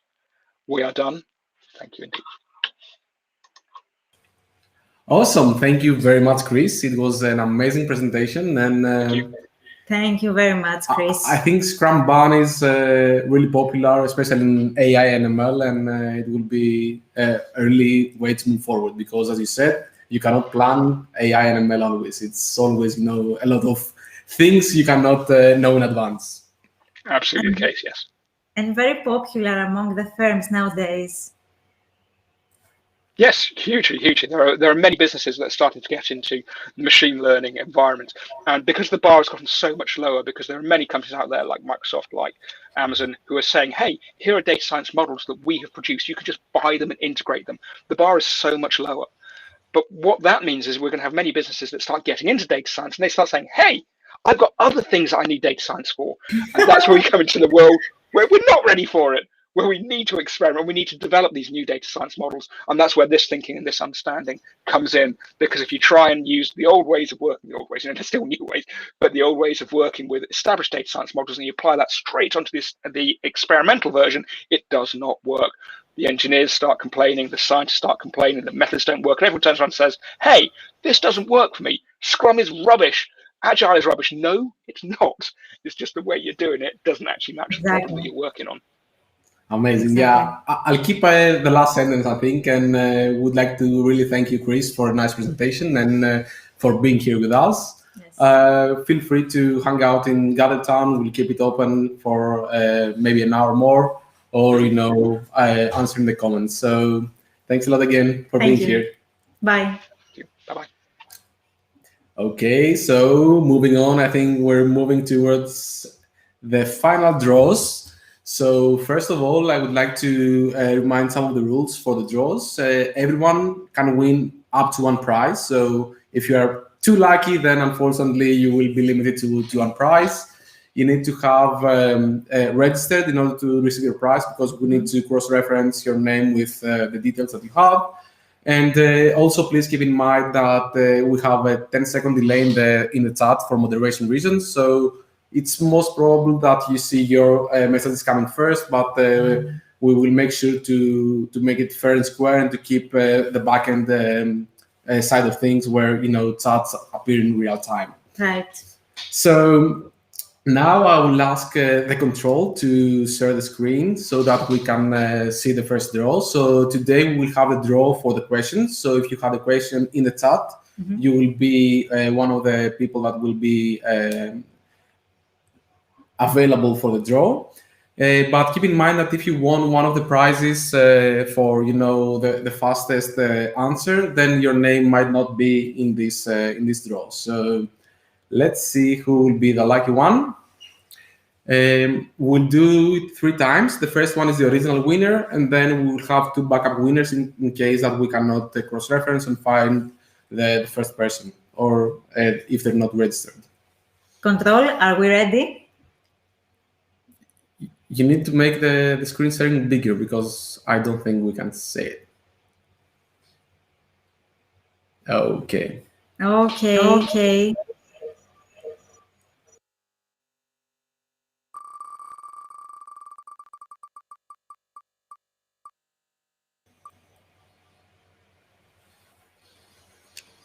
So the first name is Palaloas. Congratulations. And now we'll go for backup winners.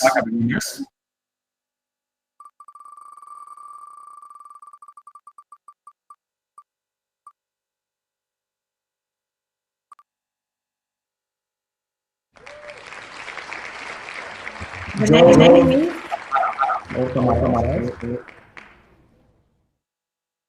And the final back.